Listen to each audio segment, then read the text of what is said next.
Who can even understand this? Fam. When other people get thrown into a holographic game, they either start off as rich heirs or heiresses, or immediately awaken some god-tier cheat codes. And me? Pure, 100% certified sucker. It wasn't bad enough I had to grind in the real world as a professional gold farmer. I even entered this game just to chill and relax, but no, guess what? The game locked me in, and now I can't get out. This broken place is a carbon copy of reality but dialed straight to hell mode. I was almost starved to death at the very start. And here comes my unbeatable luck. Bam! Taken straight to some fire crystal mine to toil like a pitiful laborer. As I was mining, I stumbled on a secret. Smashing fire crystals releases a cool breeze. It relieves fatigue, boosts stamina, and turns out, it's my key to leveling up. So I dug like my life depended on it, and after breaking my back for hours, I finally hit level 3 and scored my first attribute point. Without a second thought, I dumped it all into strength. Boom, full recovery, fatigue, soreness, all gone in an instant. My health shot up from 50 to 60. That's when I figured it out. Strength is my ticket to surviving this hellhole. Want to live? Want to get stronger? Then keep digging till my arms fall off. After painstakingly hoarding one fire crystal to trade for meds and a new pickaxe, trouble came knocking. A guy called 5Bro showed up with his crew to shake me down. Apparently, my hard work was making them look bad for slacking. So, they confiscated half my crystals. I sized him up, strength at 7, flanked by his goons. No way I could take him on. Had to suck it up and bow my head. But you bet I wasn't giving up. I kept secretly mining fire crystals to boost my stats. Just wait till I get strong. I'll make sure 5Bro eats dirt. After my shift, I pretended to be exhausted, trying to blend in and avoid attention. While absorbing some fire crystals to level up, I overheard guards nearby mercilessly bullying some scrawny dude for being too slow at mining. The poor guy was thrown to the ground and beaten, screaming curses about something called Divine Realm. I instinctively gave his status panel a quick scan, and wow, he's a player too. After half a month in this nightmare, I finally found another, same kind like me. But man, was this dude pitiful. Strength only 2, health down to 20. After that beating, he was a breath away from death. The overseer outright said, if he couldn't pay up today, he'd go hungry, and if he couldn't pay tomorrow, he'd be left to starve to death in this mine. That's when I figured out how things worked.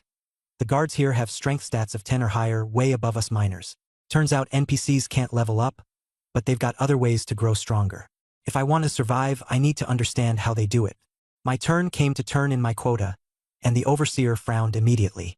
Out of the corner of my eye, I saw 5Bro glaring daggers at me. Right, of course, he'd snitched. I kept my cool, handed over 10 coins, and acted dumb. The overseer instantly changed his attitude, praising me for being smart and sensible. Hypocrite. After he left, I helped the beaten player Zhang Wei back to my place. The guy had passed out cold, so I gritted my teeth and spent over 100 copper coins on some bargain bin healing potion. The stuff was trash, a measly 10 health restored, but it was enough to keep him alive. While trying to revive him with sips of water and the potion, I kept an eye on his status panel. His health ticked up to 10, and he finally woke up with a start. First thing he did was grab me and ask, is there a way out of this divine realm? I shook my head and told him honestly, I'm stuck here too, and there's no way out. The joy on his face instantly melted into despair. He clung to some last shred of hope, asking if this was a game glitch. That got me curious, so I tested him only to find out he couldn't see the same status panel as me. No experience points, no leveling up. He was just blindly mining like some NPC. After 2 weeks of mining, he hadn't made even the smallest gain. That's when it hit me. The status panel? It's my very own cheat code. I patted Zhang Wei on the shoulder and asked what his plan was. I told him surviving came first. The mine's rules were simple. Turn in 1 or 2 fire crystals daily to earn 10 copper coins. With coins, you could buy food like steamed buns or rice. Without money, starvation. Zhang Wei's face fell even harder when he realized he'd never meet the daily quota. Seeing his doomed expression, I made an offer. Trust me, brother. I'll cover the crystals you're short, but the extras are mine. Win-win. Okay? He bobbed his head like a chicken pecking rice, calling me his savior and swearing eternal gratitude. Over the next few days, I dragged that deadweight Zhang Wei deep into the mines. And yep, he was as useless as I thought. 0 experience, 0 stat boosts, a total noob panel. 2 swings of the pickaxe, and he'd collapse, panting for air. Absolutely hopeless. Me? I couldn't afford to slack. I worked overtime, grinding crystals like my life depended on it. There were over 1,000 miners here, so I stayed low-key, blending into the crowd as I farmed my way up. After busting my back for hours, I hit level 4. Another free attribute point. All in strength, no hesitation. Warm energy surged through me, washing away all my exhaustion. My panel looked incredible. Strength 7, Agility 5, Spirit 10, and Health 70. I was now on par strength-wise with 5 bro, and even outpaced him in agility by 2 points. If we squared up now, I wouldn't back down. Even better, more strength meant faster mining and more levels in less time. It was a solid cycle. Growing stronger, mining better, repeat. Once I hit a strength stat of 10, I'd rule this dump of a mine. By now, my basic pickaxe was wearing out, but I wasn't worried. I'd saved enough coins to buy a better one. With Zhang Wei in tow, I handed in our crystals, turning in 2 or 3 at once. The overseer was so pleased. He forked over 30 copper coins without a fuss. I casually probed him, asking why 5 bro got away with bullying others for mining more. The overseer shrugged it off, saying as long as 5 bro met the minimum, he didn't care how much anyone mined. Then he dropped some hot tea. 5 bro sister is the lover of Wu supervisor, a big shot in this place. That's how he gets away with everything. It all made sense now. No wonder he acted like the boss of the mine. Dude had family pulling strings. On the way back, Zhang Wei griped about how the overseer had nearly beaten him to death before. He was fuming with grudges. I kept my face calm, but inside, oh, I was taking notes. Every betrayal and slight here will be paid back in full sooner or later. To be honest, old bull, the foreman, isn't entirely a bad guy. He even shared some inside info with me and helped me cash out my overtime pay at night. He's bearable, barely. The following day, I straight up skipped work at the mines and headed straight for the blacksmith shop. I'd been scrimping and saving, scraping together 240 copper coins, all for the sake of upgrading to a solid pickaxe. The blacksmith was going all out trying to sell me on one. Refined iron pickaxe, 200 copper each, only 3 left. Better hurry. I glanced at the stats. +2 strength, +1 attack. For where I'm at, it's basically god-tier gear. With my current strength stat at 9, this would directly boost my leveling efficiency sky-high. But as I was checking out the pickaxes, my eyes locked onto another sneaky little gem hiding in plain sight. Oh man, turns out it's a refined steel pickaxe. At first glance, it looks pretty much like the regular refined iron ones. But this thing's stats, insane. It adds +3 strength and my attack goes all the way up to 8. This bad boy isn't just for mining. It's straight up a dual-purpose weapon/tool. It might as well have battle pickaxe engraved on it. I kept a poker face and pretended to be indecisive, shuffling around and asking a bunch of dumb questions to stall for time. The blacksmith, old Wang, got so annoyed with me he waved his hand dismissively and said, "They're all the same. Just pick one already." Couldn't help but smirk inside. This dude couldn't tell the difference between refined steel and refined iron. What a loss for him. I immediately slapped down 200 copper and grabbed the refined steel pickaxe. Without wasting a second, I bolted out of there. Only after I'd put some distance between me and the shop did it hit me just how much of a steal this was. Literally hit the jackpot. Just the +3 strength it provides is worth at least 2 silver coins if I resell it. Pure profit. But just as I stepped out of the shop, bam, there's Big Brother Wu waiting for me with his lackeys. He started chiming in all smug about how I'd sneakily worked overtime and mined a ton of fire crystal, or I was baffled at how he even knew about that. But then my peripheral vision caught sight of someone. Oh, you've got to be kidding me. It was Zhang Wei, that total sucker, ratting me out. Big Brother Wu wasted no time, turning the crowd of miners against me with some straight-up PUA tactics.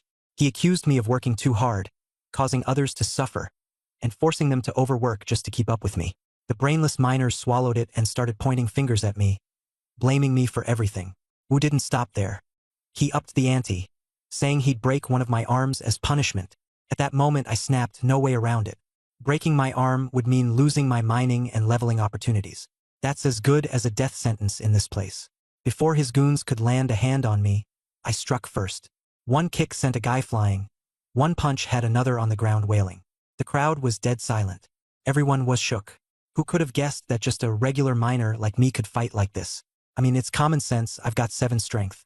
My combat power completely crushes this lot. None of these plebs stands a chance against me. I turned to Wu and laid down the law. Don't mess with me, don't block me from earning and leveling up. Let's all just make some money peacefully. But if anyone tries to mess with my livelihood, I swear I'll fight to the death if I have to. Wu, feeling the pressure, tried to intimidate me himself, rolling up his sleeves and stepping forward. But just then, Supervisor Wu showed up with a team of guards. I glanced at his stat sheet and nearly fainted. He's a combat class NPC, a warrior. Strength 12, agility 8, and he's trained in Black Tiger Fist. Damn it, this game really doesn't hold back. Not only is he packing high stats, but he's got an actual martial arts skill. Talk about stacked against us. He gave me the sideways look and casually hit me with a question right out of left field. So, you really enjoy mining this much? I immediately went full drama mode, glaring wide-eyed as I proclaimed earnestly. Of course, mining is in my blood. I was born to mine. Even in my dreams, I'm swinging a pickaxe. The second that nonsense came out of my mouth, every miner around me stifled their laughter. How could they not? Even flattery usually has some sense to it. But this was next-level ridiculous. And here's the plot twist. Supervisor Wu didn't just laugh. He nearly broke his chair, slapping his thigh. Then, unexpectedly, he gave me a full-on endorsement. From now on, if anyone gives you trouble, you tell them to talk to me. And then bam! He drops a bombshell announcement. At the end of the month, some bigwig is coming to inspect the mines, and they're organizing a mining skill competition. He named me as the miner representative. Internally, I couldn't stop screaming with joy. This is it. My golden opportunity. If I can integrate into the higher-ups, I can finally uncover the secrets of this weird divine realm, maybe score some NPC cultivation techniques. Total win-win. Meanwhile, Wu's face turned green on the spot. The dude was livid, losing it, stomping his feet in frustration. But a single offhand "shut up" from the supervisor shut him all the way down. That was that. Decision made, set in stone. As the crowd dispersed, guess who came crawling back like a snake? Zhang Wei, the guy who sold me out. He had the nerve to come up to me pretending to care, asking if I was hurt. I wasn't having any of it. I laid it out straight. We're done here. This is the last time I'm letting this slide. From now on, don't come near me. Go dig up your own fire crystal, Oregon. We're through for good. Back at the pit, I immediately whipped out my shiny new refined steel pickaxe and got to work. Wow, that +3 strength buff brought my total strength stat to 10. Crystals that used to take me forever to break? One swing, bam, shattered instantly. My mining efficiency's through the dang roof now. 5 hours straight of non-stop mining later, I'd gathered a full pound of fire crystal ore. Compared to when I first started, my output was up tenfold. Time for some quick mental math. 1 pound of fire crystal ore equals 100 copper. 10 pounds? That's 5 silver coins right there. Once I rack up enough silver, I can finally buy myself an official identity and kiss this unregistered drifter life goodbye. Seriously, in this godforsaken realm, no ID means anyone can mess with you all they like. So I've got my goals locked in. Grind like crazy, level up, hoard wealth, and secure a proper identity. It's all getting done by mining, start to finish. Things were progressing smoothly until I stumbled upon a jackpot. This pitch-black hidden cave deep in the mines. Inside, nothing but big chunks of fire crystal ore, a literal gold mine waiting to be plundered. But it's risky as hell. Cave-ins? Getting lost? Backstabbers? Venomous creatures? I wasn't about to go in blind. Patience first, power up. Once I hit 15 strength and max out my health, I'll dive in and clean house. Just as I was wrapped up in my plans, a shadow suddenly approached me. It was Zhao Ho. This guy's the real deal. A proper local with official status, 8 agility, and a seasoned veteran among elite miners. He opened his mouth, and the first thing he said completely floored me. Brother, your mining skills are insane. You're out-mining the entire open pit at this point. And then, get this, he laid out my entire plan to save up for an identity, down to the last detail. Turns out, he had a top-secret map of the mine and a special antidote for the poisons down there. With those, I could move through the deep mines like I owned the place. The map? 200 copper coins. Non-negotiable. Of course, I didn't just hand over the money like a sucker. I asked straight up, is this legit? Or are you scamming me? Thinking I'm some gullible newbie. He wasn't fazed at all. Calmly, he said, ask Boss Nyo. If he vouches for it, it's real. That night, during the handoff at the mine, I turned in 2 full pounds of firestone ore, outperforming everyone by a mile. Boss Nyo noticed my sudden productivity boost and the way I looked a bit stronger than usual. He couldn't help but gossip a bit. I brushed it off casually, making something up on the spot. I used to be underfed and weak. Now that I'm eating properly, I'm back in full swing. He didn't push further, and just handed me 200 coins in wages without a hitch. Seizing the moment, I asked about Zhao Tai's maps. Boss Nyo didn't hold back. They're about 80% reliable. There are some small flaws, but nothing that should stop you from using them effectively. Then he subtly added, the mines? Full of shady stuff. That place runs deep, real deep. Meanwhile, the same guy who tried to sell me the map, Zhang Wei, turned in his load too. Just a measly half-pound of Firestone, or he got 10 coins for his trouble. He hobbled around the place like he was ready to drop, completely falling apart under the strain of mining. But when I snuck a glance at his stats page, my eyes nearly popped out of my head. The guy had leveled up. Zhang Wei had unknowingly hit level 2. His stats showed he was now a professional miner with 3 strength and 30 health. What's crazy is he had no clue. He couldn't sense any progress, couldn't see any experience bar, and didn't even get any relief from the exhaustion. He'd passively leveled up with no control over it at all. That's when the truth hit me like a ton of bricks. Everybody else can level up, but can't see their stats or manage how they grow. Total guesswork. But me, I can see my full stats screen, make precise adjustments, and even exploit bugs to thrive. This cheat is downright exclusive. I kept my mouth shut and continued observing quietly. Then Boss Nyo hit me with one last harsh reality. In this hellhole, flying solo is actually safer. Too many people will stab you in the back without hesitation. Clicked instantly. Zhang Wei, total liability. No way in hell I'm teaming up with him. The next day, I used the money I earned to buy that so-called life or death mine map from Zhao Tai. I unwrapped the map he handed me, and as soon as I spread it out, an icy mechanical voice rang out in my head. I froze. It was the same mysterious system I encountered when I first broke into this godforsaken place by mining Firestone rocks. Popped up, clear as day. Detected collectible items. Firestone or mine maps 1, 2, 3, 4, 5. Verified as authentic maps. No forgeries detected. Holy crap.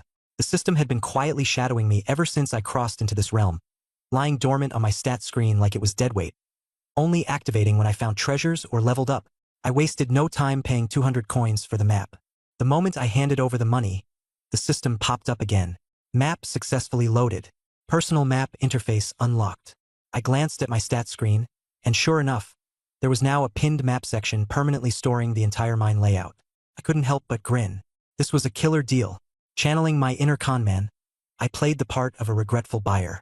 Hey man, actually, I've had second thoughts about this map. Can I get a refund? Zhao Tai eyed me warily, but he still played fair. He handed me back 100 coins and took back the paper map. Hilarious. The real map was already locked in my system, rendering the paper copy irrelevant. I just finessed myself a permanent map for dirt cheap. Absolute win. With the map secured, I headed straight for Overseer Wu's pharmacy to stock up on survival gear. Right as I reached the door, I nearly ran into 3 fresh players. 2 guys and a girl, looking like total messes. Must have just been dumped into this hellhole.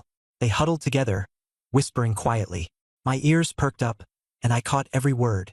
Over 30,000 people have vanished across the country, and chances are, they've all been thrown into this nightmare, divine realm. My heart sank. So we're not mentally linked or in some VR simulation. We're here, physically, bodies and all. And death here? Real death. No respawns. This isn't some immersive gaming experience. It's a damn apocalyptic trap. I discreetly scanned their stats. Laughable. Strength and mental power of 1 or 2 max. In stark contrast, my 10 mental power absolutely dwarfed them. It hit me like a revelation. My ability to see the system interface and trigger system prompts must be tied to my ridiculously high mental power. It's my built-in advantage, my one-of-a-kind cheat. Nobody else here has access to this. The trio pestered me for money to buy food, almost slipping and calling me an NPC. I quickly covered for them, pretending to be an oblivious local. I loaned them 3 coppers for some buns to tide them over, and with a bit of small talk, laid down the law of the land. Survive through mining, make enough to buy your way up in rank, and focus on staying alive. The basics. Having sorted them out, I went straight into the pharmacy. No time wasted. Bought up every life-saving item I could find. 10 bottles of health salve, 50 coins. Antidote pills, another 50 coins. No hesitation. Everything covered. Next stop was the food stall, where I spent the rest of my funds on long-lasting hard biscuits. Supplies secured, I was ready to dive deep into the mines. I laid out my game plan. For the next month, I'd bury myself in the mines, leveling up and making as much money as possible. Maximize efficiency, and while I grind, quietly investigate the secrets of this so-called divine realm. As for Zhang Wei, that guy was starting to sense his increased strength, and today he was chipping away at the ore like a man possessed, totally hyped. Meanwhile, the 3 newbie players were fumbling around, wasting their effort. With their pitiful strength and no experience, all they managed was scraping off surface dust from the Firestone rocks. A total joke. Watching them from the sidelines, I could see the obvious solution. If they pooled their efforts, they might just manage to mine 1 or 2 proper chunks of ore and stay afloat. This place, hellish as it seemed, actually had a decent margin for rookie mistakes. The realization hit harder than ever. In this entire divine realm, I'm the only one who can see the stat interface. This cheat, 100% tailor-made for me. Absolutely unbeatable. The sky gradually darkened as the miners wrapped up their work and started heading out.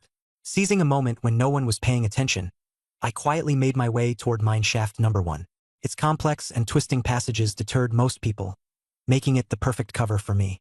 After ensuring no one was around, I lit a fire starter and crouched down, sneaking inside. The inside of the mine was so dark that it was impossible to see my own hand in front of me. The eerie quiet sent shivers down my spine.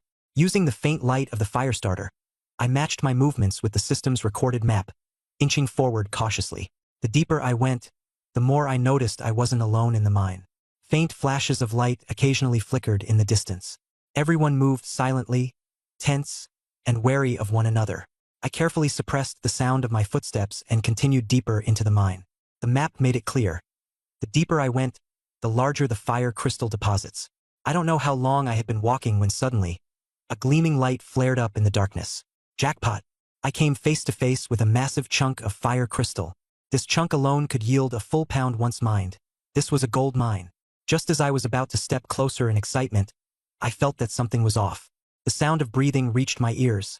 Close, steady, and definitely not mine. Not from just one person. There were people lying in wait. My reflexes kicked in, and I immediately blew out the fire starter, clutching my steel pick tightly, retreating cautiously. From the darkness, someone bellowed and lunged straight at me. I instinctively raised the pick to block. Clang! A deafening crash echoed through the mine. My steel pick was broken clean in half by their weapon. A chill ran down my spine. Damn it! I'd stumbled upon cutthroat bandit miners. This was no joke. Turns out there were actual outlaws in these mines, ambushing laborers to loot their finds and leave no witnesses. Before I could process it fully, another figure lunged at me from the side. The oppressive danger surged closer in the pitch black. Bracing against the intense pain in my shoulder, I swung the broken pick with all my might. But the bandit was even quicker. Cold steel gleamed in the dark as their blade dived toward me. Quick as a flash, I gripped the steel pick and smashed it straight into one of the bandit's skulls. A direct hit. They dropped on the spot. You've killed a bandit. Earned substantial experience. The system alert resounded in my head, my experience points rocketing upward. I'd leveled up on the spot. Without hesitation, I dumped all my free attribute points into strength. The remaining bandits swarmed me at once. Luckily, my health was high, and the steel pick, though damaged, still packed a punch. I went all in, trading blows for blows, relentlessly taking down all 3 of them. After the brutal fight was over, I pulled up my character sheet to check my status. I'd taken a fair amount of damage, but my health bar was holding steady, nothing too critical. Chugging 3 bottles of injury bomb in quick succession, I watched as my health rapidly replenished. The last surviving bandit wasted no time surrendering, begging for his life. He even offered up 3 pounds of fire crystal in exchange for mercy. Wait a second, why'd his voice sound so familiar? I tested him by calling out, "Fifth brother." He denied it instantly. Using some classic mind games I borrowed from Zhang Wei, I baited him into slipping up. The moment he faltered, I knew. Without hesitation, I drove my pick straight into his back, pinning him to the ground. When I lit my fire starter to check, sure enough, it was Fifth brother, the sly old bastard.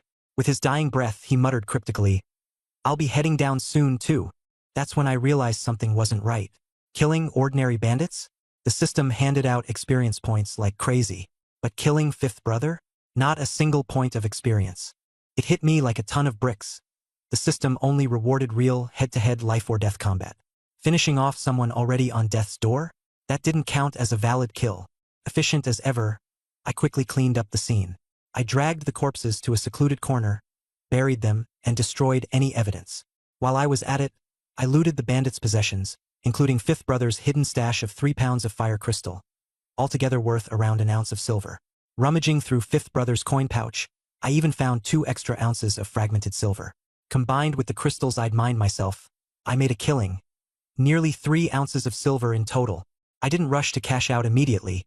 It'd only draw unwanted attention. Playing it safe, I holed up in my quarters for the rest of the day. At the crack of dawn, Zhang Wei showed up again. He feigned an apology before probing if I'd managed to level up.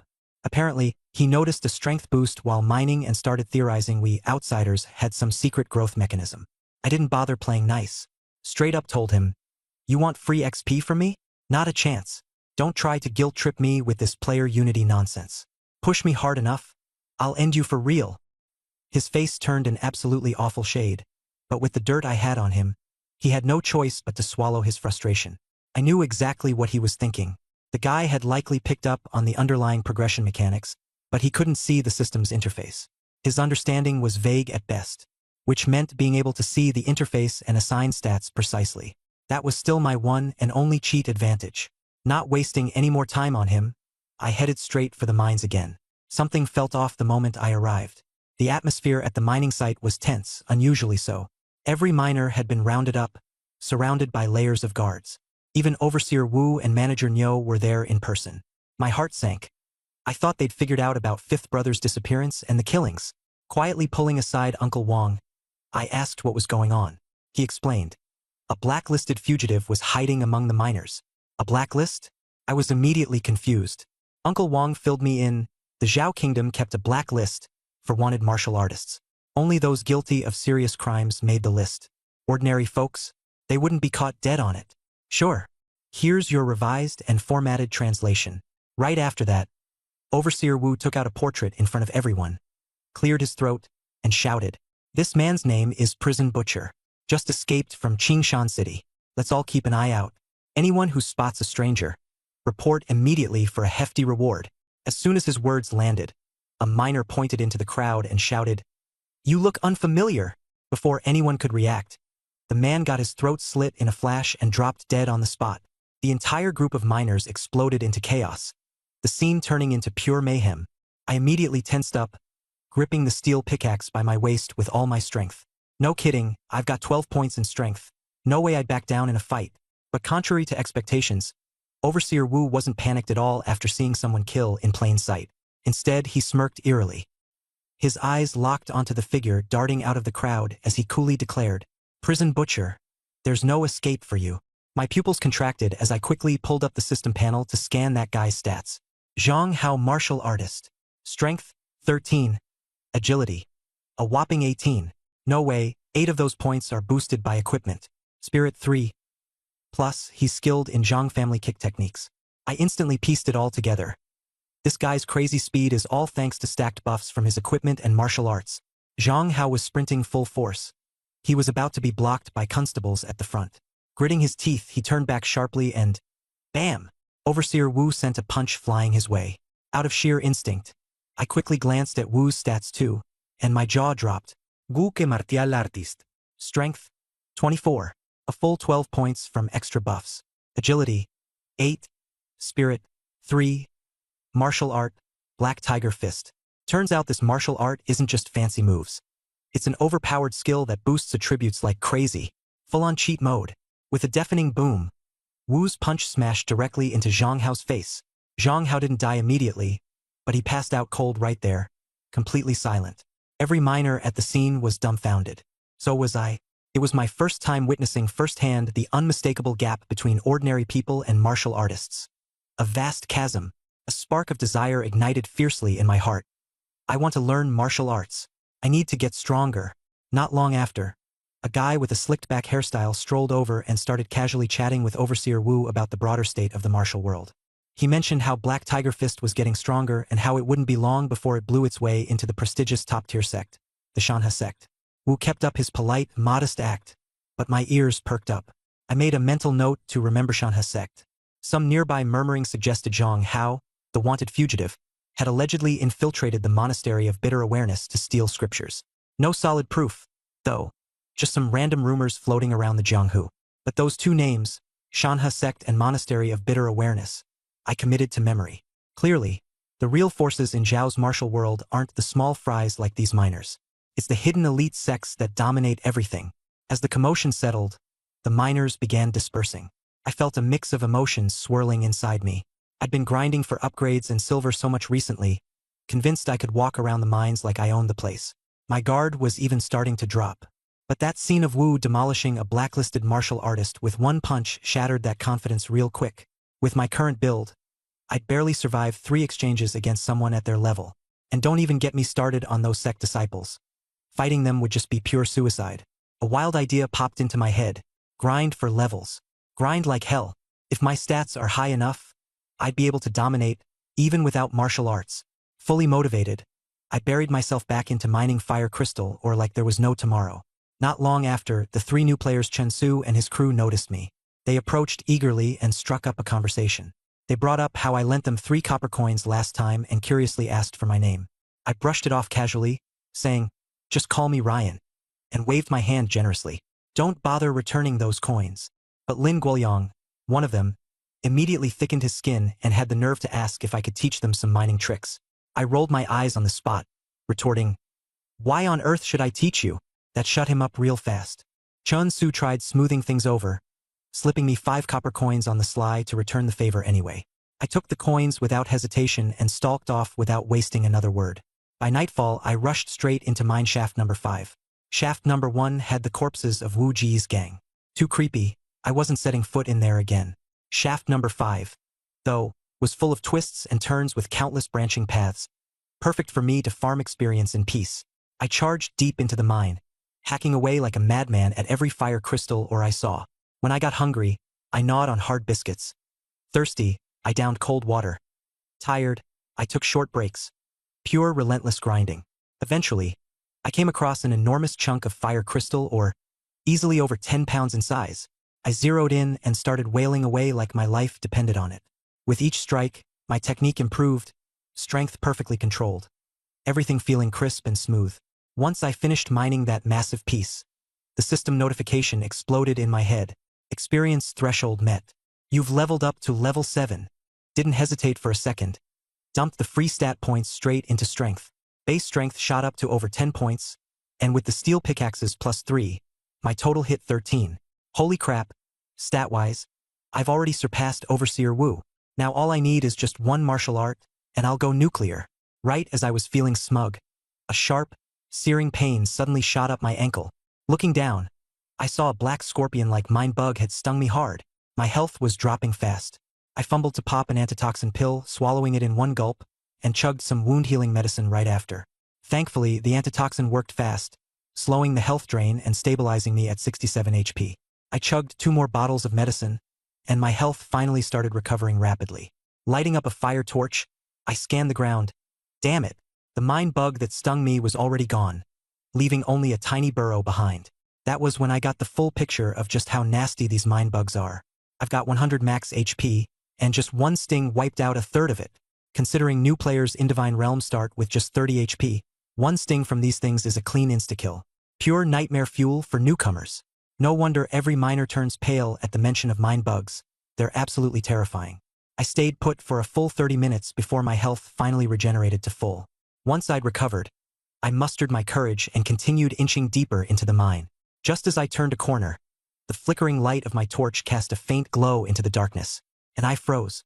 A massive, writhing swarm of black, slimy creatures was squirming frantically on the ground. Squinting to get a better look, the sight made my scalp tingle as I bolted in panic. It was a dense mass of black, scorpion-shaped mining bugs. Hundreds, no, thousands of them. All squeezed together, a roiling, intimidating black tide. The swarm went berserk, chasing after me relentlessly as I sprinted forward with all my might. I kept frantically backpedaling before they finally gave up the chase. Panting heavily to catch my breath, a realization struck me like lightning. Mining bugs are naturally drawn to ores. There was no way a normal chunk of ore would attract this many bugs. There was only one explanation. Somewhere deeper inside, there had to be a mineral essence. I remembered Uncle Wong mentioning casually once that on rare occasions, mineral essences form deep within veins. Not only are they worth a fortune, but the experience they bring is off the charts. I quickly pulled up the system's mapped records for the area, which immediately made my hair stand on end. The route ahead was a complete dead end, with no forks or alternate paths in sight. In other words, if I wanted the mineral essence, I'd have no choice but to bite the bullet and face off head-on against this massive swarm of bug soldiers. As I began cautiously retreating, my brain raced to find a solution. Fire would have been the ideal strategy, but in this pitch-black mine, with no oil or source of flame at hand, that idea was out. Dousing them in water? Equally impractical. I couldn't carry enough water, let alone direct a stream through here. Just as I was about to abandon this windfall from the heavens, something caught my eye, the faint outline of a massive boulder nearby. In a flash of inspiration, gears clicked into place in my head. If I couldn't get out of this pit, then I dragged the boulder in and crushed the bugs under it. I immediately turned back, hauling in over 30 big rocks in a single effort. Each one was the size of a watermelon and weighed at least 60 pounds. Thanks to my 13 strength points, I could lift them, throw them far, and maintain control, no problem. The only challenge: accuracy. Cue the training montage. I went full-on madman mode, endlessly practicing my throws. I trained from dusk till dawn, shaving my margin of error down to less than half a meter. Perfect. More than enough for what I needed. I positioned the boulders along the pathway, carefully spacing them every 10 meters until I assembled a solid formation of stone traps. Once I'd prepped everything, I marched right back into that dead end. The second the scorpion mining swarm spotted me, they went ballistic, shrieking and charging straight at me. Stealing my nerves, I deliberately kept about a 10-meter buffer from the swarm as they barreled toward me. When the time came, I dashed to my first boulder, hefted it up, and hurled it downward with all my might. The boulder slammed into the wriggling mass of bugs with a deafening crash, splattering an entire section of the swarm instantly. Blackish-brown insect goo sprayed everywhere as a flood of system notifications lit up my interface. My XP bar shot up like crazy, and I couldn't help but yell out in excitement, "This is insane!" Keeping my nerve, I grabbed the second rock. Another throw, another satisfying crunch as another swath of bugs was obliterated. My XP soared again, scaling levels beyond belief. You have killed a large number of mining bugs. XP requirements met. Level up. You are now level 8. A familiar, ice-cold system prompt rang in my ears. Same plan as always. I dumped every last free attribute point into strength without hesitation. I continued running and throwing, slowly but surely thinning out the swarm. By the end, the once massive horde of bugs had dwindled to a single lonely straggler. I slowly shifted into a defensive stance, pretending to confront it head-on. Gripping my steel pickaxe, I waited until it crept just close enough before whipping out a stone and smashing it into a bloody pulp. It finally clicked. The system's rules were crystal clear. You only earn XP for killing targets that pose an actual threat. Mining bugs and bandits? Threat detected. XP rewarded. Brother Wu after he was down and out? Threat neutralized. And not a single crumb of XP. With the swarm gone, I cautiously made my way to the very end of the tunnel. In the faint flicker of torchlight, a small, fist-sized crystal, radiant, luminous, and fiery, sat quietly on the ground. This was no ordinary or not by a long shot. This was none other than the fabled mineral essence. And behind it, to my utter astonishment, was an ancient, weathered manual buried underneath. A dusty relic of old. Its cover bore 4 bold, golden characters. Diamond King Kong Sutra. In that moment, everything clicked into place like a perfect puzzle. The rumors about Zhang Hao stealing a martial sutra weren't baseless after all. Just as Captain Lin and Overseer Wu gossiped about, Zhang Hao must have fled Green Hill City, stashed the mineral essence and manual here in this dead-end mine, and used the essence to lure mining bugs as a makeshift safeguard. He probably planned to return and retrieve it all once the heat died down. But the gods had other plans. I, unknowingly, turned out to be the biggest beneficiary in this whole wild scheme. At this point, I was 100% certain what I held in my hands wasn't just a priceless mineral essence. It was also a practical martial art sutra. With no one around in the pitch darkness, I carefully stretched my hand out to pick up the Diamond King Kong Sutra. Just as I was about to tuck it securely into my coat, a cold system prompt popped into my mind. Martial art detected. Diamond King Kong Sutra. Requirements for cultivation. Strength 10, willpower 10. I glanced at my status screen. All requirements perfectly met. Would you like to comprehend this sutra? I didn't hesitate for even a single second and immediately willed. Comprehend. Golden light erupted from the sutra, flowing directly into my body as the ancient manual vanished into thin air. Suddenly, my mind buzzed with an influx of Buddhist scripture and the full training method for the technique. I eagerly pulled up my attributes menu, and, lo and behold, the martial arts section now displayed. Diamond King Kong Sutra. Note: first-class technique. Not yet initiated. A first-class martial art. My hands were shaking with excitement. To think that Overseer Wu's Black Tiger Fist didn't even have a rank. And here I was, stumbling upon a first-class technique for free. Reading into the sutra, I was blown away. The cultivation process had 4 levels, each more incredible than the last. Mastering just the first level would grant me 5 free attribute points.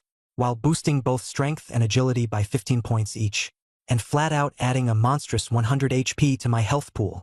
The gains were unreal. Right then and there, I made up my mind. Forget mining. This job is dead to me. I needed to head back to my cabin ASAP and focus solely on cultivation. Before leaving, I carefully stashed the precious mineral essence, hidden away the bugs' corpses and the aftermath of my battle to erase all evidence, and buried the essence in an extremely discreet spot. It was simply too risky to carry it around. Besides, the true treasure wasn't the mineral essence. It was this game-changing martial sutra.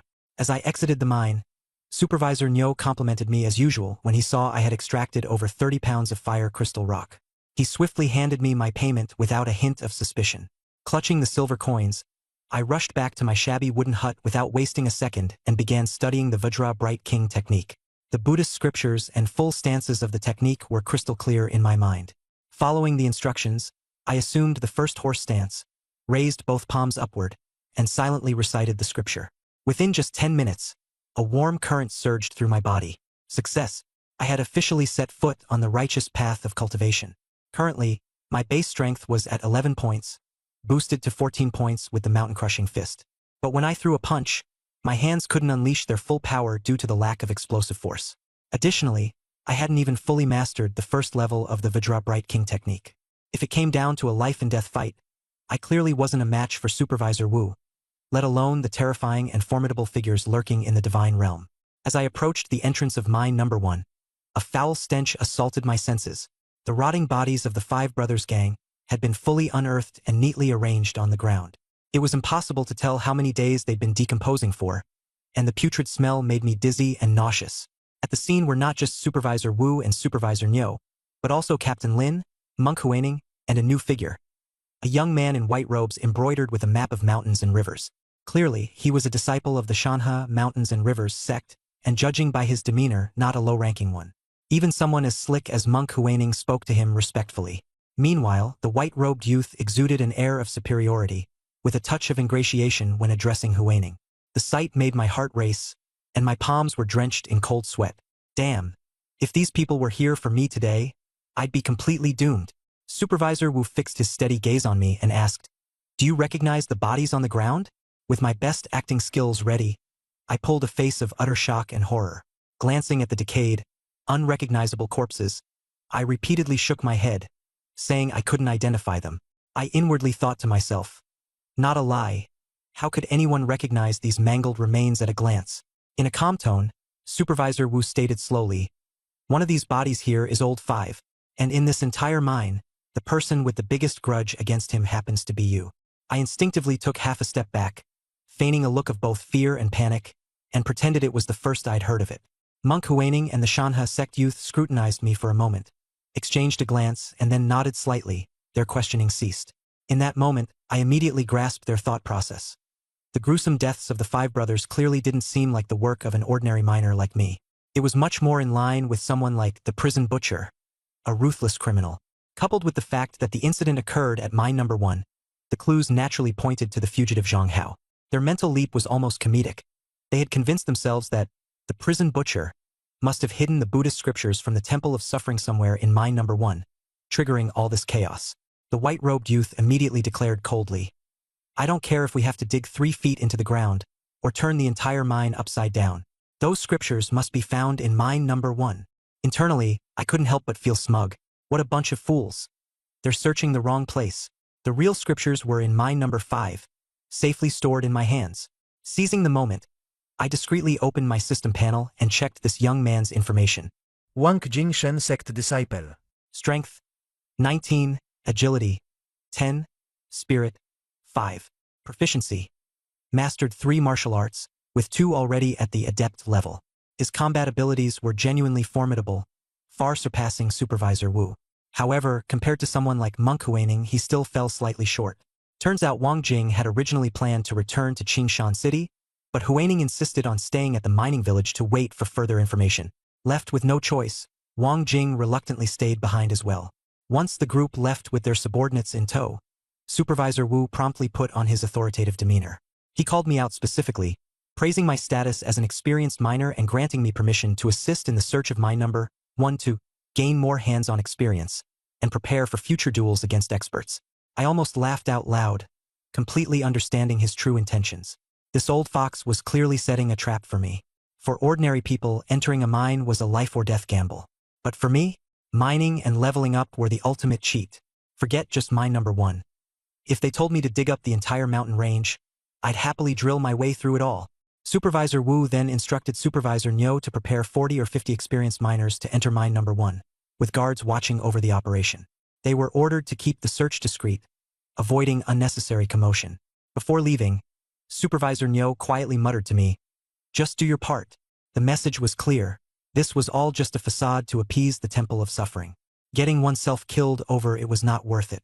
Once inside the mine, the miners got to work immediately, feigning diligent efforts to search for the scriptures, while in reality, they were madly mining away. Anytime fire crystals surfaced, they would snatch them up. With every swing of their pickaxes, they conveniently expanded the mine itself. As for me, my luck that day wasn't great. I didn't find any exposed veins of or readily available. So, I decided to follow the system map deeper into the mine, heading toward one of my old, reliable spots. The guards noticed my solitary venture inward but didn't dare to follow. Everyone knew the deeper regions of the mine were riddled with peril. A single collapse could cost someone their life.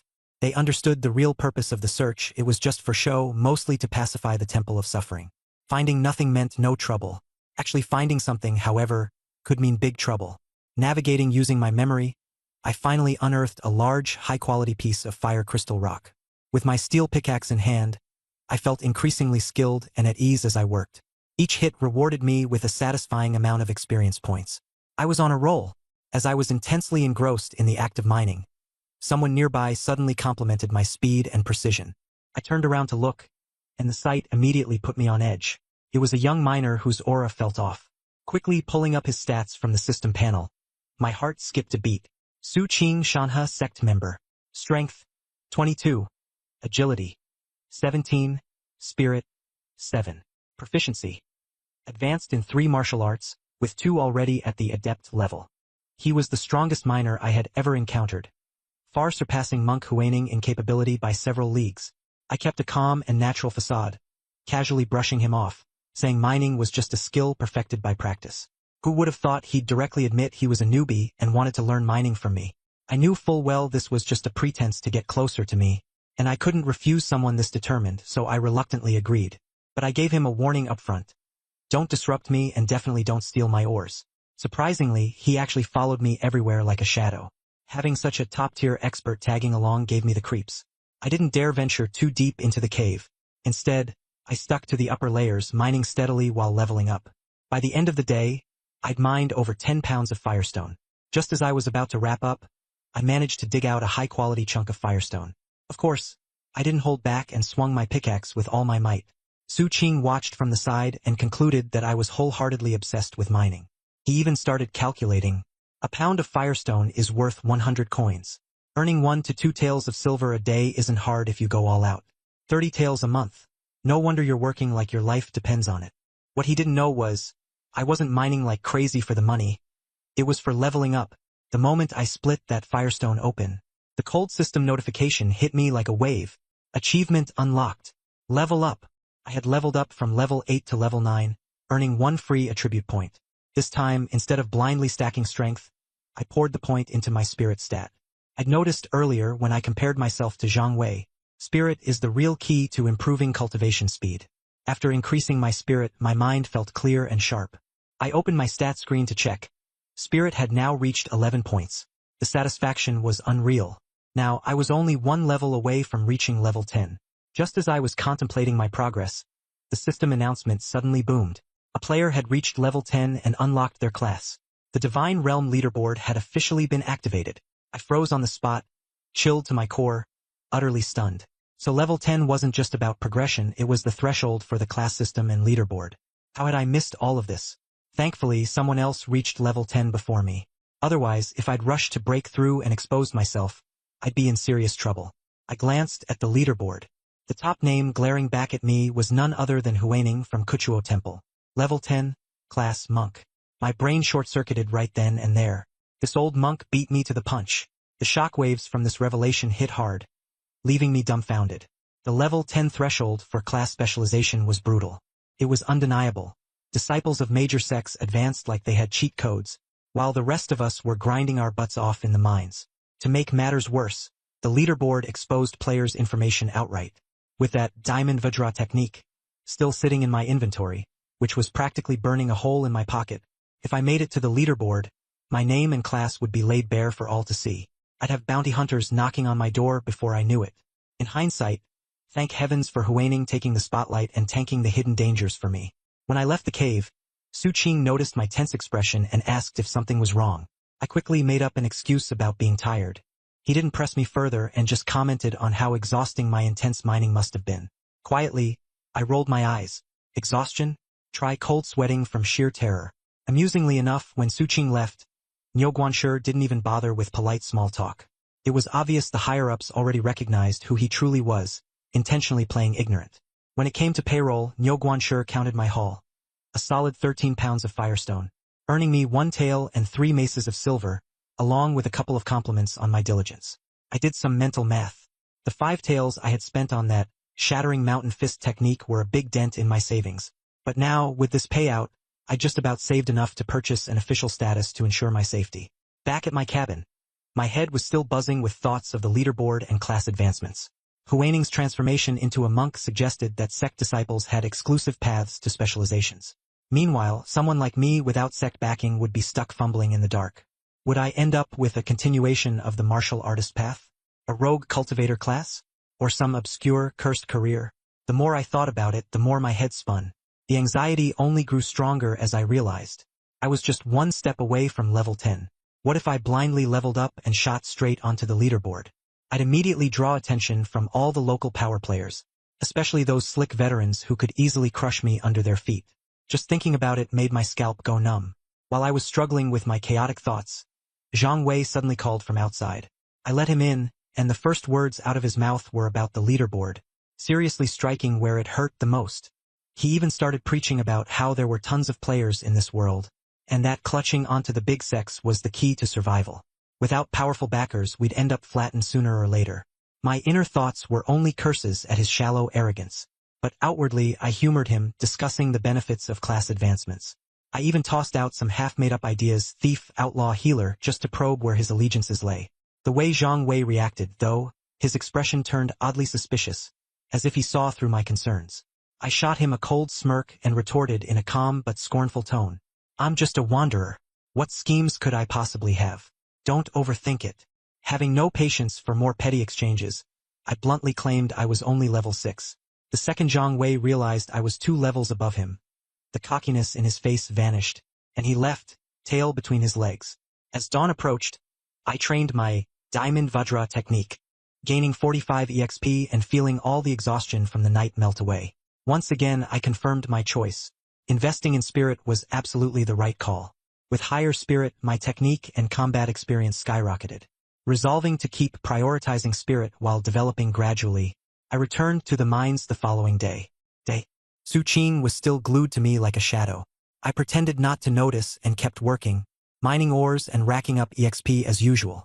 Huaining himself showed up at the mining site with Wang Jing during their inspection rounds. Seeing everyone busting their butts mining, they didn't linger long and left soon after. For the next few days, I stayed in the same relentless cycle, spending my days grinding EXP in the mines, and my nights refining fist techniques and climbing the ladder. Every moment was dedicated to growth.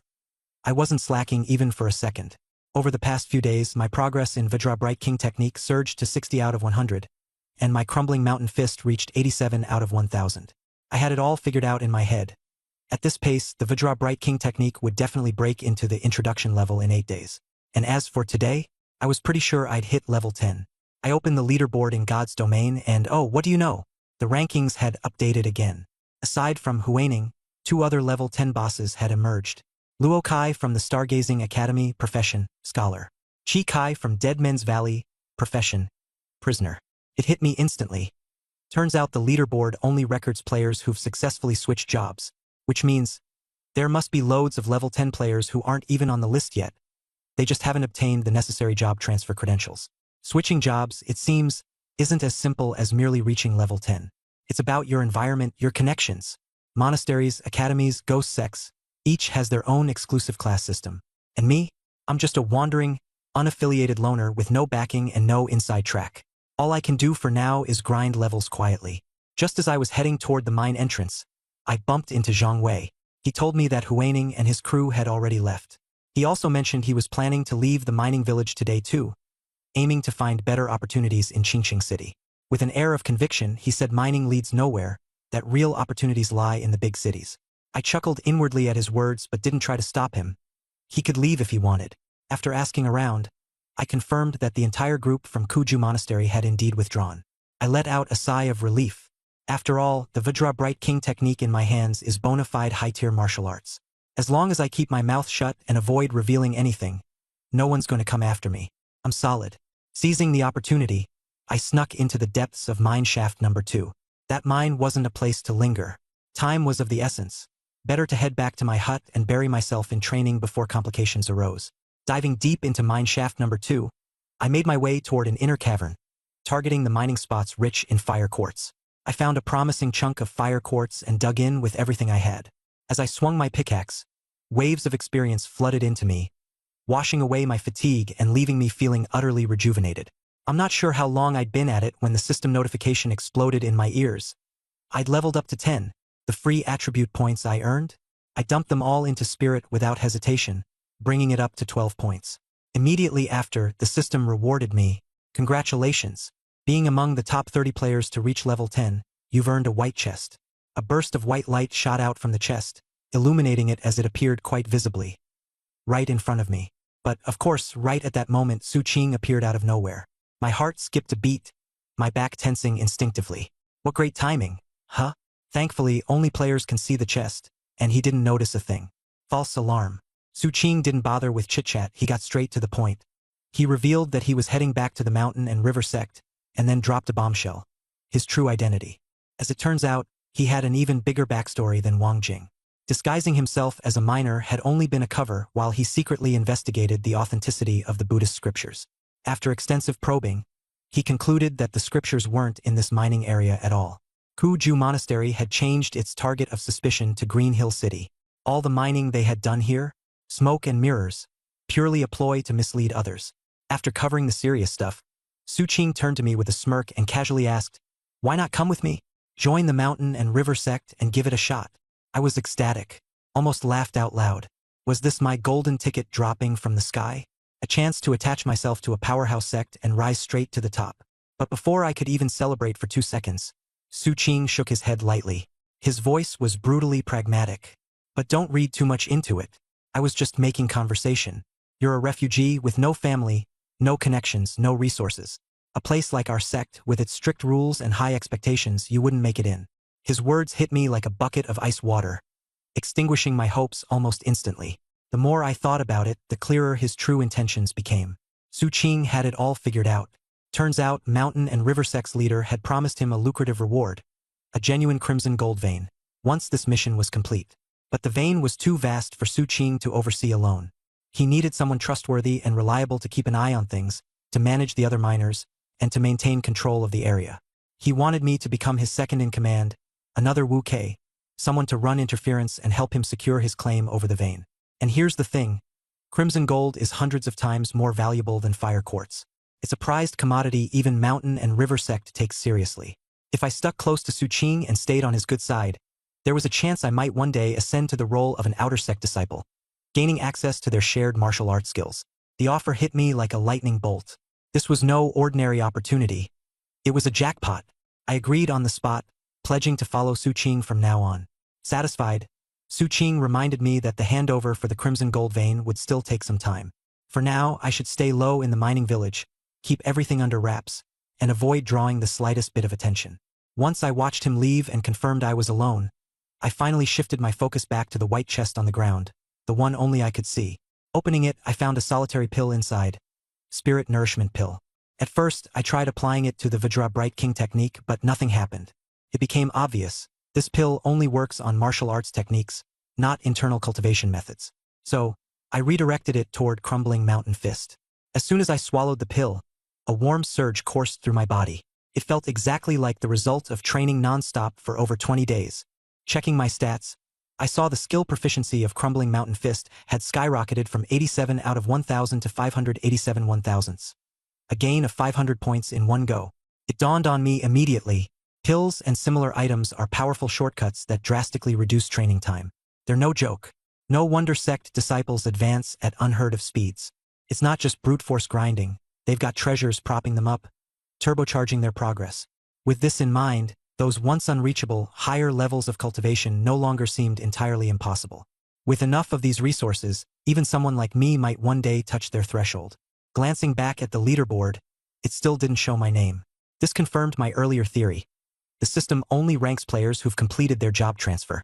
But knowing I'd already climbed into the top 30 of all players in God's domain, that meant my leveling speed was already elite tier. Got it. Here's the translated content keeping the original structure and flow intact. But now I get it. Other players leveling up slowly isn't about a lack of talent. It's purely because they don't have the insane cultivation speed advantage like I do. Take Zhang Wei and the others, for example. They've got great backgrounds and tons of resources, but they can't handle hardship. They don't have the guts to grind like I do. I can't be bothered thinking too much about this stuff. Right now, the most important thing is to keep my head down and keep leveling up, aiming for the next big rank up so I can milk another wave of system rewards. Back in my cabin, I continued my relentless training of the mountain crashing fist, and right away I noticed something felt off. The proficiency was increasing rapidly. Before, I'd barely gain a bit of progress after an hour. Now, I was shooting up by 6 points after just 5 hours. In that instant, I realized what was happening. Sure enough, my increased mental strength was directly boosting the rate at which I gained proficiency in martial techniques. Seizing the momentum, I immediately went to test the Vajra King power cultivation method to see if its experience growth was also tied to mental strength. I began practicing the Vajra King power, and the experience numbers shot up by 5 points per second. Before I knew it, I'd earned the 6th point of experience with ease. This absolutely confirmed it. Mental strength directly increases the growth cap for both experience and proficiency, boosting growth by a whole 1/5 of the base value. In other words, as long as I keep leveling up and dumping my attribute points into mental strength, my cultivation speed will get faster and faster, forming a positive feedback loop. While others are stuck grinding away through slow, painstaking training, I'm holding on to these free attribute points, creating an overwhelming, crushing advantage. For the next few days, my routine stayed the same. Spending my days mining obsessively in the cave to grind experience, and my nights locked in, training my martial techniques and cultivation methods. Both my money and power skyrocketed. Double the gains, double the fun. Finally, the day came when the experience for Vajra King power hit the max. 100 out of 100. In the instant of breaking through, a surge of scorching warmth filled my body, and faint wisps of white steam rose from my head. The system notification popped up right away. Vajra King power successfully upgraded to level 2. Along with it came 5 free attribute points that I claimed without hesitation. Post-upgrade, my strength and agility shot up by 15 points each, and my health spiked with a plus 100 increase. Without a second thought, I dumped all 5 attribute points into mental strength, pushing it up to 17 points. Immediately, my mind felt clearer and sharper, and even my sense of perception and field of vision expanded significantly. The increase in health wasn't just a temporary buff, either. It was a permanent stat boost, jumping my health from 110 to 210. I felt a jolt go through my mind. This cultivation method is insane. If it's already this powerful at level 2, I can't even fathom how ridiculous it'll be at level 4. Testing my newly enhanced abilities, I activated the cultivation method and focused my power. My strength surged up to 26, and agility hit 20. Adding the boost from the mountain crashing fist, my strength skyrocketed to a whopping 29. Landing a punch squarely on the ground, the stone slab beneath my feet cracked and shattered, leaving a clear imprint of my fist. The power was undeniable. But it wasn't long before I realized the downside. Vajra King power burns through energy insanely fast. Running the technique while attacking drained all my inner energy in less than a minute, forcing it to shut down automatically. I instantly understood this is a pure burst-type cultivation method. It's great for explosive power in combat but totally unsustainable for prolonged grinding like mining or training. After reviewing the level 2 details of the technique, I noticed the rewards had doubled compared to level 1, higher stat boosts, even crazier health increases, and now an added feature called Vital Energy. I'm not sure how Vital Energy works just yet, but thinking of Su Qing and Huinang, they're probably stuck in the lower levels of their techniques. Meanwhile, I could potentially surpass them, all thanks to my boosted mental strength, faster cultivation speed, and higher limits. Without wasting any time, I began practicing the level 2 cultivation method. Though the stances had changed, I adapted to them quickly. The experience cap for level 2 jumped to 8 points per day, and my cultivation efficiency leaped to a whole new level. Here's the process content translated into English, adhering to the structure, format, and overall layout of the original. At present, my mental energy is at 17 points, so the daily experience cap for my cultivation technique is raised to 8 points. Once my mental energy hits 20 points, the experience cap will surge to 10 points. This cultivation speed is absurdly faster than I initially anticipated. The most important thing is, I can still keep leveling up. With my mental energy skyrocketing, my cultivation speed will only continue to accelerate. Finally, I felt completely assured. Achieving perfection in the 4th level of a first-class technique isn't nearly as out of reach as I once thought. After that, I focused on practicing the collapsing mountain fist, training for a full 10 hours a day, with my proficiency steadily increasing by 17 points daily. Exactly the same value I calculated based on my mental energy. It turns out that mental energy is indeed the core of cultivation efficiency for techniques and combat arts. Now, everything feels fully under control. I did some quick mental calculations. At this pace, I could achieve mastery in collapsing mountain fist within 10 days, boosting my strength by 3 points. Combined with the enhancements from my Vajra Bright King technique, my explosive power would soar beyond 32 points in an instant. After finishing my martial arts practice, I hoisted my pickaxe and exited the mine tunnel, running into Uncle Wong and his team just as they finished their shift. Uncle Wong saw how hard I'd been mining and training every single day, and couldn't help but comment on my dedication. I brushed it off casually without explaining much. As I approached the mine's entrance, I bumped into Lin Guoliang, Wu Meng, and Chan Su. They had a few unfamiliar faces with them. 4 new players, each looking pale and visibly shaken by the terrifying environment of this divine realm. Among the group was a resolute-looking middle-aged man who was speaking quietly with Chan Su. Thanks to my heightened hearing and sense perception, far surpassing ordinary humans, I could clearly hear their exchange from dozens of meters away. The man's surname was Chan, and he was a police officer dispatched from the real world. A rescue team had been specially formed with the goal of reaching this place. My heart skipped a beat but quickly calmed again. The rules of the divine realm are nothing short of bizarre. Even if help comes from the real world, it won't change the situation here. Most people trapped here simply cannot get out, and external messages have no way of reaching this place. Lin Guoliang maintained a cold attitude towards the officer and even advised him to focus on mining and surviving. The officer, however, remained composed, deciding to stabilize the situation first and observe the unfolding events. I walked over, and Chan Su greeted me with a polite fist salute before returning to his mining work without further words. As I continued walking past them, Officer Chun quietly asked Chan Su whether I counted as one of the victims in this place. Chan Su promptly answered on my behalf, saying that I was essentially a local, a top-tier miner who had even shared copper coins with them in the past. I didn't bother engaging in the conversation and immediately headed into mine number 2 to continue working. But as I mined, a sudden alarm went off in my head. I sensed something was wrong. I should have already accumulated enough experience to reach level 10, yet the system remained completely unresponsive. Thinking it through, I realized there were only 2 possibilities. Either the experience requirement skyrockets beyond level 10, or I must first complete a class transition to advance further. This was a problem. I had no clear understanding of the class transition requirements, and if I recklessly pursued a sect-based path and exposed my Vajra Bright King technique, an advanced skill, I could end up targeted by Kuju Temple. If they started suspecting I had the sacred sutra on me, it would spell disaster. I decided to stay patient and keep observing the situation. For several consecutive days, I stuck to my routine, mining during the day and cultivating at night. However, my level remained firmly locked at 10 with no changes at all. This confirmed my worst fear.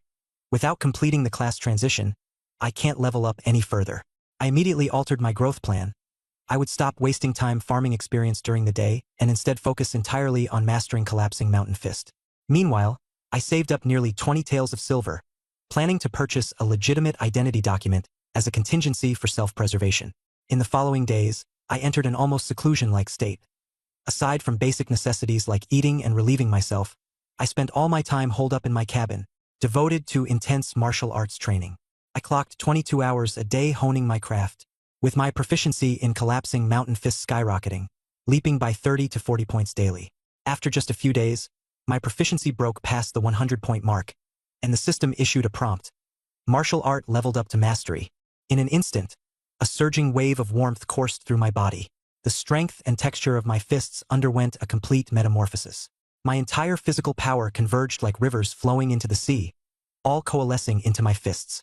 Despite the cramped space of the cabin, my punches, steps, and movements were precise and unrestrained. The sharp whistle of my strikes filled the air, the sound of breaking wind reverberating with an intensity that could shake one to their core.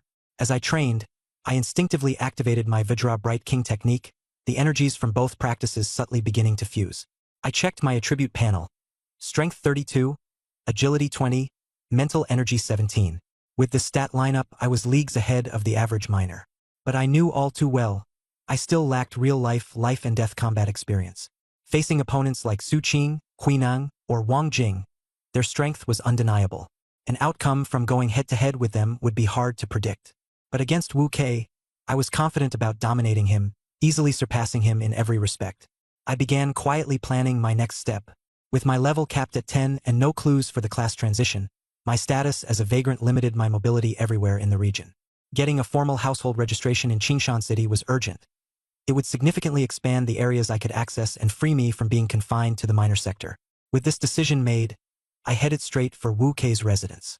Glancing at his attribute panel, there was barely any improvement. His growth rate was laughably slow. It's evident that between native NPCs and players, there's a natural, insurmountable divide. Even though his Black Tiger Fist was at the accomplished stage, his strength at best hovered around 24 points. Once I activated Vajra Bright King technique, my strength jumped directly to 32 points, easily overpowering him in overall capability. I maintained a humble tone and told him I had saved up 5 taels of silver and planned to purchase household registration in Qingshan City. But Wu Kei was quick to mock me, asking how someone mining all day could possibly save that much money.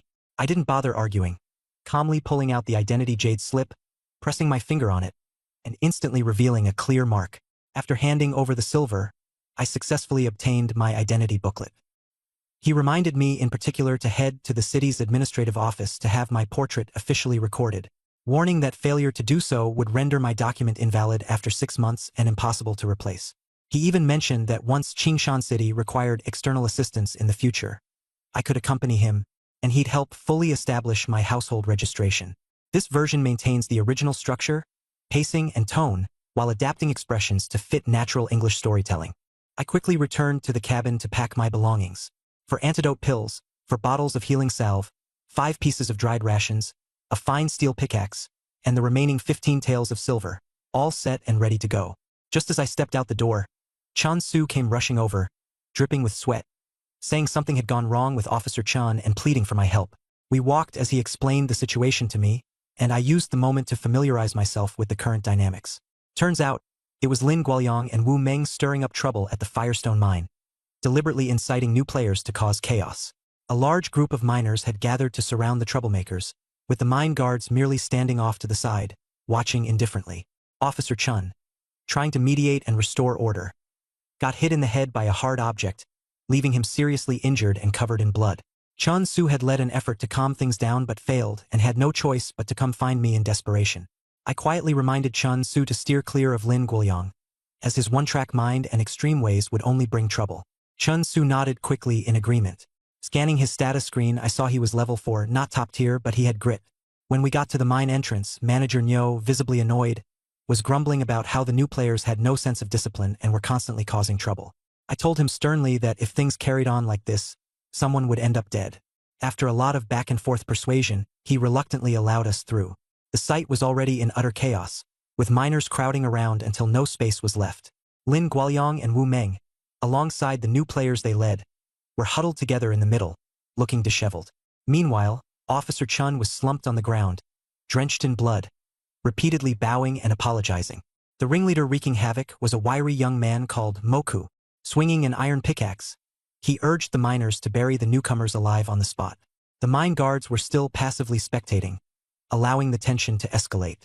Just as Moku raised his pickaxe to make a move, I shouted a sharp command that froze him in his tracks. The miners instinctively parted to clear a path for me. Nearby, Uncle Wang tugged on my arm, cautioning me not to get involved. I spoke firmly, even if they're in the wrong, no one deserves to die. Unconvinced, Moku launched into a loud tirade, spouting defiant taunts. I simply took out a tael of silver, handing it over as compensation to pacify the crowd. The atmosphere shifted immediately. The miners, swayed by the offer, began contemplating taking the money and letting things go. Without hesitation, I went over to Officer Chun and held his hand steady to staunch the bleeding. Sprinkling on the healing salve, the blood stopped almost instantly. His health bar had dropped to just over 20 points, one step away from death. Grateful, Officer Chun pressed me for the name of the miracle medicine I'd used. I brushed it off with a casual lie, saying it was just the 5-1-a-bottle healing salve from the mine's pharmacy. Chun Su approached to thank me profusely, and I told him the compensation silver had been a loan, which he must repay in the future. Chun Su solemnly agreed. As we spoke, Moku suddenly seized an opportunity, snatching the bottle of healing salve from my hand and smashing it to the ground. Without another word, he swung his pickaxe at me in a surprise attack. My reflexes were quicker. Grabbing the pickaxe mid-swing, I wrested control from him with a twist of my wrist. The heavy tool was now solidly in my hand. It didn't matter how much Moka struggled. He couldn't retrieve it. The surrounding miners were stunned, their faces struck with disbelief and fear.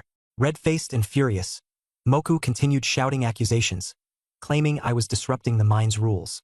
Ignoring his ranting, I reached out, grabbing him by the neck and hoisting him off the ground with one hand. He flailed his limbs, his face turning purple as he tried desperately to free himself. But I remained unmoved, overpowering him completely. The miners around us turned pale, their panic visible, as Moka's eyes rolled back, incapable of even forming words to beg for mercy. Manager Nyo hurried over, pleading for me to let him go, warning that if Moka died and the officials got involved, things would spiral out of control. Relenting, I released my grip, and Moku crumpled to the ground, trembling in shock, his eyes gleaming with sheer terror. Turning to Manager Nyo, I patiently awaited his decision. He promptly declared the matter resolved. Moku would be penalized 10 genes of Firestone or for his violent actions, and if he couldn't gather enough, all his wages would be seized instead. I nodded in approval. That punishment was harsh enough. Manager Nyo waved off the crowd to disperse, leaving Moku to scamper away in humiliation. On the other side, Officer Chun, now visibly recovered, again inquired about the healing salve I'd used. I gave him the same nonchalant reply, insisting it was just basic medicine from the pharmacy. Chun Su expressed his thanks once more, and I reminded him that the silver from earlier was a loan, requiring repayment. With resolute determination, he swore he would pay me back. Not long after, Lin Guoyang and Wu Meng came sidling up, thick-skinned as always. Lin was the first to speak, asking for some of my healing salve as well. I responded coldly, "None left." He didn't back down and shamelessly asked to borrow a tael of silver instead, promising to return it. I shut him down with a firm refusal. The moment those words left my mouth, Lin's face twisted in anger as he accused me of looking down on him. I cast him a faint glance, unwilling to waste any more words, and delivered a sharp slap across his face. The slap sent him tumbling, leaving his face swollen and his health bar down by half. Wu Meng, now enraged, tried kicking at me in retaliation, but a quick backhanded slap threw her to the ground as well. The 4 new players who had been trailing them stood frozen, wide-eyed in shock, thoroughly cowed by the sequence of events. They didn't dare make a sound. I shot them an icy glare and muttered, "Fools." Then, turning to Chun Su and Officer Chun, I said, "I won't be staying in the Firestone mines much longer. You two better uphold the order around here. Stay out of the mines themselves, and at least you'll survive for now." Upon hearing my departure, Chun Su looked clearly surprised and seemed on the verge of questioning me further. But I gave him no chance, turning away without another word. Soon after, I climbed onto a carriage alongside Wu Kei, heading toward Qingshan City. He mentioned the journey would take most of the day. Once we arrived, the plan was to settle my household registration and spend the night there before traveling 80 li to another Firestone mine, a place where the real struggle was just beginning. When I pressed him about what mine disputes entailed, he withheld the details, simply saying, "You'll understand when you get there." On the road, I opened the Divine Realm rankings and noticed 3 new career paths had been added to the leaderboard. The top 6 positions were Martial Monk, Scholar, Apprentice Craftsman, Swordsman, Blade Guard, and Bandit. In just a matter of days, 6 transition paths had already appeared. When my eyes landed on the word Swordsman, a trace of envy arose in my heart. I couldn't help but secretly ponder. Could the Shanha sect also have similar transition opportunities? 2 hours later, the carriage slowly entered Qingshan City. I stepped out of the carriage, officially setting foot into the city. Previously, I had no formal identity and was merely considered a drifter, only later being assigned work in the fire crystal mine to make a living. The carriage came to a steady stop in front of the city administration office. Manager Wu instructed me to go in alone to handle the household registration procedures. saying he would wait outside. It took no more than half an hour to complete the portrait filing and registration, making me an official resident of Qingshan City. Walking out of the office, I happened to overhear Manager Wu casually chatting with Head Constable Lin nearby. I caught a snippet of their conversation as Head Constable Lin sighed, mentioning that the vacant constable position was originally intended for his brother-in-law. Even though the latter had passed away, the silver paid for the position couldn't be refunded. Manager Wu casually chimed in, suggesting it was the man's own fault for being ill-prepared and bringing misfortune upon himself. A jolt ran through me as realization struck like lightning. This could only be about my fifth brother's matter. An idea exploded in my mind. Constable? They can switch professions too. This discovery lit up my thinking, the gears in my head turning rapidly. After the chat, Manager Wu took me to an inn to settle in. Once I was comfortably situated, he repeatedly warned me not to wander around aimlessly or stay out late, before excusing himself to leave. As soon as he was gone, I discreetly asked around for Head Constable Lin's residence and lurked nearby, lying in wait. When night finally fell, Head Constable Lin came home. I stepped out and directly stopped him in his tracks. Recognizing my unfamiliar face, his expression turned wary as he frowned and asked what my business was with him. I was straightforward. Now that I had officially gained Qingshan City residency, I intended to seek a stable job to settle down, marry, and live a peaceful life. He immediately doubted my intentions, suspecting that I was aiming to take over the vacant constable position left by my fifth brother. I admitted to it without hesitation and handed over 10 taels of silver. But he barely glanced at the silver, his face cold as he reprimanded me. Just a mere drifter who managed to buy your way into the city. How dare you dream of becoming a constable? Know your place. I had expected this reaction and didn't get angry. Instead, I leaned in and played my trump card. I am no ordinary miner. Su Qing, a disciple of Shanha sect, has agreed to appoint me as overseer of the Crimson Gold Mine. I'll be taking up that post soon. I had originally planned to handle this matter discreetly, so much so that even Manager Wu wasn't aware of it. The mention of Su Qing and Crimson Gold Mine instantly changed Head Constable Lin's demeanor. His face darkened with suspicion. How could an ordinary miner have ties with a sect disciple? He demanded, his tone laced with doubt. Unless you're at least a martial practitioner, it doesn't make sense. He abruptly lashed out to test me, but I had anticipated this. Raising a hand, I effortlessly deflected his strike. Sensing my strength as a martial practitioner, his attitude flipped as quickly as a gust of wind. He immediately grew polite, repeatedly apologizing for his earlier rudeness, hoping to mend ties with me. Seizing the moment, I once again offered the 10 taels of silver. This time, he accepted the silver without hesitation, nodding and even praising me. In the end, he agreed to recommend me for the constable position but insisted that I must first undergo some testing at the mine combat trials. Only then could I formally join the city administration. Ecstatic, I clasped my hands in gratitude and openly called him boss. He was clearly pleased by this and told me to leave for now. Once I turned to go, I heard him mutter under his breath, distancing himself from this entire matter. That night, Wu Kei remained absent for an unusually long time. I clenched my fists, keeping vigilant, eyes fixed on movements across the street, all while ensuring the area was secure. I then silently activated my Vajra King embodiment technique, delving into deep cultivation under the cloak of night. By the next morning, Wu Kei returned, summoning me to set out together. Along the way, he revealed the true nature of Shanha sect. It was essentially a mining syndicate profiteering off fire crystals and crimson gold. One mine alone could yield returns of tens of thousands of coins, and within the syndicate, mine thieves ran rampant. I couldn't help but ask, why does no one crack down on these mine thieves? He scoffed, explaining, thieves blend in among the miners. Clearing them out is difficult. Besides, stealing minerals is minor. It's often overlooked by those above. His tone turned serious, his expression grim.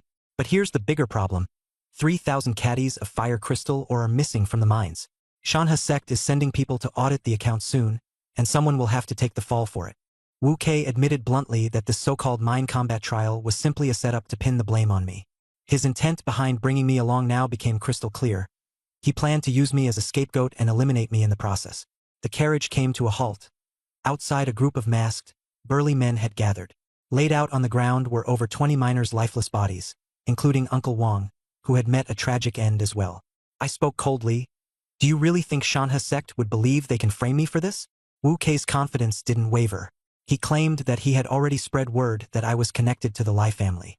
Even Steward Nyo had investigated my background and had been favoring me due to this misunderstanding. What Wu Kei had truly been struggling with was finding a suitable scapegoat, and now I had conveniently fallen into his trap. In that moment, clarity hit me like a storm. Steward Nyo mistook my identity, and Wu Kei was exploiting it to the fullest. I swept my gaze across everyone present, observing their displayed stats. These masked brutes were all mine guards. As for Wu Kei, his stats remained unchanged. My confidence solidified. The outcome of this encounter was already determined. Wu Kei probed further into my relationship with Su Qing. I gave him an honest answer. Su Qing values me highly. He's promised me the role of overseer at Crimson Gold Mine. If you dare touch me, he won't let you get away with it. Wu Kei simply sneered, claiming it was perfect timing since Su Qing himself was overwhelmed by trouble at the mines and wouldn't have the bandwidth to intervene. A sinking feeling hit me as I realized there was a far greater force orchestrating events from the shadows. Before I could respond, Wu Kei suddenly attacked, employing Black Tiger Fist. His strength surged as he unleashed a powerful strike aimed directly at me. I activated the Vajra King embodiment technique immediately, my power and speed skyrocketing. Coupling it with the amplification of Collapsing Mountain Fist, I faced his strike head-on. Wu Kei, believing I was merely a martial practitioner, had severely underestimated me, failing to anticipate the sheer force of my capabilities. Here's your content translated into English while maintaining the original structure, paragraph format, and overall layout. I slammed a heavy fist into his chest. His sternum caved in instantly, and he spat out blood as he was sent flying backward. He hurriedly begged for mercy, but I paid no attention, charging at him with a relentless barrage of punches. I beat him until he howled in pain, completely losing any ability to fight back. As blows rained down, I coldly spoke. Uncle Wang was a good man, and you just decided to kill him. You think I'd take the fall for you? You aren't worthy. And fifth brother, he died because of you too. You're just like him. A worthless piece of trash. Only then did Wu Kei realize I was wielding the Vajra King's technique, but by then, it was far too late. With one final punch, I crushed his skull and ended his life on the spot. I had originally intended for Wu Kei to die in sheer terror and regret, leaving no loose ends. But with time pressing, I couldn't afford to focus on such details. The guards around the mines were already beginning to stir uneasily. Now that my strength had surged, such a commotion was no longer a significant threat. I started digging immediately, carefully burying the bodies of the deceased miners, then disposed of Wu Kei's corpse along with those of the mine's guards. Searching Wu Kei's personal belongings, I discovered banknotes amounting to a whopping 800 taels of silver. Suddenly, I recalled seeing him sneak out late the previous night. He must have been conducting business to sell illicitly mined, or he likely had a well-connected buyer in Qingshan City. Then it struck me.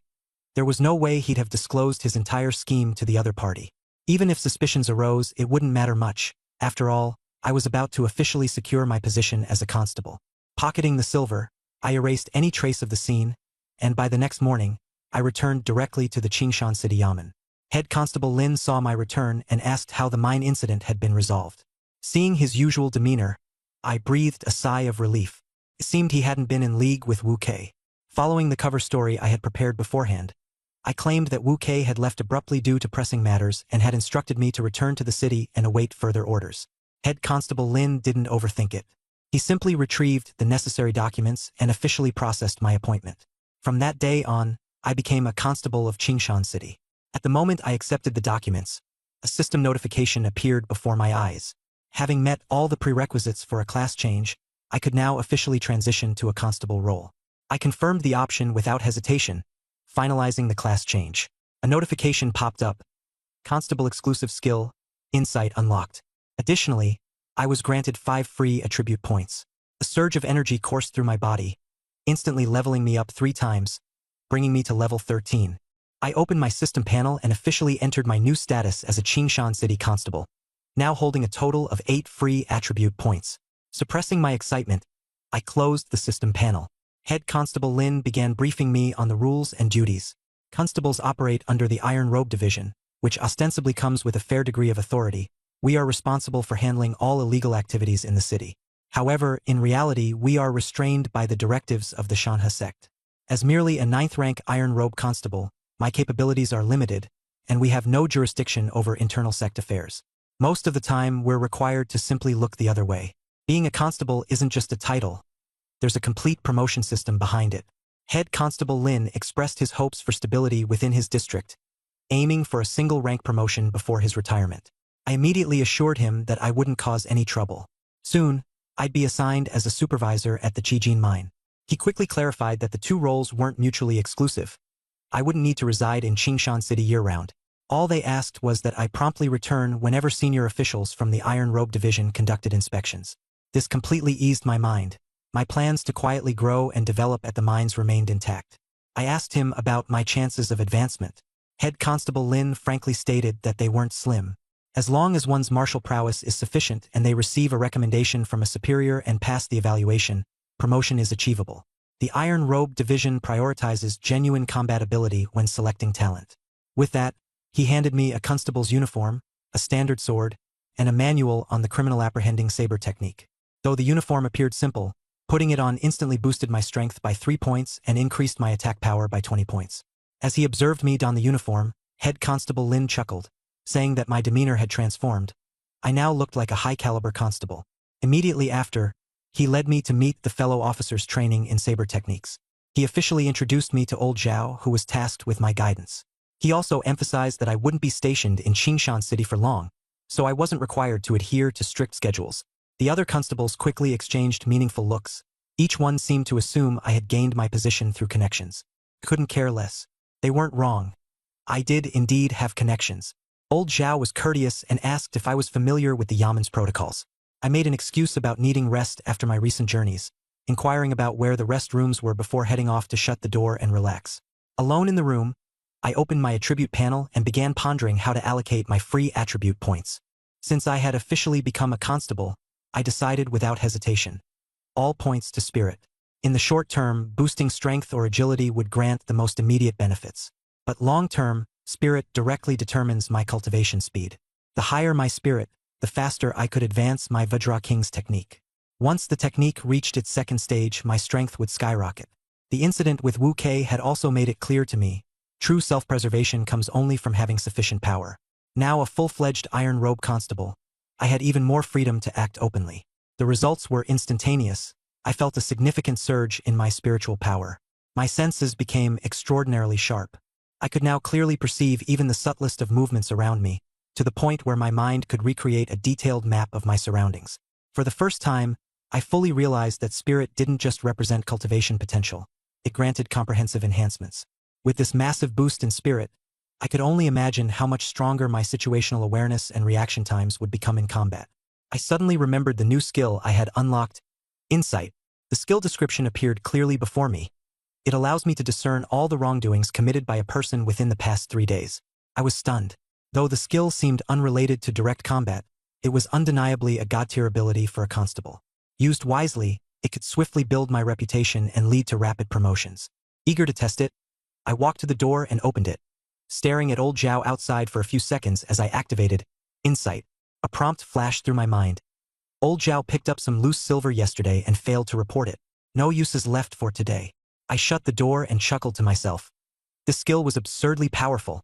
It was a shame it could only be used once a day.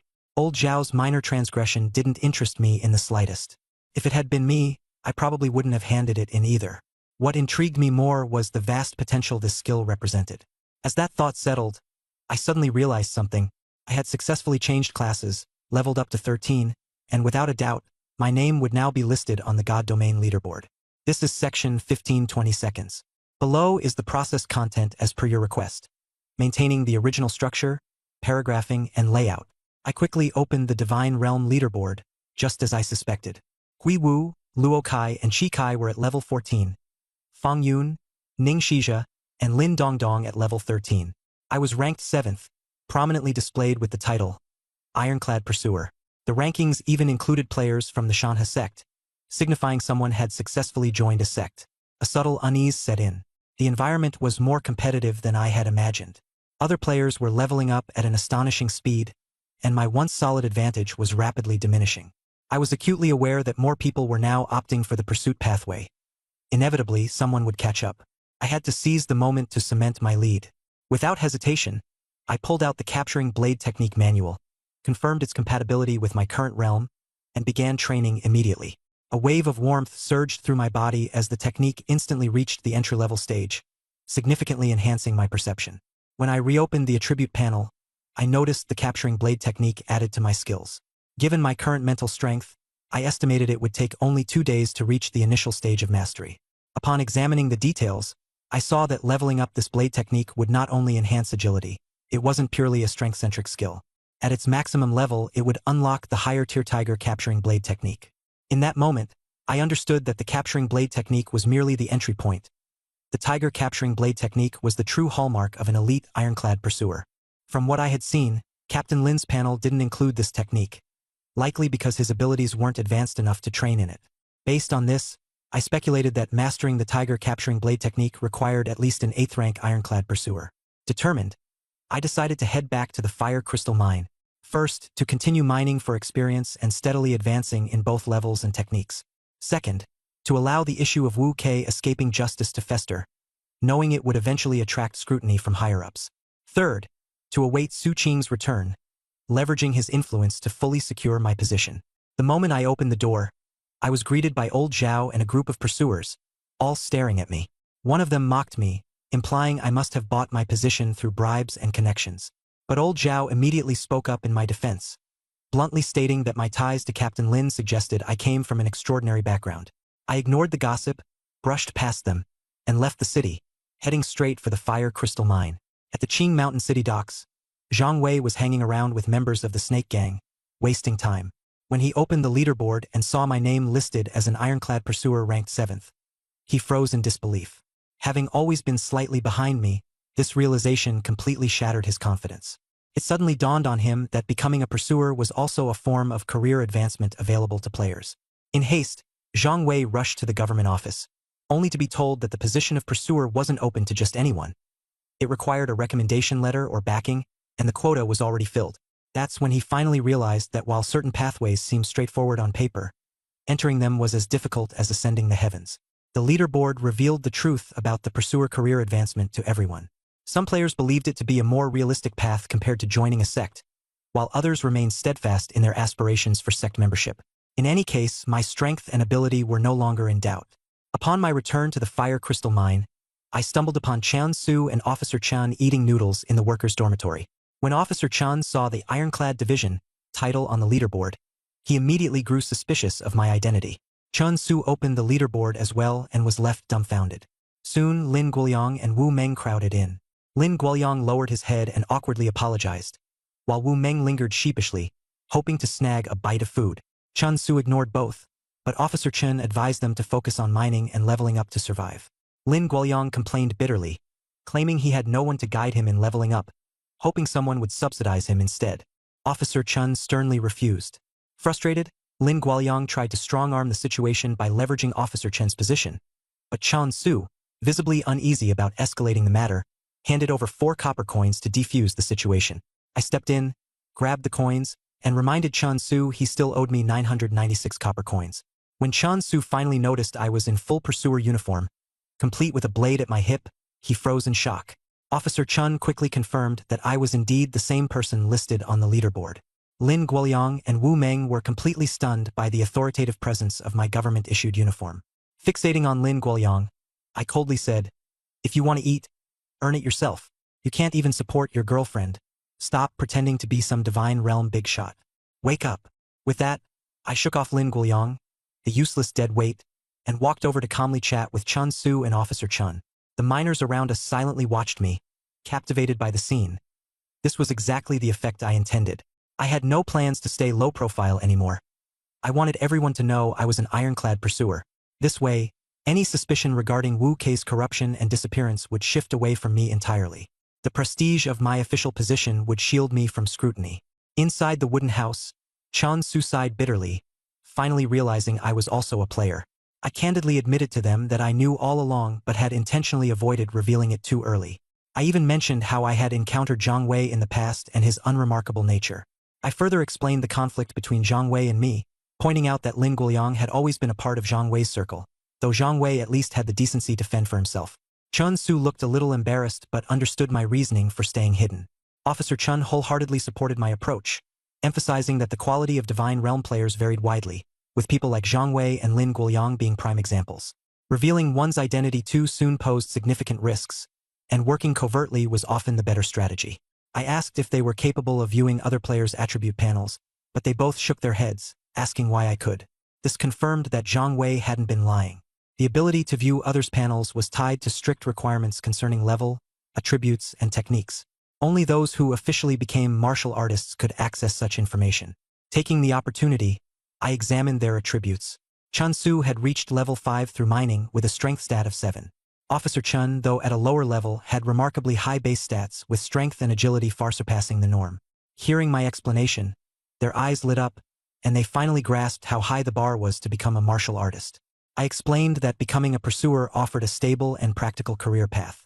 As long as they succeeded, they wouldn't have to risk their efforts seeking other career advancements. Despite their initial hesitation, I reassured them that once they officially became pursuers, the Ironclad division would provide entry-level techniques, and with the system covering them, the difficulties wouldn't be insurmountable. Here's the processed result, maintaining the original tone and structure. Let me know if further adjustments are needed. This is the 16th of 22 sections. Based on my logic, here's the processed content while retaining the original paragraph structure, line breaks, and overall layout. Chen Su still looked troubled. Being penniless, low in rank, and holding a vagrant identity, it was impossible for him to become a constable. I smiled and reassured him, telling him that not succeeding now didn't mean it would never happen. As long as he stayed alive, opportunities would always come. I laid out my offer.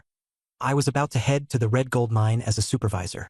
They could follow me there to mine, level up seriously, and once I officially became a constable, I would find a way to help them secure an opportunity.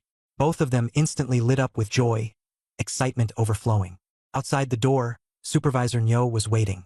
When he heard I had become a constable, his face was filled with astonishment. He had always mistakenly thought I was a scion of the Hongkuan family. With my new role at the Green Hill City Yamen, it all naturally made sense to him now.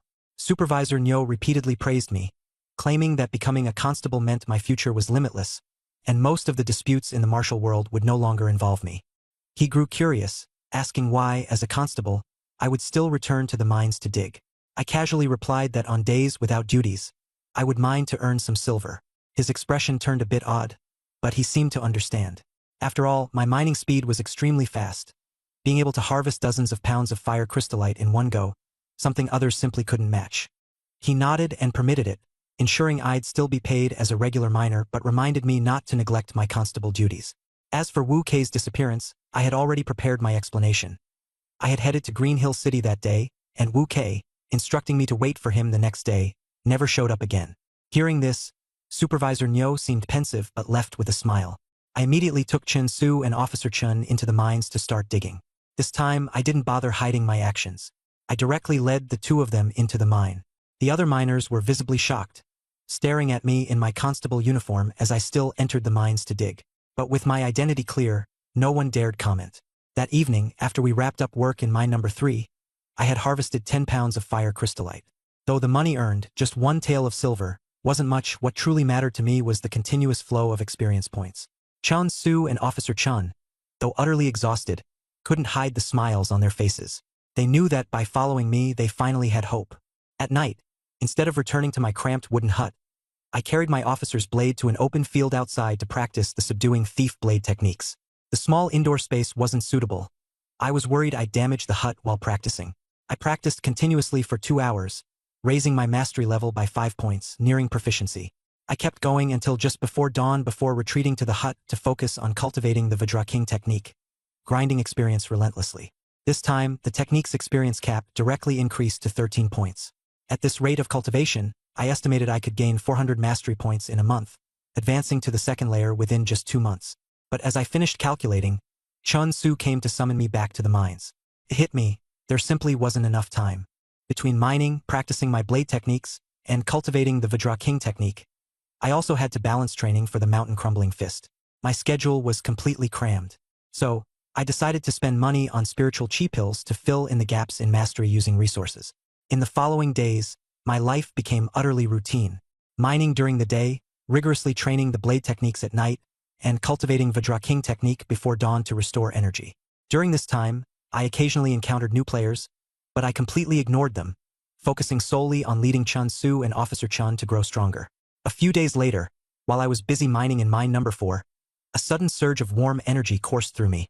I had successfully leveled up. I allocated all my free attribute points to spirit once again. That day, after wrapping up mining, I resumed training the subduing thief blade techniques at night. Finally, the blade technique broke through to initial understanding. Opening my status panel, I found my level had reached 14, with a spirit stat of 26 points. Breaking through with the blade technique added an additional 3 points to agility. I could feel the new changes in my body as I operated the Vajraking technique and performed the blade techniques in unison.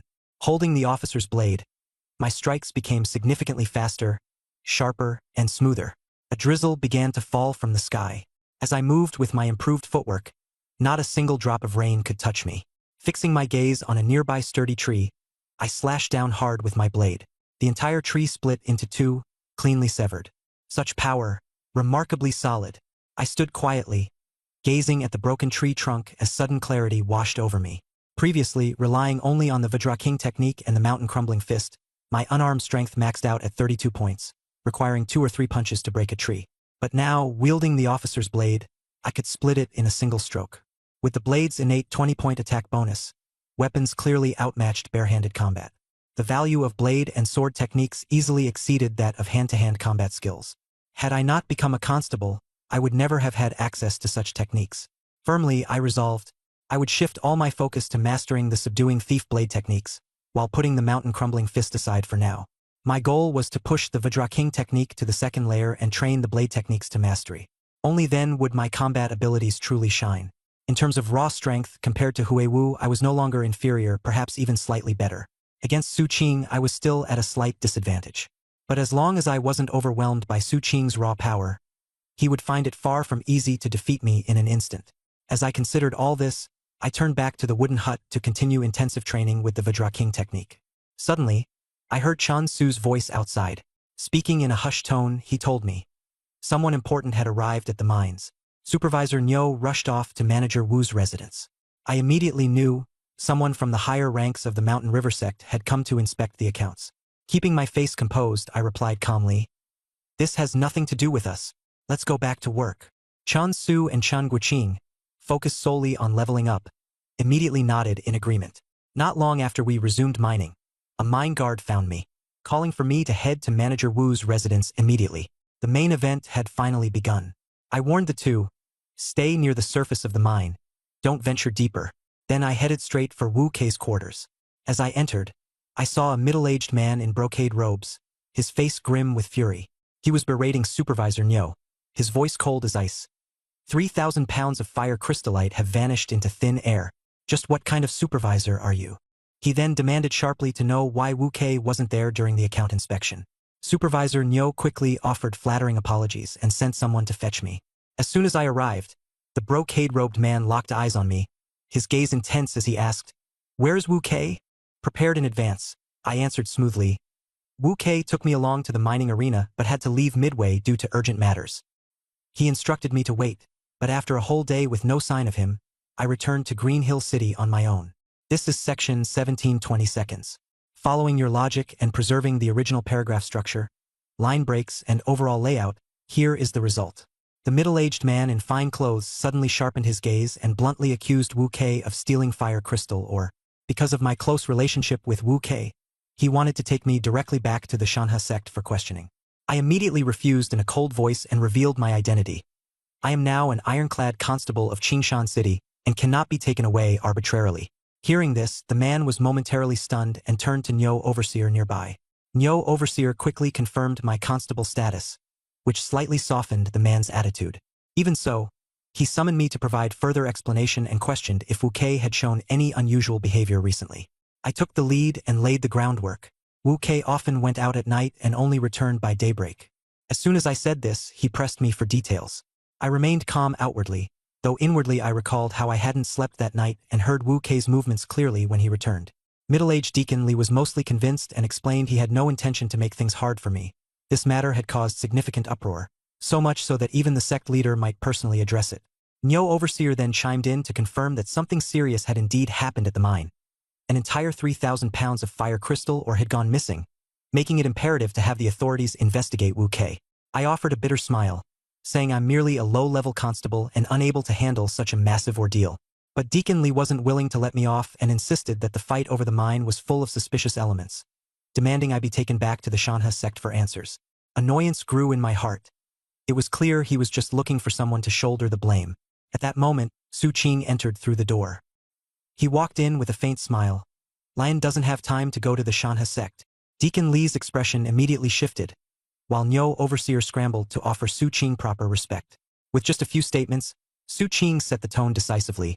He bluntly remarked that he had been suspecting Wu Kei of exploiting his position all along and had instructed Nyo Overseer to monitor him in secret. It suddenly dawned on me. No wonder Nyo Overseer had been holding back his opinions clearly and cautiously. He was one of Su Qing's men. Apparently, the mine's situation had long since been in Su Qing's control. Su Qing admitted candidly that he hadn't confronted Wu Kei earlier because Wu Kei had been favored by his senior brother. Now that Wu Kei had fled, it became the perfect opportunity to resolve this neatly. He immediately made arrangements for me to be appointed as the overseer of the Qijin mine. I was one of his people. Suspecting me was no different than suspecting Su Qing himself. Deacon Li's face froze instantly. He was well aware that the Qijin mine was Su Qing's domain. The lack of information on his part left him out of touch with the upper hierarchy. Continuing to press me would be equivalent to directly accusing Su Qing and asking for trouble. He bent in submission with a cupped fist. He turned to Su Qing and asked whether the matter with Wu Kei would be concluded as such or if the proper legal process should still be followed. Su Qing shook his head outright. Taking this matter public would only tarnish the reputation of the Shanha sect. The loss of 3,000 pounds of fire crystal ore was already a major embarrassment. Su Qing decided to report directly to the sect leader and have the sect handle it internally. Deacon Li immediately nodded in agreement and ceased to say more. Su Qing assigned Nyo Overseer to temporarily act as the overseer at the fire crystal mine to maintain order and prevent further disruptions. I quietly listened throughout the entire exchange. Internally, I couldn't help but admire Su Qing's deft maneuvering. With just a few words, he firmly pinned everything on Wu Kei, elevated Nyo Overseer, and subtly consolidated control over the fire crystal mine. Here is the translated text based on your request, keeping the structure, paragraph breaks, and layout intact. Su Qing instructed Steward Li to take the records back and give an honest report, while he himself decided to head to the red gold mine in person to prevent anyone from taking advantage of the situation or causing trouble. Steward Li didn't dare delay and left after bowing respectfully. After he left, Su Qing turned to me and asked how I had become a constable. I didn't hide anything and directly admitted that I had given Constable Lin 10 taels of silver. Su Qing was silent for a moment before asking if Constable Lin knew my true identity. I nodded. I told him that at first Constable Lin didn't want to take the money. But the moment I mentioned senior brother Su's name, his attitude changed immediately. Su Qing didn't get angry after hearing this. Instead, he nodded. He said that this made sense. If Constable Lin didn't know I was one of his people, he wouldn't have dared to accept those 10 taels of silver from me. And even if he did take the money, he wouldn't have actually given me the position of constable. He commented that it was a good thing for me to become a constable. He said that there might be opportunities in the Ironclad division in the future, which could also benefit the Shanha sect. Only then did I breathe a sigh of relief. Su Qing didn't mind and was actually glad to see this happen. It showed that my position as a constable was now more secure. Then, he asked if I had brought my belongings, saying he planned to head to the red gold mine immediately. I mentioned that I wanted to bring 2 helpers along. He asked if I trusted them. I said I trusted them completely. He nodded and allowed me to bring them. Soon after, we got on the carriage. Chen Su and Chen Guoqing seemed very tense. Chen Guoqing, in particular, didn't dare to speak unless spoken to. Su Qing spoke first. He joked that I must really enjoy mining. If he were a constable, he'd stay in the city and enjoy life. He definitely wouldn't bother going to the mines. I chuckled and said that mining makes money. If you don't work hard when you're young, you won't have the strength to do so when you're older. Su King Lauget? He remarked that I was indeed quick to earn a bit of money. Then he informed me that I would be a supervisor at the red gold mine, with a monthly salary of 100 taels. Chen Su and Chen Guoqing were both shocked. 100 taels of silver was an incredible amount. Converted into wheat cakes, it basically meant financial freedom. Naturally, I cupped my hands in thanks. Su Qing waved it off and said it wasn't that simple. He elaborated on the situation at the red gold mine. The Shanha sect had a senior brother in charge of the mines. This person had extensive connections both inside and outside the sect. The red gold mine used to be under his management. Most of the miners listened to him. The red gold mine was completely different from the fire crystal mine. While the fire crystal mine was valuable, the red gold mine generated more profit. However, the red gold mine was harder to extract from, and it had over 10,000 miners. There were over a dozen managers, making it a much larger operation. Although Su Qing was nominally in charge of the red gold mine, in reality he could only appoint one supervisor, me. The other managers were all people loyal to the senior brother. He didn't even know which ones could genuinely be trusted. Then he laid out the core issue. The red gold mine produced 3,000 caddies of gold each month, but production had recently started to decline. He had signed a military pledge to increase production to 3,500 caddies within 3 months. If he couldn't achieve this, the red gold mine would no longer be under his control. He said he was appointing me as a supervisor not just because I knew how to mine, but also because I wasn't associated with the senior brother. The 100 tael salary wasn't freely given. If I couldn't be of help, my term would only last a maximum of 3 months. I felt a mix of emotions. Su Qing's position was challenging. Although he had won the opportunity, he was now holding a hot potato. Internally, he didn't even have reliable people to assist him. Chun Guoqing murmured that with 10,000 miners producing 3,000 caddies a month, each miner was extracting just 1/10 of a caddy a day. Su Qing was surprised and asked if he had studied arithmetic. Then he smiled and said I had good judgment. By bringing someone like Chun Guoqing along, there was hope for completing the task. He asked if I had any thoughts on the matter. I suggested the most straightforward idea, improving mining efficiency, starting with the pickaxes. Chun Su and Chun Guoqing quickly followed up, agreeing that the better the pickaxes, the faster the miners could dig, and the more experience they would get. I continued with my proposal, providing hardworking miners with superior steel pickaxes. Su Qing shook his head with a wry smile. The cost of steel pickaxes was high. The Shanha sect wouldn't allocate them to everyone. Even if they were provided, some miners might still slack off. This wasn't just a technical issue. It was a complicated mix of cost, management, morale, and factional dynamics. I thought for a while and suggested, prioritize distributing better pickaxes to the most diligent miners. Instead of equipping everyone, only give them to those who truly work hard. Chun Su and Chun Guoqing's eyes lit up. Su Qing didn't dismiss the idea and asked if I had any other suggestions. I added, I'll need a pickaxe even better than the superior steel ones. Su Qing shook his head again. One person's effort won't solve a problem of scale. He messily scratched his hair, clearly frustrated, and joked that if he had known it was such a headache, he wouldn't have taken on the responsibility. I reassured him, we still have 3 months. There's time to figure things out. The key is to identify and deal with the miners who are slacking off. Su Qing wasn't optimistic. With over 10,000 miners, how many can we afford to get rid of? And replacing them with newcomers doesn't guarantee mining efficiency. Mining has its techniques. He admitted he had tried it himself. Non-martial artists couldn't compete with old miners in speed. He sighed in the end. We'll have to take it as it comes and see how things unfold. At least with the fire crystal mine no longer in someone else's hands, Wu Kei's incident will cause trouble for senior brother.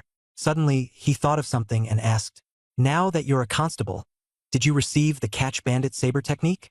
I nodded. He commented that it was a valuable technique. If mastered to perfection, it could lead to the tiger catch saber technique. The tiger catch was comparable to the Shanha draw saber technique. I asked what the requirements were. He listed 3. First, perfection in the catch bandit saber technique.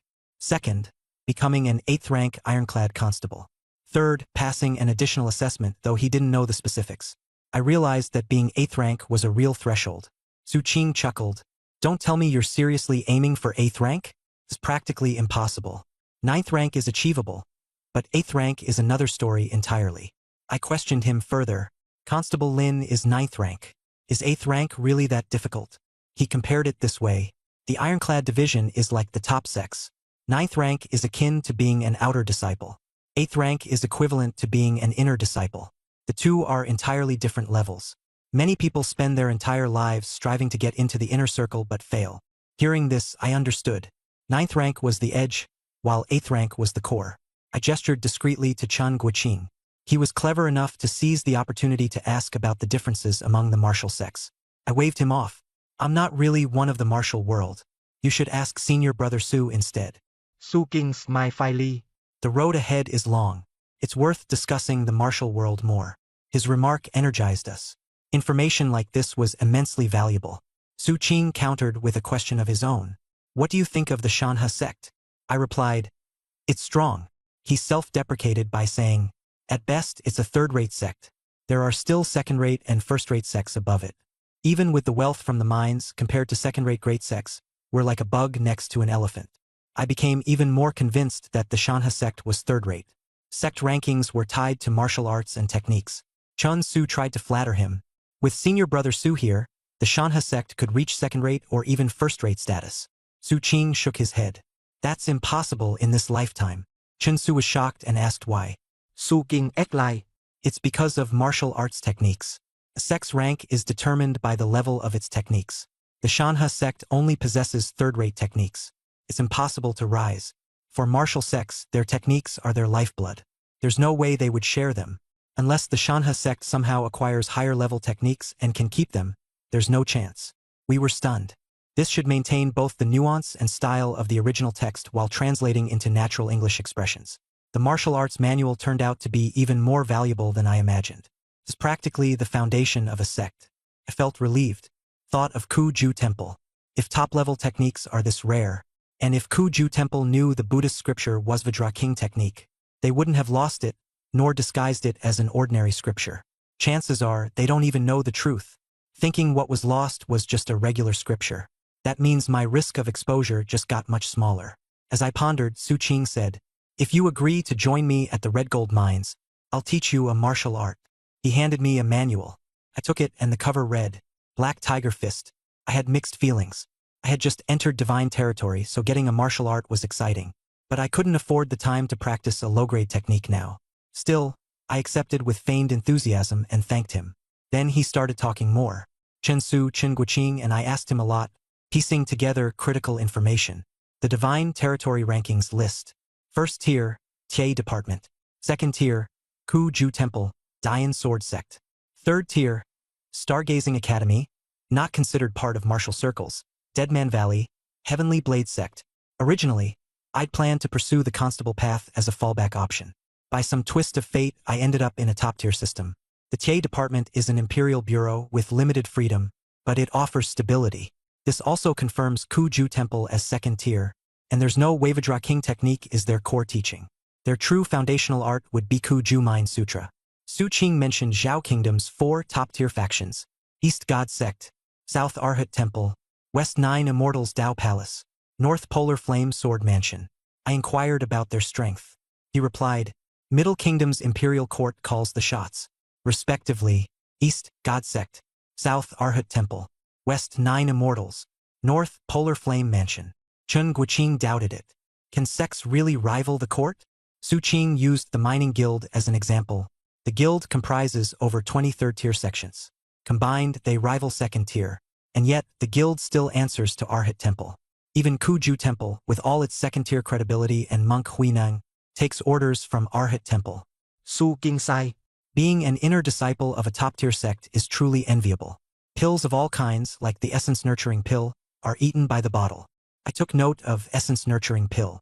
He explained, the world still belongs to Zhao Kingdom. Even the 4 first-tier factions wouldn't casually provoke the Imperial Court. Their relationships are complicated, not something worth worrying about. I voiced my goal of entering Shanha sect. Chan Su and Chen Guoqing echoed my ambition. Su King Auxestili Advis. Make achievements at the Red Gold Mines. Solidify your position. I can help maneuver you into Shanha sect. This lifted my spirits. He changed gears. I asked about the Essence Nurturing Pill. He explained martial arts progression. 1. Initial comprehension. 2. Proficiency. 3. Mastery. 4. Advanced artistry. 5. Transcendence.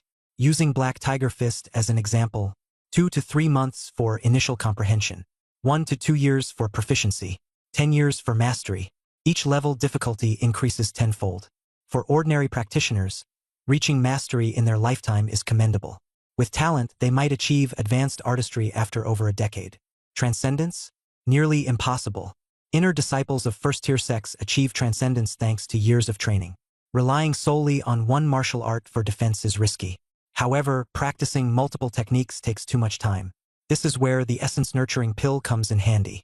Disciples of the 4 top-tier factions, and even some second-tier, use the pills to achieve advanced artistry in multiple arts while still young. High-tier martial arts increase difficulty even for basic proficiency.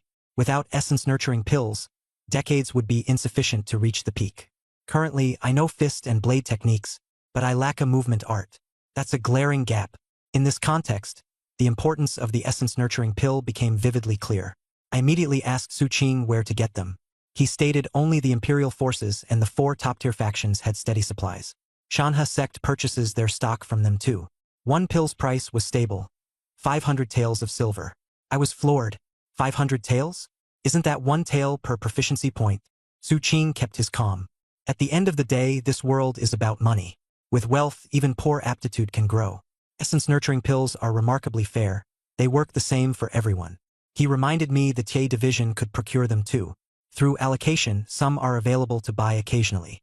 I resolved then and there. I need to climb to an 8th rank Tie constable.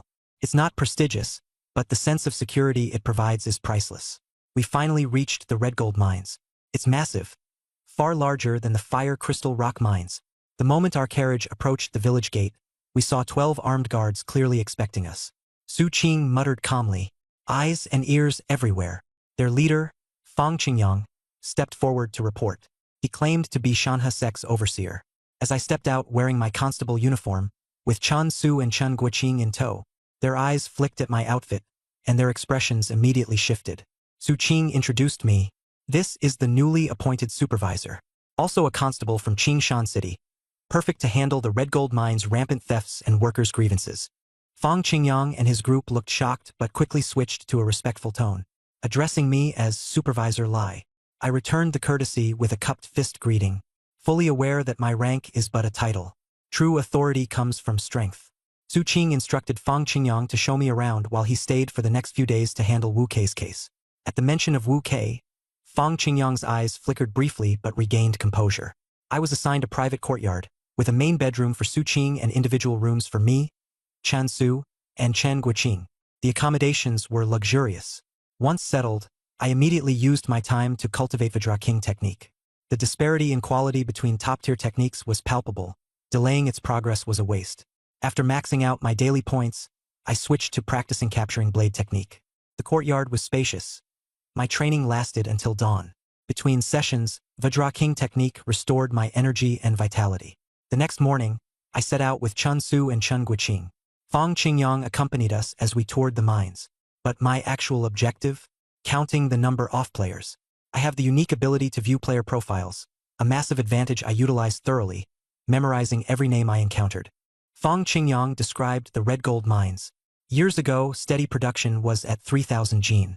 Now, infested with mine bugs, frequent collapses, constant theft and murders. The miners refused to enter the mines. Production dropped to 2,000 gene. Chun Su's and Chen Guoqing's faces darkened. The military mandate demands production rise to 3,500 gene within 3 months. An impossible task. I asked how many miners were here. Fang Qingyang replied, over 10,000, it varies, but that's the estimate. I pressed for solutions to increase production. He gave a bitter smile. Impossible. Deeper reserves remain in the mines, but no one's willing to risk their lives to extract it. Even the supervisors and guards face danger amidst potential riots. I mentally pieced it together. The core issues preventing production are simple: mine bugs and mine thieves. Fang Qingyang and his men seemed skeptical of my capability, their glances carrying faint mocks, but I honestly couldn't care less. The risk of collapse is high, but these two are more troublesome. But players are different, they love experience points. If the benefits are big enough, who's afraid of a little risk? I asked where the blacksmith shop was to check out the quality of the pickaxes. Fang Qingyang paused for a moment, then took me there. Once inside, the pickaxes were way better than the ones near the fire crystal mine. I told him to show me the best they had. He thought I was going to distribute them to miners and reminded me that the mine didn't have money.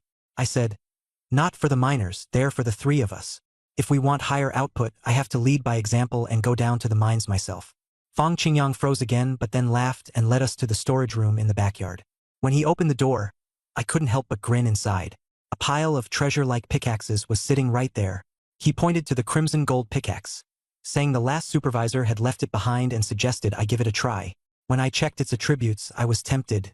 White grade quality, strength plus 10, attack 40, and even a skill called Frenzy 10 Strike. I quickly picked it up and felt a surge of heat running through my veins. My strength jumped to 21 instantly. Turns out, equipment here also has grades and skills. This is a real gem. Right then and there, I decided to claim it. I told Chen Su and Chen Guoqing to each pick a refined steel pickaxe for themselves. The refined steel pickaxes give plus 5 strength, which is already pretty good. Their eyes lit up, and they eagerly made their selections. I then ordered all 103 remaining refined steel pickaxes to be packed and sent to my courtyard. Fong Qingyang was stunned and exclaimed that they were mine property, each worth 3 taels of silver. I asked, "Are they your personal property?" He said no, they belong to the mine. I said, "As the supervisor, it's up to me to allocate mine assets. My orders must be followed." Half an hour later, the pickaxes and the latest mine maps were delivered to my courtyard. Su Qing came out, saw all the pickaxes lying on the ground, and asked what I was planning. I answered that I was redistributing assets. He assumed I was preparing to hand out better tools to the miners and reminded me that there weren't enough, nor would it completely solve the issue. I told him I'd have Chun Su carefully select diligent workers who were willing to put in the effort. We could give it a trial run. If it didn't work in 3 months, so be it. Noticing the crimson gold pickaxe on my waist, Su Qing asked if I was planning to personally work in the mines. I admitted, saying the pickaxe was perfect for mining, and I needed to see how much I could mine in a single day. Su Qing burst out laughing, complimenting me on my natural talent for mining. I didn't say much and led the 2 of them into the mining veins. During the morning inspection, I casually counted about 100 players around. Good strength overall. Some looked drained, just killing time. I wanted to kick them out but decided to hold off. I could motivate them if needed later. With the map in hand, I took the 2 into mineshaft number 1. The miners were stunned to see me heading in. Some speculated I was here to clear out the mine bugs or thieves myself. But most of them had the same reaction. They weren't willing to take any risks. I didn't bother explaining and just moved forward with the torch, following the map deeper in. After an hour, we struck our first crimson gold ore. It gleamed brightly. I told the other 2 to search for ores nearby but not stray too far. Raising my pickaxe, I swung down, instantly feeling the difference. Crimson gold ore was 10 times harder than fire crystal rock. But the experience points were also significantly higher. The hardness didn't bother me. The strength boost from the pickaxe made it manageable, and the experience points replenished stamina, allowing continuous work. I swung the pickaxe madly, digging away with enthusiasm, while Chan Su and Chan Guoqing watched with sweaty brows. They soon found some or two but had to take breaks after a while, whereas I hardly stopped. I tested the Frenzy 10-strike skill. A blur of strikes from my arms sent chips flying with 10 consecutive hits, resulting in a chunk of crimson gold or falling out. Though the effort was exhausting, the experience points seemed to suppress the fatigue right back. The 3 of us worked non-stop through the night, furiously mining. Whenever Chan Su or Chan Guoqing rested, they'd steal glances at me. Their expressions became increasingly perplexed, almost as if they thought I was possessed by some kind of mining demon. Through relentless digging, I finally leveled up. I added new points to my spirit stat and glanced at my character panel. Level 15 now. Strength, 11. Agility, 5. Spirit, 27. My martial techniques had noticeably improved, be it fist arts or blade arts. The level up left me quite satisfied. Even if the mining venture doesn't pan out, leveling up like this for 3 months straight would still be worth it. Curious, I casually opened the God's Domain leaderboard and was shocked. The rankings had shifted dramatically. Monk Huiwu from Bitterness Temple was no longer first. The new leader was Luo Kai from Star Observation Academy, at level 17 Scholar. Huiwu dropped to second, at level 16. Chi Kai from Deadman's Valley, Fang Yun from the Great Evolution Sword Sect, both level 16. I was tied at level 15 with Ning Shizha from Heavenly Blade Sect and Lin Dongdong from Ghost King Fort, ranking 7th. Meanwhile, in the first-rate sects, Wu Shaoqin from Fragrant Mist Sect was level 14, Lin Sai from Nine Immortals Palace was level 12, and Jiang Tian AI from Extreme Flamesword Mansion also level 12. Just a few days of not checking, and the leaderboard had changed this much. Incredible how quickly this game was spreading. Star Observation Academy has proven that even studying can lead to fast leveling. I turned to Chen Su and remarked, "Of course, this is a world of the extraordinary. No wonder things are this way." The more pressing matter, though, players were already entering first-rate sects. Su Qing noted that these sects are so powerful that even the imperial court shows them respect. The conversation turned heavy as Chan Guoqing brought up alarming numbers. When the rescue team was established, 300,000 were missing, and now that number was growing by over 10,000 daily. He speculated the total number of players was nearing 1 million. Hearing this, I frowned deeply. If this was true, then it must already be causing chaos outside.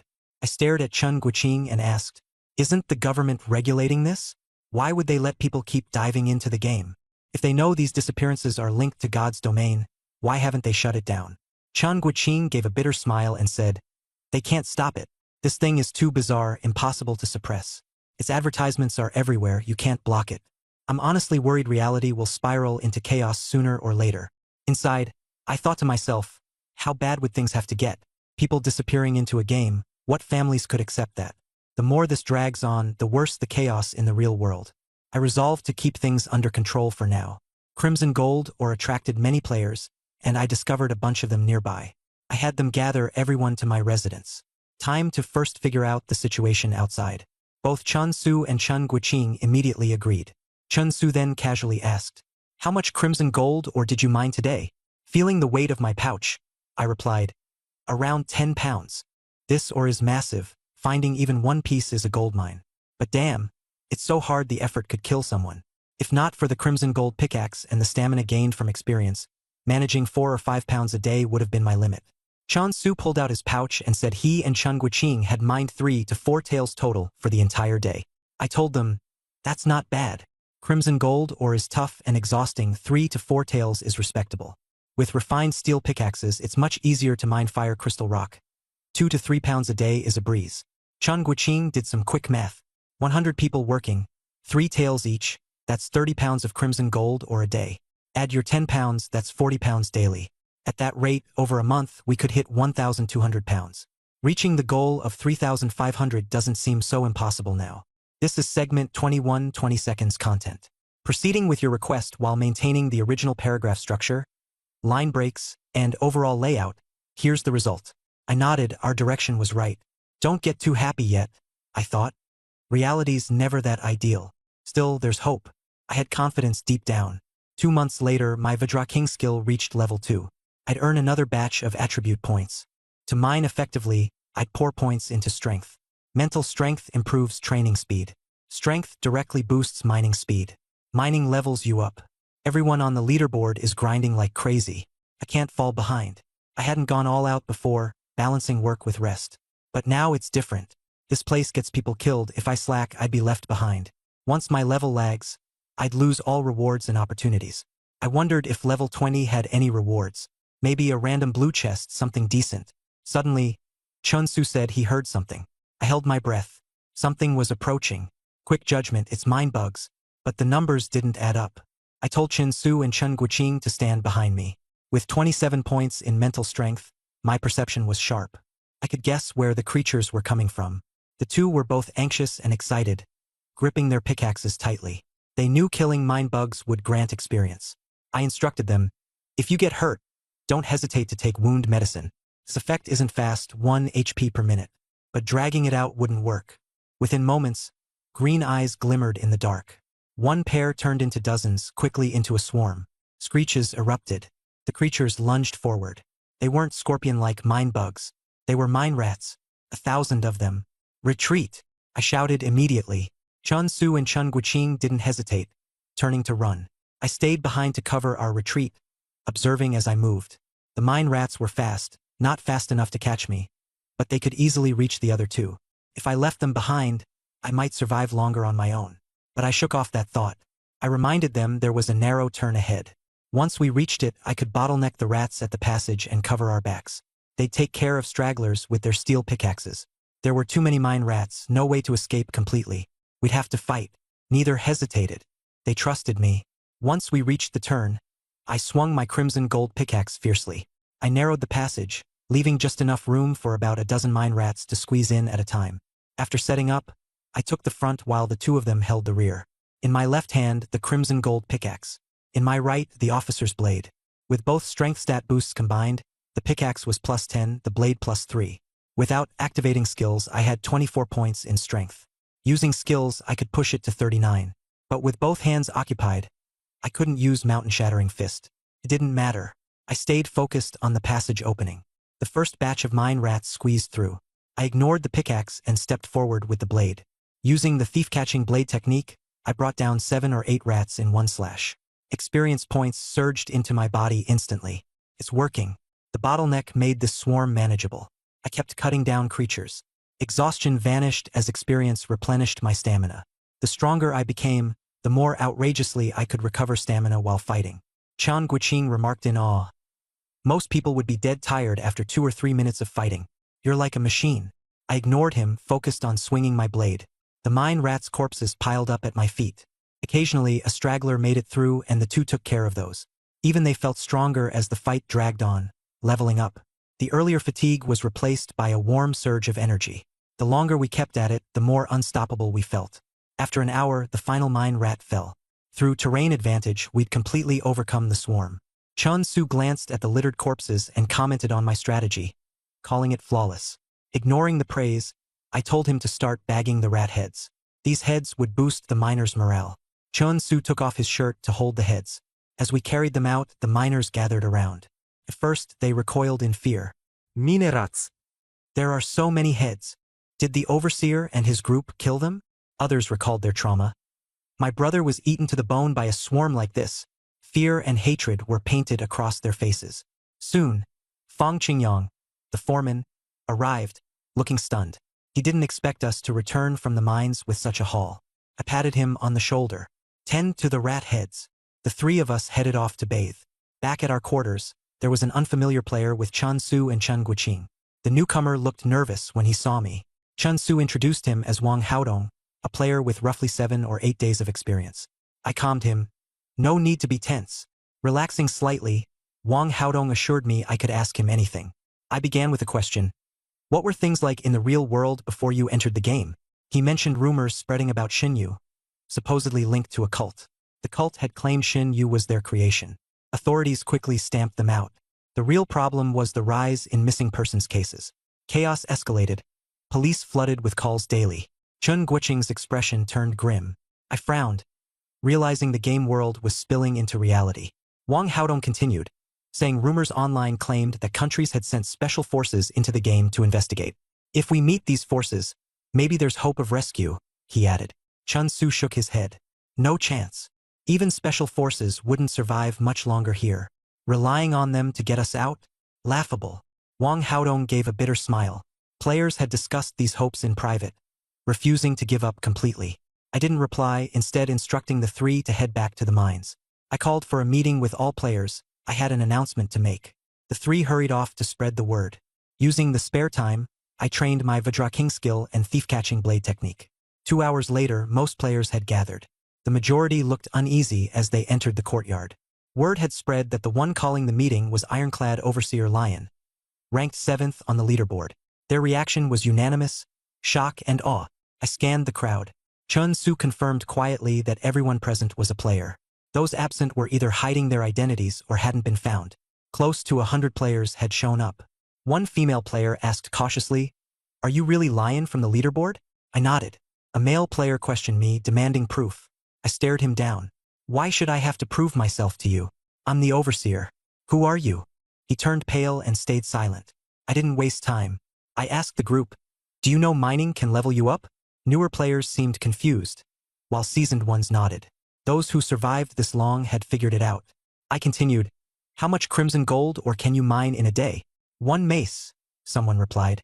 1.5, another added. 2 with good luck or extra shifts. A third chimed in. I didn't sugarcoat it. Unfolding my pouch, I dumped its contents on the ground. Today, I mined 10 pounds. Chun Su and Chen Guoqing followed suit. 3 taels. 4 taels. The crowd was stunned, staring at the mound in disbelief. "They're too slow," I said bluntly. "To level up, you need to grind." Someone muttered, "That's easy for an expert like you to say. We're just ordinary players. We can't compare." I didn't argue. Instead, I pointed out their real problems. First, outer mines have poor resources. The big veins are deeper inside. Second, their equipment is garbage. Third, they don't mine long enough to compete. I announced a plan. We'd form groups to grind levels together. Those joining must bring high-quality steel pickaxes. Increase your strength stat, it makes mining much faster. Joining the team meant obeying my orders, no exceptions. Dissenters wouldn't last here. In the past, a bold declaration like that would have sparked pushback. This time, silence lingered before someone finally asked, "Where do we get the pickaxes?" With pickaxes in hand, the mood shifted. Wang Haodong was the first to notice. His strength had significantly increased. Other players tested it out, amazed to feel the boost. Excitement rippled through the courtyard. "Done per your instructions. Let me know if additional edits are needed." This means, strong power means faster mining. Faster mining means quicker experience gains. Quicker experience gains mean levels soar rapidly. When I saw their excitement rising, I immediately dropped a powerful follow-up. The Divine Realm has an attribute panel. You can see levels, strength, agility, mental power. If you've trained in martial arts, you can even see skill proficiency. The moment I said that, the players lost it. How do we open it? They asked. I simply gave them one reply. Become a martial artist. Only martial artists can access the panel. I verified this, it's legit. When I finished speaking, the atmosphere grew cold. Becoming a martial artist? Tough. A young man stepped up, saying he'd been grinding here for a month. The sects control major techniques and skills, and getting in is as hard as a grade schooler getting into Harvard. Cliché, but brutally accurate. Many players felt disheartened. Then, he added, it used to be impossible, but now? Maybe not. What changed? He had been grinding levels through mining, with his steel pickaxe and the mines as resources. His level and strength skyrocketed, creating a gap so obvious even the sect had to notice. Opportunities came naturally. The players' eyes lit up. They got it. Grinding levels and attributes first, that's the real way to go. I looked at his panel. Li Tianai, level 4, strength 8, agility 5, spirit 5. His attributes were decent, a potential talent, clear-minded and smart. I remembered him. Chun Su couldn't help but ask, shall we go mine? I waved my hand. Let's go, let's go. To mine number 1. At the entrance, Su Qing was chatting with a tall man, with a strange expression on his face. I glanced at the tall man's panel. Lai Jiwen, martial artist. Strength 32, agility 25, spirit 10. An insider, a tough figure from the Shanha sect. With his martial arts already mastered to a high level, his strength far surpassed Su Qing's. My heart grew heavy, but I showed no sign of it on my face, and greeted him first. Su Qing asked, am I taking this batch of people down into the mine? I nodded. He only said, go for it, and wait for word. Lai Jiwen suddenly smiled and said we were from the same family, and even personally brought miners. Su Qing had a good eye. I politely asked about his identity. Su Qing introduced him as the senior brother, the original leader of the Red Gold Mine supervisory team, who had been transferred away after something went wrong. And this time he had come back to share experience with management that was full of tricks and barbs. Lai Jiwen didn't care, and fixed his eyes on me as he asked, on the day Wu Kei disappeared, were you really with him? I became alert, and told the truth. Yes. He wanted to press for more details, but Su Qing quickly cut him off. Go on. Stop chatting nonsense. I didn't hesitate. I took the people down into the mine and ignored him. The two of them had already torn off all pretense, and I figured it out. Lai Jiwen has Wu Kei backing him, and came to keep watch over the Red Gold Mine, hoping to seize control back while he had the chance. Su Qing can't hold this mine steady. Lai will take it sooner or later. That made me laugh. No matter how capable he is, once my Vajra Bright King art reaches the second layer, and I add the free upgrade points, my attributes will skyrocket, and if we compare pure attribute values, he may not necessarily be able to suppress me. As for me, the only thing is I can't stop leveling up. Entering Minetan el número 1. Chun Su and the players split up and started searching, looking for red gold ore. Before long, the ore turned up, and the steel crane beak pickaxe in Li Tianya's hand slammed down hard, digging out a small piece. His eyes shining brightly. Strength was genuinely boosted, and the others were full of energy too. Digging without waiting, the mine had an explosion of resources, with plenty of paths and plenty of ore, so there was no fear of too many people and too little ore. Their only regret was that digging still wasn't satisfying enough. On my side, I rolled up my sleeves and dug furiously. The crimson gold pickaxe swung so fast it left afterimages, and the crimson gold or layers were peeled away like bark. Clanging sounds rang out non-stop, and when the players saw my mining speed, they were all dumbstruck. So the top-ranked expert really isn't just talk. That gave everyone a boost, and they became even more motivated. When they got tired of digging, they stopped to look at me, but I never stopped. When they slept and woke up to see I was still at it, admiration and reverence welled up naturally. Wang Haodong quietly asked Chun Su, was I this crazy before too? Chun Su, of course. That's the reason you're in the top 10 on the list. Wang Haodong nodded vigorously in acknowledgement. Mining continued until the next day.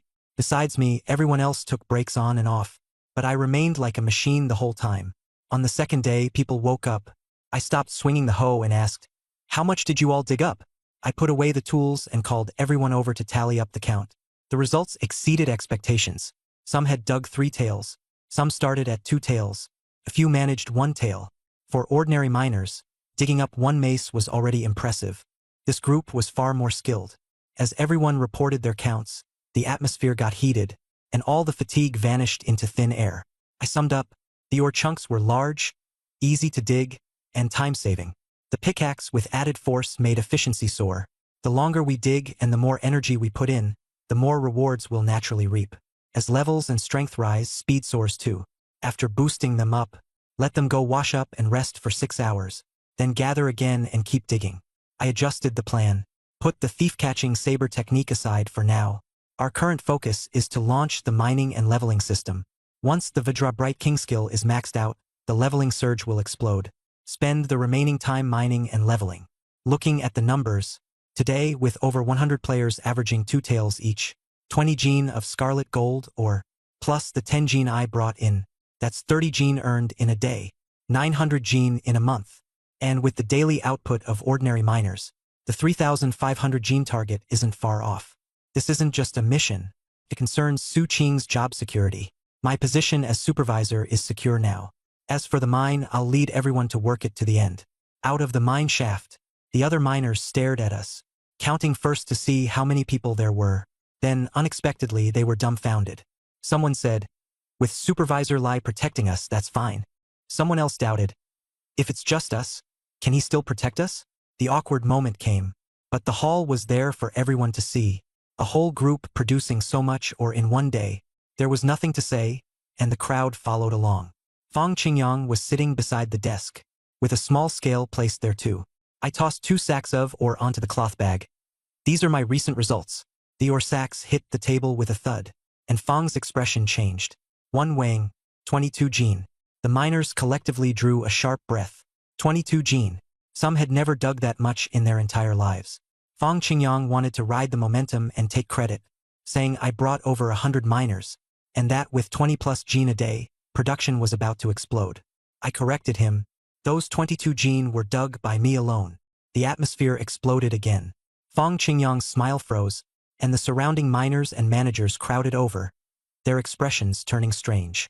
He said half in disbelief, "You can really dig 10 gene in a day?" I nodded. "About that. If I run into a big or chunk, I can do even more."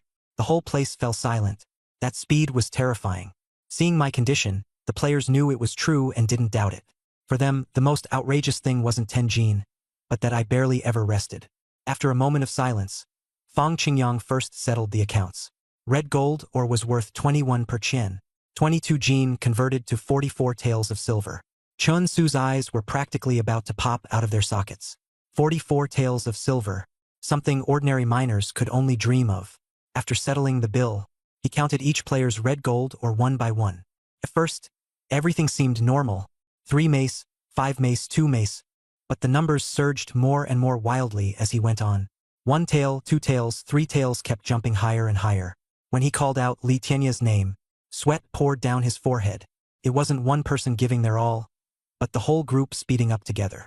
In the end, the counter was piled high with more than 30 gene of red gold ore, and the managers all had ashen faces. The miners watching from the side were all dumbfounded. They really couldn't figure out how this group was mining so fast. Some people set their sights on that steel cranebeak pickaxe, saying this pickaxe was completely different from the ones they used, and was probably specially given by Supervisor Lai. Others began to think that the real key wasn't the pickaxe, but the mine itself. The red gold ore in the mine came in large chunks. Once you found one piece, you could keep mining it for a long time, saving you from having to work yourself to death searching for ore. Even so, this efficiency was way too outrageous. I saw that the effect was about the same, so I didn't keep talking.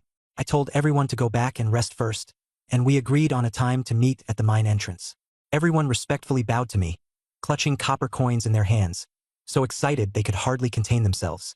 This was the first time they had earned so much real money in a single day since entering the divine realm. What did that mean? It meant they would no longer go hungry. If they wanted meat, they could buy meat. If they wanted fish, they could buy fish.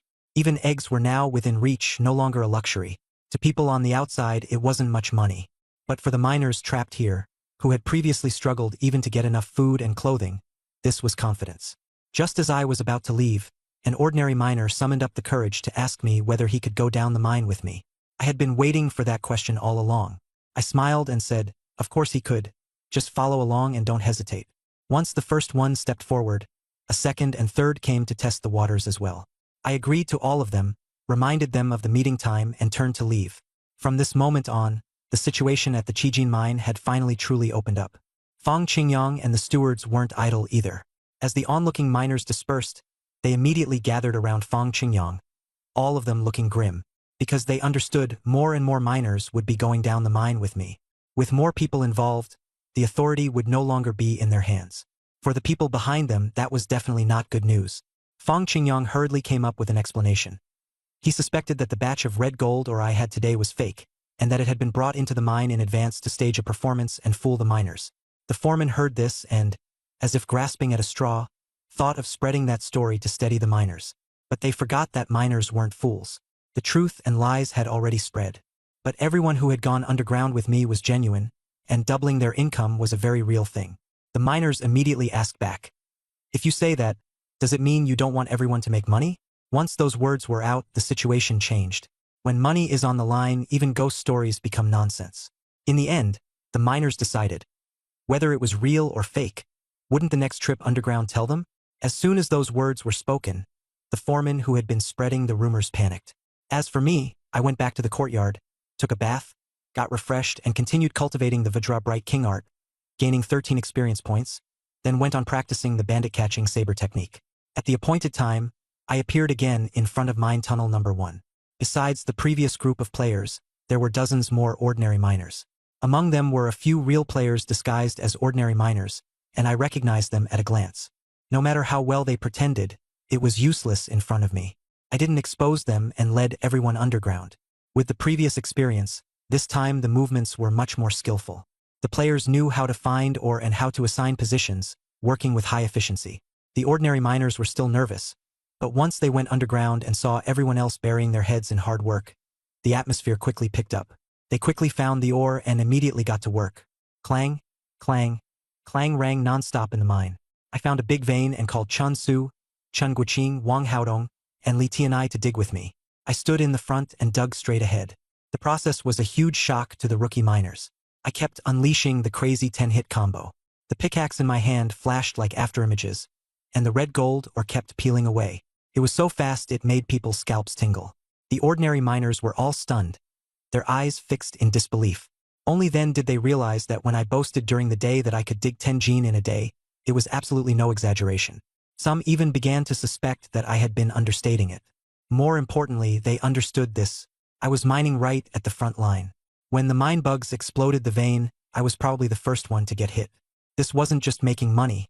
I was also taking the risk and shielding them. The miners were deeply moved. In their previous understanding, aside from barking orders like a death warrant, the vein supervisors never helped much. No one ever personally went down into the mine to do this dirty, exhausting work. But I did it myself.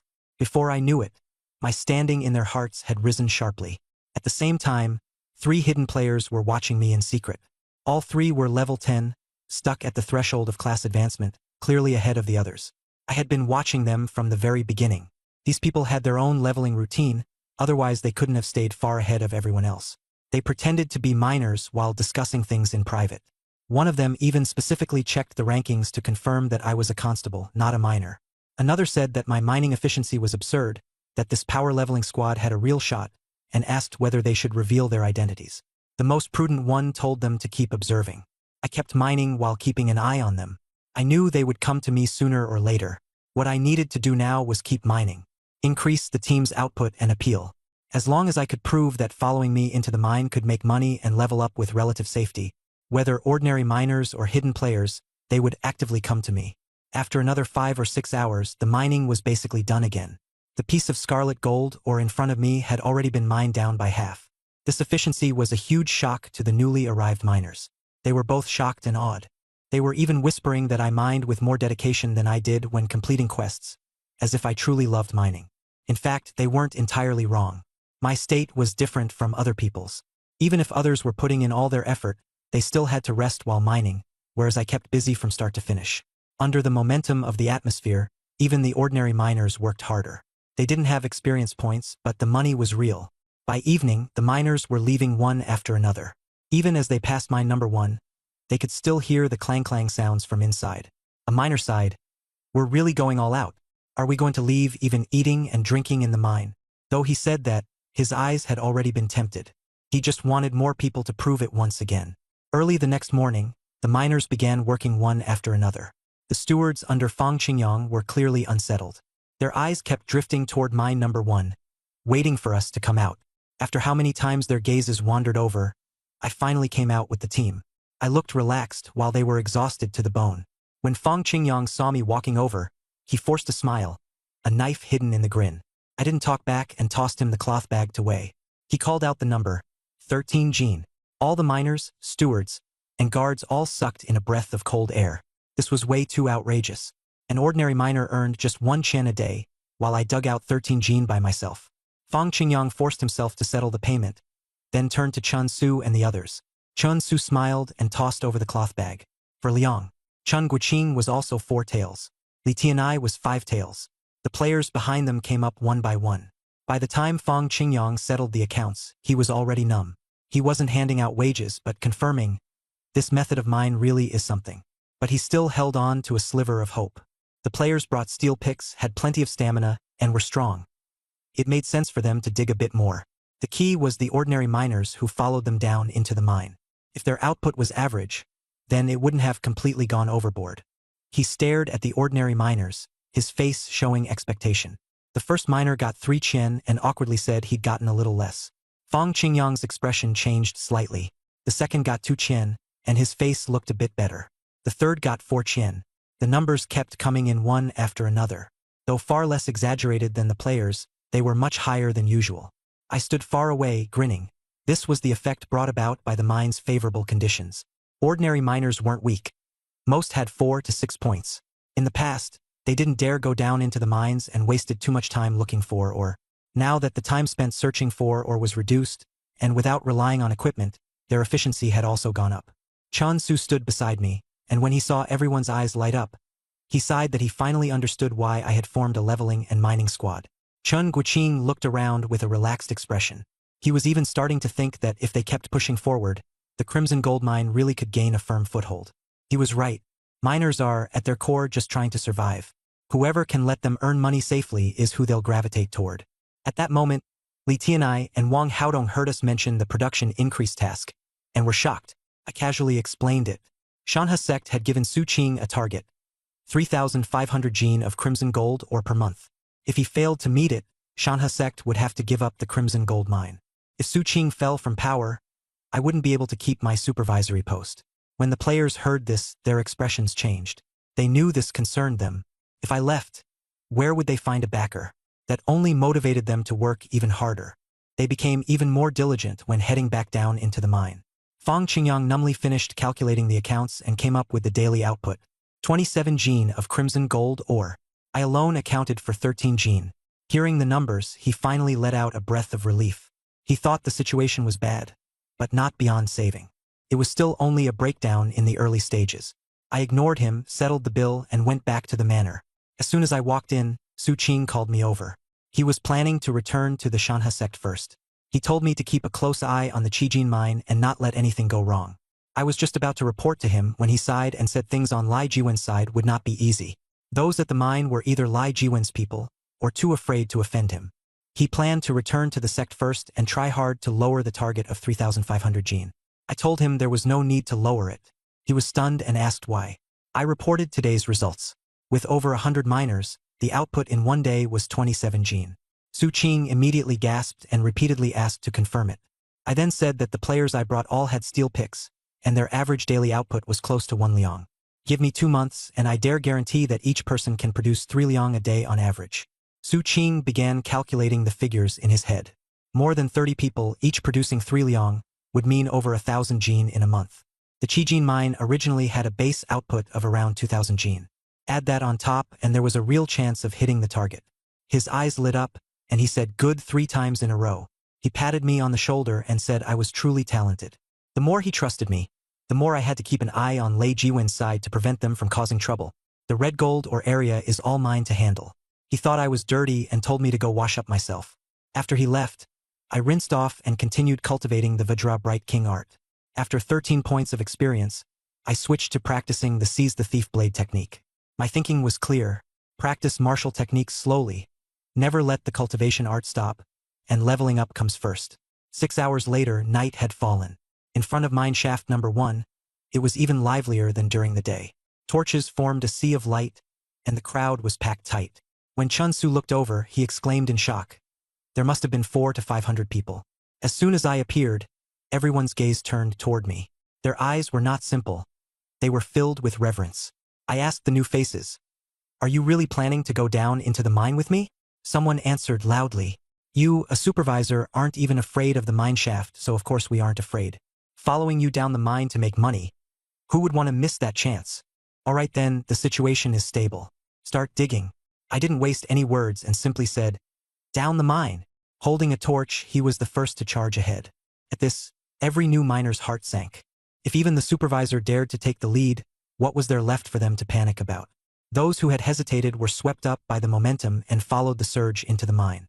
Fong Qingyang watched from afar, his face as dark as the bottom of a pot. The steward beside him asked what they were supposed to do now. At this rate, they would never finish the task assigned by Lai Jiwen. Everyone knew that if 10,000 people really dared to go down the mine, not to mention 3,500 jin, even a monthly output of 7,000 jin would be no problem. Fong Qingyang finally revealed a different intention. He said that senior brother Lai had left one final move. This move would suppress the situation and ensure that the miners would never dare go down into the mine again. When the steward pressed him for details, Fong Qingyang only gave him a meaningful side glance. "Don't ask any more." As soon as those words came out, the atmosphere immediately turned strange. It was obvious they were preparing to use a truly ruthless measure. I didn't notice anything myself and just kept following the rhythm deeper in. I found a suitable piece of red gold and kept mining like mad. Mine shaft number 1 was big enough that even with several hundred people down there, it didn't feel crowded at all. There were so many chunks that digging for a while posed no problem at all. I swung my crane beak pickaxe and unleashed a frenzied 10-hit combo. Chun Su and the others had long since gone numb from watching the way I mined. But the newly arrived miners were stunned when they saw my pickaxe leaving afterimages as I swung it. That was enough to make them believe what I said during the day, that earning 13 jin a day was no exaggeration. They watched me mine, like they were looking at a monster splitting open a mountain. Chan Guoqing shouted, "Stop spacing out. Hurry up and make money." The sound of digging echoed constantly through the mine.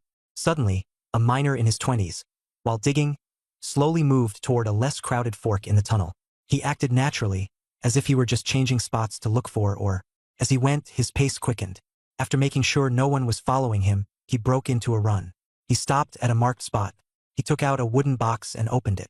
Inside lay a mineral emitting a faint glow. Crimson Gold Ore Essence. Greed flashed in his eyes first, but he held it back, then carefully placed it on the ground. After he finished, he returned the way he came.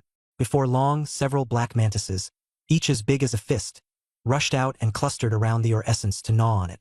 When he looked back, he nearly got caught, but fortunately Chun Su saved him with a casual question. Chun Su asked, "You went inside to look for a big or vein?" His face was tense, but he forced a smile. I took a turn around and didn't find anything good. Chun Su didn't think much of it and kept digging. I kept digging like crazy, and then a notification rang out. I leveled up. A warm current surged to my brow, and it felt amazing. I'd only been mining for 2.5 days, and I'd already leveled up again. The speed was beyond expectations. Without hesitation, I put the point into spiritual power. My senses became sharper. I checked the attribute panel level 16. For more levels, and I'd have a chance to open a random treasure chest. I opened the Divine Realm ranking list and my heart sank. Lin Cai and Jiang Tianai had shot up to first and second place. Zhang Shindao of the Divine Sect and Li Shou of the Arhat Temple had broken into the top 4. The Iron Robe Division also had Qin Mo enter the top 10. More importantly, the former number 1, Luo Kai, was nowhere to be found. I immediately understood that he was probably dead. This world was far more dangerous than I'd imagined. At that moment, Chun Su came rushing over in a panic and shouted, "The mining worms are here!"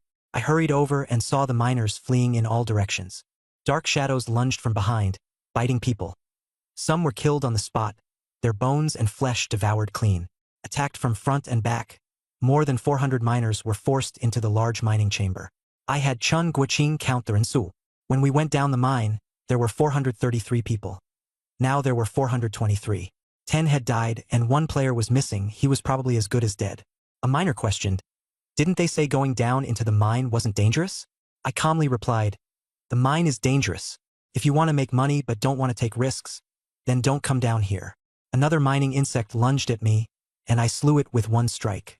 On the ground, a black mantis the size of a fist sprang up. The old miner recognized it and said, "This is a crimson gold mantis. It feeds on crimson gold or normally lives deeper in the mine. It shouldn't be here." Several crimson gold mantises flew out from a side tunnel, and I killed them one after another. The old miner said that crimson gold mantises go berserk when they smell blood. With so many people bleeding, they would chase and kill us along the narrow paths. No matter which way we went, it was dangerous. I immediately checked to see who was acting abnormally. Chun Su remembered a miner who had run alone toward the depths. He quickly pointed the man out. Using insight, I confirmed it was Wang Er. He had hidden crimson gold or essence, lured the crimson gold mantises, and even used fresh pig blood as bait, causing the deaths of 10 people. I immediately understood. First, he used crimson gold or essence to attract them, then used pig blood to guide the crimson gold mantises. All the passageways in the area had been infested. I exposed his scheme and told him I was a constable from the Ironclad Bureau. If he didn't confess now, then when he was taken to the Qingshan City Prefectural Office, he'd be waiting to explain himself to Detective Chief Lin. Wang Er broke down and immediately confessed to the mastermind behind it all. Fang Qingyang. The miners were furious.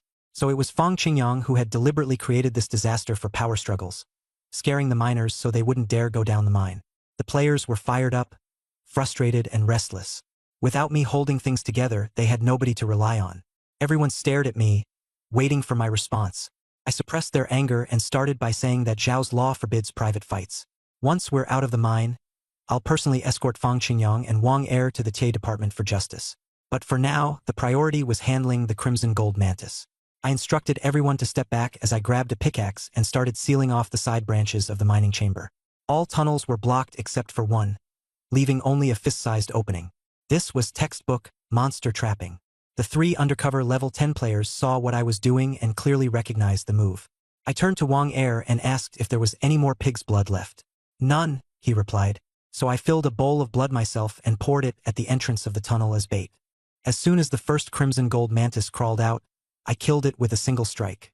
After taking it down, I ordered Li Tianai and Chan Su to stay ready for follow-up strikes, while keeping the others away since the crimson gold mantis was far too dangerous.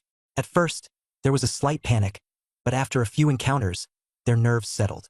The corpses piled up to half a man's height. Once the miners had cleared up the bodies, the spawn rate decreased. It seemed like we had wiped out everything nearby. Still, I wasn't convinced. I gave Wang Er another bowl of blood and continued baiting the crimson gold mantises.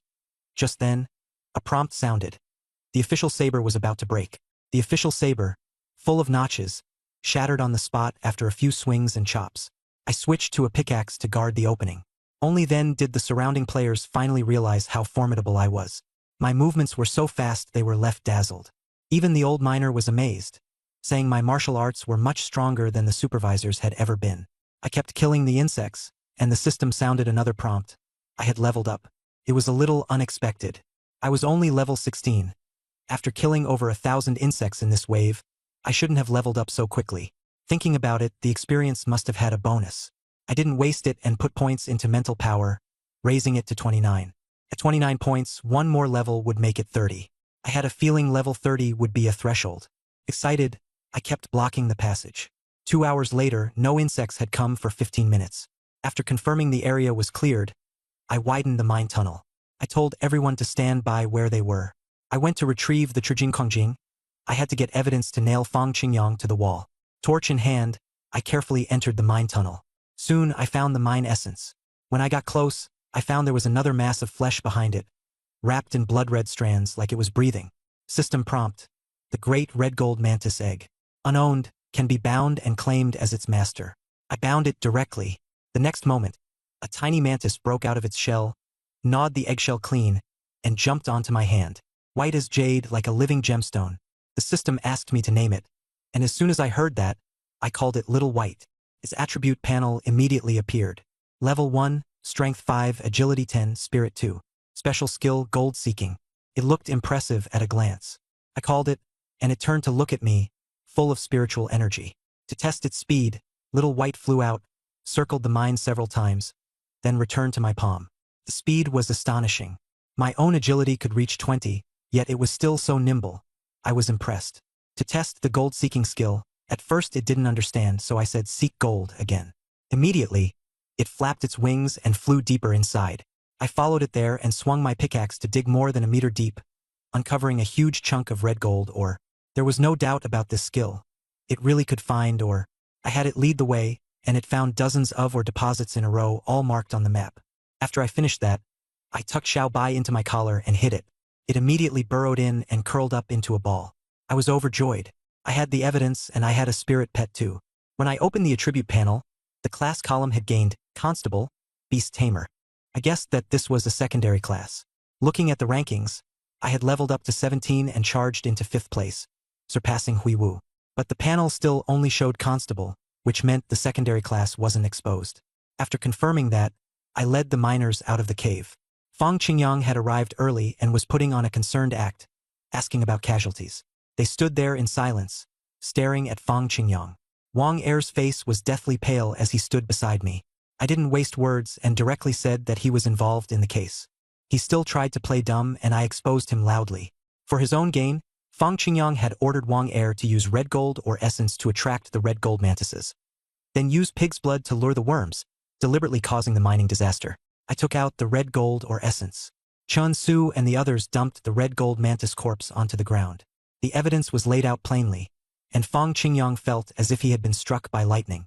He had never expected that I would not die, would clear out the insects, and even bring back the ore essence. The miners also understood, and their faces darkened. They knew Fang Qingyang didn't care about their lives at all, only about using them to fight me. Fang Qingyang stubbornly framed me. Wang Er broke down and confessed. Fang Qingyang flew into a rage and changed his tune, saying he didn't know Wang Er and wasn't afraid of me framing him. I let out a cold laugh and cut him off. Quit the job. Dream on. I'm a constable of Qingshan City. I'll arrest you all and take you back to the Iron Garb Division right now. Only then did he remember my identity. His face changed color, and he brought up Lai Jiwen, saying that if I wanted to arrest him, I'd have to ask Lai Jiwen first. I shot back on the spot. The government arrests people, and it has to ask the Shanha sect disciples first? Does he think he's trying to rebel? As soon as those words came out, Fang Qingyang immediately went weak, cold sweat pouring down as he could no longer hold out. I swept a glance over the 11 stewards and asked whether they had been involved. They all hurriedly denied it. No one dared touch that matter.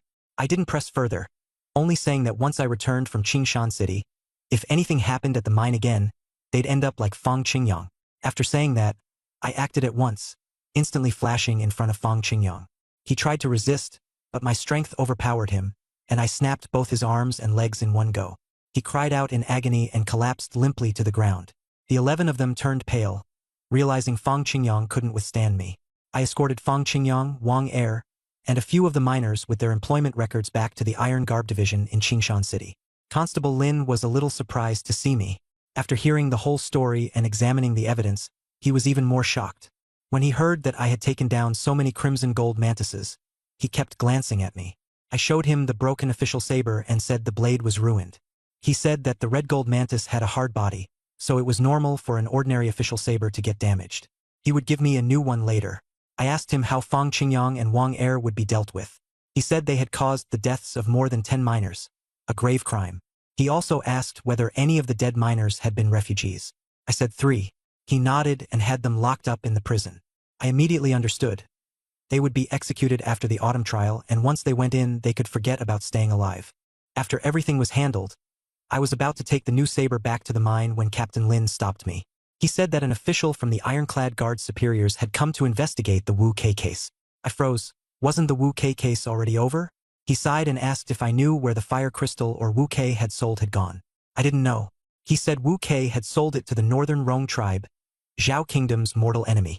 The Ironclad Guard had found a cartload of problematic fire crystal, or entraced it back to Wu K, making it an act of treason and collusion with the enemy. My heart sank. Wu K had been incredibly bold. I asked whether this would implicate the Shanha sect. He said that if the sect had not known about it, it would not be dragged in too deeply. I let out a sigh of relief, stayed at the county yamen to await orders, and waited for the Ironclad Guard official to arrive.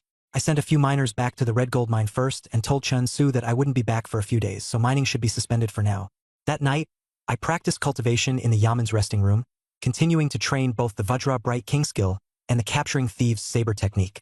The next morning, I bought some steamed buns, youtiao, and soy milk, and ate while walking toward the yamen. Halfway there, a huge figure blocked my path and called out my name from above. I checked his attributes. His name was Wu Man, a martial artist who had trained mountain-breaking fist, black tiger fist, and iron hybrid skill, and he was backed by the giant spirit sect. I played dumb and said he had mistaken me for someone else. I was Chun Guiqing. He sneered and insisted on taking me with him, or else he'd beat me to death. Lao Zhao came to call me back to the yamen gathering, saying the captain was about to arrive. I told Lao Zhao to go back first and said I'd return later after running into an acquaintance. Lao Zhao glanced at Wu Man and left. I immediately struck, swinging my crimson gold crane beak hoe. With the Vajra King bright skill boosting strength and agility, my strength was 36 points, enough to overpower him. After 10 heavy blows, he was badly injured. He activated iron hybrid skill to harden his defense, but I still managed to smash open wounds. He said his brother had died at my hands, and I realized he was Wu Kei's younger brother. I couldn't let him leave alive.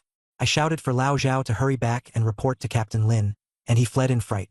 Wu Man and I fought. I had the advantage in agility, while his strength was even more ferocious. Mountain-breaking fist boosted his strength to 47 points, turning him into something almost monstrous. I decided not to leave any survivors and ordered Xiao Bai to take the opportunity to blind his eyes. At that moment, his fierce fist came crashing down, and I dodged. A horse, panicked, charged past, and he smashed its head apart with one punch. More and more people gathered to watch, and even players marveled at his strength. Old Zhao ran back to report, and Head Constable Lin led the constables out to strike. I saw him exhausted and exposing an opening, so I shouted for Xiao Bai to attack.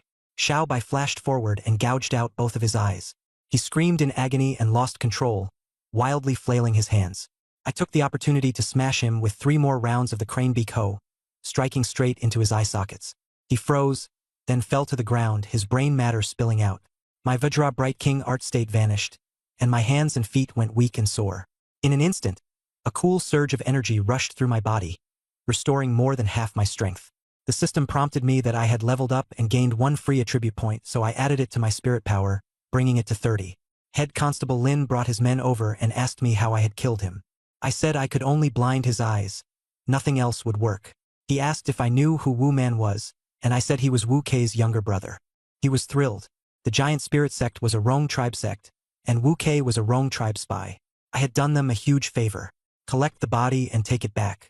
Master Shi Xian of the Ironclad Division arrived. He was much stronger than Wu Man, so I became cautious.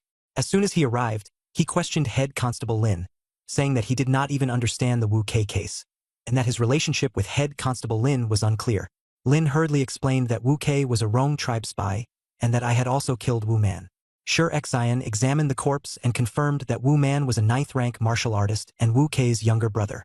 He asked me how I killed him, and I said I took advantage of an opening and smashed his eyes blind. I asked if I was a martial artist, and I admitted it, saying I practiced the capturing thieves saber technique and the black tiger fist. He asked whether I had been with Wu Kei on the day he disappeared, and I said yes. Halfway there, he abandoned me, and there were 3,000 gene less of fire crystal rock. He asked why Wu Man had come looking for me. I said he was looking for Wu Kei's whereabouts. I said I didn't know, and then he wanted to kill me. Shi Xian basically believed him, saying that informants like this existed everywhere, and if they could all be handled properly, the Ironclad Bureau would have it easy. He asked me to practice the capturing thieves saber technique on the spot and show it to him. I didn't use the Vajra Bright King technique. The saber technique itself was already powerful, surpassing most constables. After watching, Shi Xian praised me and said I should be promoted to a 9th-rank Ironclad constable. He had the area cleared and left Constable Lin and me behind. He said that if a 9th-rank expert like Wu Man died at the hands of a rookie, and it was reported, the higher-ups would investigate. I said I didn't dare claim the credit. It was you who helped me. Constable Lin was shocked. Shi Xian laughed and said he wanted the credit too, so he helped me get it done. He directly gave me 9th-rank Ironclad gear and a new official saber, telling me that from now on I was a 9th-rank constable and that I would be officially registered later. System prompt. Profession upgraded. 1 additional instance of insight. I knelt to thank him, changed into the new equipment, and instantly my health increased by 100 and my attack by 25. Shi Xian said he had come to investigate the Wu Kei case and had incidentally picked up a pleasant surprise in me. Wu Man was a 9th-rank martial artist and a Rong tribe spy. Dying in Qingshan City proved that the Ironclad system was strict and orderly. Finally, he said that as for the Shanha sect, he wasn't concerned. My heart stirred. Hearing Shi Xian say this, It seemed the Shanha sect had already sorted everything out. Earlier I had been worried that Wu Kei's matter might implicate the Shanha sect, but now it seemed I had been overthinking it.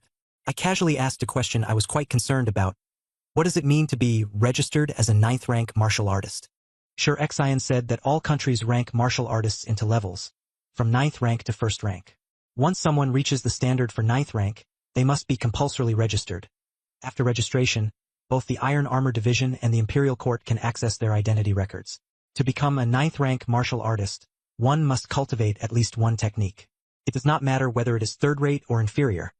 As long as you have a technique, simply practicing martial arts skills does not count.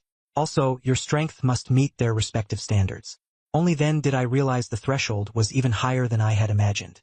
Simply relying on brute strength and training punches and kicks does not make one a formal martial artist. But players have an advantage. Most local martial artists I've seen haven't changed class and don't have class skills. Players can level up and gain attributes, and I can freely allocate strength, agility, and spirit, which is obviously stronger. I asked again how many registered martial artists Zhao State actually had. Sure Xian said that this was probably classified, but he had seen an internal report stating that Zhao State currently had 350,000 registered martial artists. I was shocked, but he added that the vast majority were 9th rank, and there were far fewer super experts above 9th rank. The major sects on the mountain ranges were unwilling to register but had no choice, while wandering martial artists who did not want to be watched simply hid and refused registration. At that moment there was a commotion outside. Old Zhao brought in 2 young men whose faces were as pale as paper, saying that these 2 had been acting suspiciously near the prefectural office and might be related to Wu Man. Lin Yan angrily asked whether they were spies of the Rong tribe, and the 2 cried out in injustice. I used insight to check them directly, and instantly understood everything. One was Lin Mu, who had secretly smuggled illegal fire crystal rock ore out of the city 2 days ago. The other was Zhang San, even crazier. He had killed a city guard from Qingshan City 1 day ago and hidden the body at home. They really had been caught red-handed. I didn't rush to expose them. First I circled Lin Mu twice and even leaned in to sniff him. Then I turned to Sure Xian and cupped my fists. There is fire crystal rock or residue on Lin Mu's sleeves, and he also has the smell of it on him. Sure Xian knelt down to check, and sure enough, there was. Lin Mu was stunned on the spot. He couldn't figure out how I could tell. Sure Xian laughed and said I had done well. I had made the right choice by joining the Iron Armor Division. Lin Yan was also shocked. He hadn't expected that besides being good at fighting, I had this kind of skill too. Lin Yan immediately pressed Lin Mu, asking whether he would confess on his own or make someone else force it out of him. Lin Mu stubbornly refused to say anything. I turned around and stared at Zhang San, saying bluntly that he reeked of blood and that I suspected he had just killed someone. Zhang San went pale, and Sure Xian leaned in and sniffed him, picking up a faint smell of blood. Zhang San panicked, stubbornly insisting he had only been killing fish. I said coldly, "If there's really nothing going on, a search of your home will make everything clear." Zhang San's face turned even uglier. Seeing this, Sure Xian and Lin Yan both understood that he was hiding something. Then Sure Xian said to me seriously, "Keep working hard and train the capturing thief saber technique to perfection. Once your strength is sufficient, I'll personally be your recommender and help you qualify for the rank 8 ironclad constable." Those words carried a great deal of weight. Over the next few days I didn't return to the Crimson Gold Mine. Sure Xian took over Lin Yan's matter and continued digging deeply into the clues linking Lin Mu and Zhang San, unexpectedly arresting a large group of people involved in smuggling fire crystal rock with Wu Kei, including city guard soldiers, nearly 100 in all. The deeper the case was investigated, the happier Sure Xian became. I wasn't idle either. Every day I steadily earned 15 points of Vajra Bright King art experience, and the rest of the time I practiced the capturing thief saber technique. At my pace, in just 4 days the proficiency of the capturing thief saber technique rose to 502, and was on the verge of becoming fully integrated. That day I was practicing saber techniques in the courtyard, and the constables nearby were staring wide-eyed, impressed beyond measure. These past few days they had been following Sure Xian around on errands and had gained a lot, but what really shocked them was my relentless, day and night dedication to saber training. While they were talking, Sure Xian and Lin Yan walked over. Sure Xian said that this was all about the word obsession. With that kind of obsession, you can accomplish anything. Then he suddenly drew his saber and charged at me, slashing down. I was in the middle of training, fully fired up, and seeing the danger I didn't think twice. I immediately counterattacked with my saber. After a few exchanges, my tiger's mouth went numb. His blade was incredibly fast. In just 7 or 8 moves, before I could even adjust, the edge of his saber was already at my neck. I quickly lowered my saber. In the spar, I didn't use any special techniques, and he wasn't going all out either, but his speed left me shocked. Sure Xian sheathed his blade and nodded in satisfaction, saying that my bandit capturing sword technique had improved again. He then said that Wu Kei's case was being wrapped up, and that he would be returning to the capital to report to Master TAC. This time, the merit was great, and thanks to me, his promotion to rank 7 was just around the corner. He also said he was preparing a gift of thanks for me. I politely declined, but Sure Xian said it was an advance reward. He might receive 5 Yunling pills, and using them himself would not be of much significance, so he might as well give them to me. He handed me a porcelain bottle containing 5 Yunling pills. I froze on the spot. 5 pills, this was truly a huge benefit. Unable to remain polite, I took them with both hands and formally bowed in thanks. Lin Yen and old Zhao were stunned. This stuff was rare. 1 pill was worth 600 taels, and 5 pills came to 3,000 taels of silver. Sure Xian patted my shoulder and said he was leaving today, and we would meet again another day. I saw him off to the entrance of the prefectural yamen, where he led a long procession escorting prisoners back to the capital. There were quite a few suspects he had captured.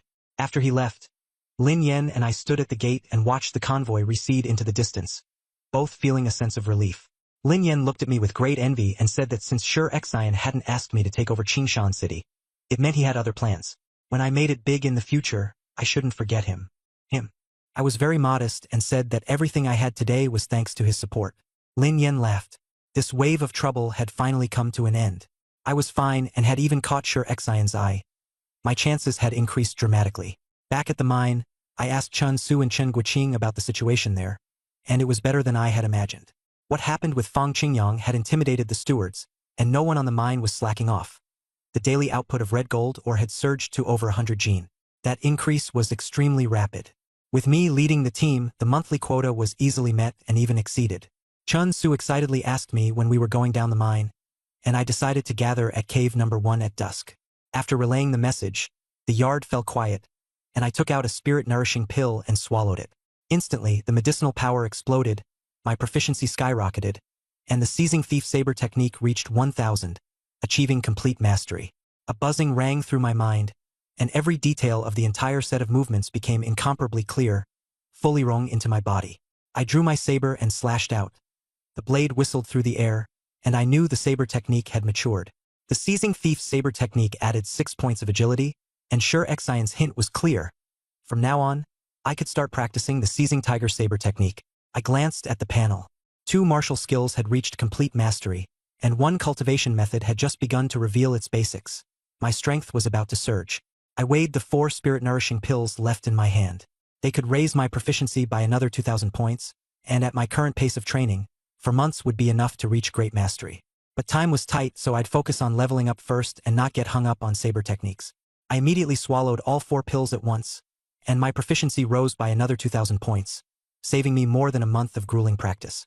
After getting ready, I took the crimson gold cranebeak pickaxe and headed to the mine. There were more and more people there now. A full 1,000 miners had come, far more than 400 before. Privately, Chen Guoqing asked me whether splitting into 2 teams would risk letting in bad people. I said calmly, the mine is big enough. As long as the teams are properly divided, there's no problem. I ordered teams of 5. Anyone who couldn't make up a full team wasn't allowed to go down. Quite a few people looked unhappy, but I didn't care. Those who hadn't formed a team probably had issues, and I didn't want to take them. An hour later, Chen Guoqing and Chun Su had finished organizing everyone. As before, I walked in front and led the team into the mine. Little White in my arms was restless, clearly excited. It had been a long time since it had last eaten crimson gold ore. I let it go off on its own to search for food in the depths, and if it found an ore deposit, it was to give a signal. It was nimble, instantly turning into a white shadow and darting into the darkness. I already had a plan. From now on, I'd let it hide in the mine and find food on its own, while helping me mark ore deposits. I began the real grind to level up and mine. By the afternoon of the next day, everyone had come out one after another, safe and sound, with no one hurt. Tired but excited, the harvest was bountiful. I asked the steward for his name, Tang Gao. His strength was mediocre, so I didn't beat around the bush. I said plainly that Fang Qingyang was already in custody, that I had become a 9th-rank ironclad constable, and that they shouldn't drag down Brother Su Qing. I also deliberately mentioned that Wu Kei and their backer were the same person, and that Wu Kei was a spy from the Rong tribe. Their backer should be panicking now. Whether they could even get through the ironclad division was still uncertain. The expressions of several stewards changed. I casually brought up the struggle for power and treason, and they couldn't handle it. I tossed them a cloth bag and had them turn over the red gold, or I had mined over 10 gene myself and exchanged it for 20 taels of silver. Back in the courtyard, I took stock of my assets, and the silver on hand had exceeded 1,000 taels. Now I had money but no channels. I couldn't buy anything useful to improve my strength. Spirit-nourishing pills and good equipment were both in short supply. Thinking of equipment, the 9th rank official saber at my waist wasn't bad, but it was only average. I went to the blacksmith shop. When the blacksmith saw me, his attitude immediately became much more respectful. I directly laid out the official saber and asked them how it was, and whether they could make a better blade. They looked it over and said it was a fine saber made by the Ironclad Division's workshop, but the weapons they made themselves were mostly ordinary goods, not as good as it. Someone reminded me, if I really wanted a good blade, I should go to the Changle Prefecture office in Changleshao and find Tai Nyo. His blacksmithing skills for forging sabers were unmatched. I made a note of it, but rushing to the prefecture was too far, and the time cost was high. Eager to level up, I had them make more hardened steel hose, and if the materials weren't enough, they could come find me. They got excited and said they had enough materials to forge 10 blades a month, and with mixed materials they could make 30. I nodded and told them to get to work, then turned and left. Just as I got back to the courtyard gate, I saw 3 people waiting for me in secret. They said in a low voice that they were actually players too. I deliberately showed a surprised expression. You're players too? I've seen you before. We even went down the mine together. Why didn't you ever say anything? All 3 looked embarrassed. One explained that they had encountered special players before and didn't dare reveal themselves easily. I nodded and didn't press further, letting them come in and sit down. Once we were in the front hall, I went straight to asking what level they were. The slightly older one at the head gave a bitter smile and said they still hadn't become martial artists, so they couldn't see the attribute panel and could only guess they were around level 10. Another added that after level 10, they probably needed to change class before they could keep leveling up. Their strength hadn't increased for a long time. They were basically stuck at level 10. I actually already knew that. These 3 had always been level 10 miners, but they hadn't wanted to show themselves before, and I hadn't exposed them either. As long as they honestly mined and increased production, that was enough. I told them they were right. Before changing class, you can't see the attribute panel, and without changing class, you can't level up either. All 3 of their eyes lit up. The leader hesitated for a moment and asked what price had to be paid to become a martial artist, and whether I had any extra martial skills. I frankly said that I did indeed have a copy of Black Tiger Fist, but martial skills were scarce. Either you used them yourself or you sold them. The 3 of them immediately perked up and, lowering their voices, discussed it, deciding to pool their money to buy one first, with the oldest among them learning it first. The oldest man asked me for the price. I quoted the price, 500 taels of silver. The 3 of them changed expression. They had only saved a little over 100 taels during this time, and 500 taels for a single martial art technique was too expensive. Someone questioned that Black Tiger Fist was too ordinary. I replied calmly, it's still the early stage of the game. No matter how ordinary it is, a martial technique is worth this price. You might not even be able to buy one for 1,000 taels elsewhere. I wasn't gouging them. What was bottlenecking players right now wasn't money but access. Black Tiger Fist wasn't profound, but it was the ticket onto the path of a martial artist. At that moment, the older player suddenly changed his tune, saying that in the real world he could immediately transfer 5 million to me, and would complete the transfer once he left the game. My face darkened, and I asked, do you think I'm an idiot? The atmosphere instantly turned cold. I said it plainly, Divine Domain isn't an ordinary game. We've all become missing persons. Who can guarantee we'll ever make it back? If you die here, you're dead for real. Life is worth more than money. Real-world transfers are useless. Silver, martial techniques, and strength are what matter. I directly told them to leave and said to keep mining. Once they had gathered 500 taels, if Black Tiger Fist still hadn't been sold, they could come find me anytime. Suddenly, Gao Chun clenched his teeth and said he would trade a secret for Black Tiger Fist. The others objected, but he persuaded them. He said that since they were stuck at level cap, keeping the secret was useless. If they couldn't break the deadlock, they would only be left behind. They were all gold farming professionals and understood the need to weigh the pros and cons. I asked him what secret was worth 500 taels. He said it was an ultra-safe monster farming spot. Going there could get you to level 20 in 3 days without much trouble. If you ranked first, you might even get an extra reward. My eyes lit up. After thinking it over, I'll drop the price by 100 taels of silver, and with the secret included, the Black Tiger Fist is yours. They discussed it and nodded in agreement. In addition to the 100 taels of silver in cash, the secret was this: Deep inside mine cave number 36, there is an underground river. Following it downstream leads to a stone grotto filled entirely with insect cocoons. By stepping on and bursting a pile of them, you gain extremely high experience. They relied on this to rapidly reach level 10. I casually asked whether the first 30 level 10 players would all receive rewards. Their expressions all changed. I stopped asking and had Gao Chun take me there. Once we got there, the black tiger fist would be his. I changed into 9th grade iron armor, an official saber, and a red gold crane beak pickaxe, called Xiao Bai Back, and followed them into mine cave number 36. It was hidden especially deep. After a few dead-end turns, ordinary miners who strayed in would never think to go down into the river. Swimming several miles downstream along the underground river, we saw a sunken stone grotto. Gao Chen pointed at it. I took one look inside and saw it was packed with insect cocoons. I immediately judged it to be a mineworm nest. If these cocoons hatched, the mine would absolutely be in danger.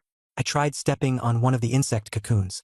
I immediately felt a cool surge of energy flow into my body, and the experience gained was even higher than from the red gold mantis. I confirmed that Gao Chun hadn't lied to me. They really did rely on this to rocket to level 10. I didn't waste any time and directly handed the black tiger fist to Gao Chun. He practiced it on the spot, and the light from the manual entered the space between his eyebrows. A few breaths later, he excitedly said that the attribute panel had opened and his class had changed to martial artist. I nodded and let them leave. The three of them were reluctant to part, but they still obediently went into the water and left. Xiaobai immediately flew out and chomped on the insect pupae furiously, overjoyed. This place is not only suitable for me to grind experience, but also for it to grow. I didn't waste any time and started leveling up. The deeper I went, the denser the insect pupae became.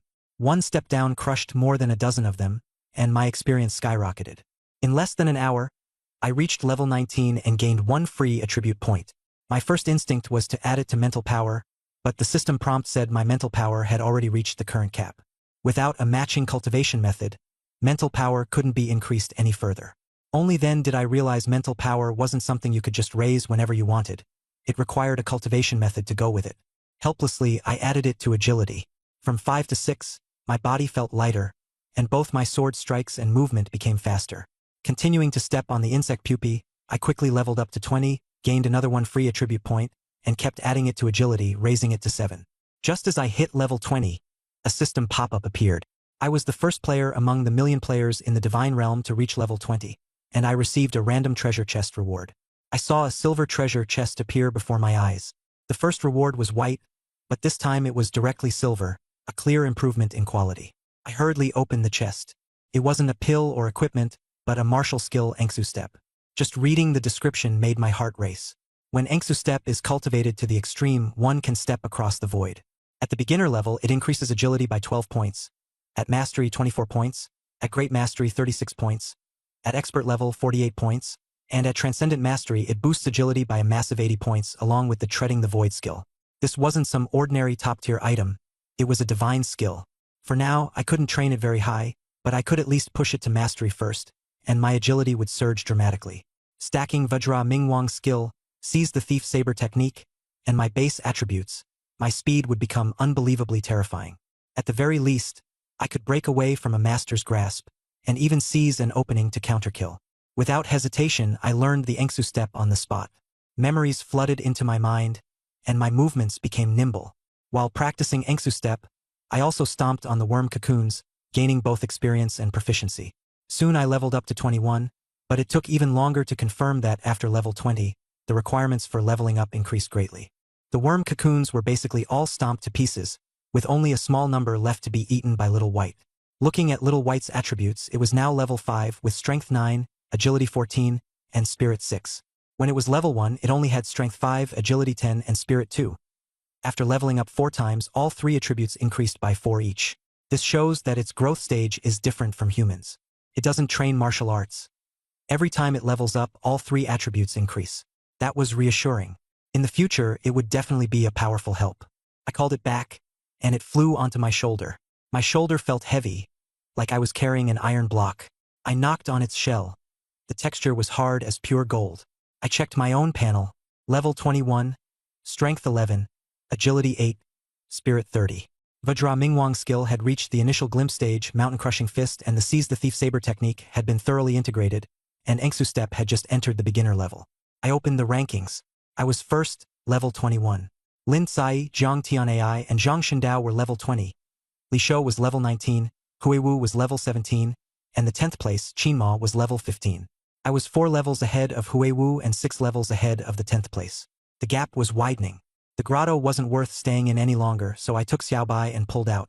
After swimming a certain distance, I instinctively looked back. I instantly tensed up. A huge creature was crawling into the grotto. Using insight, I looked, and the entire panel was filled with question marks, showing only its name, Overlord Ghost Spider.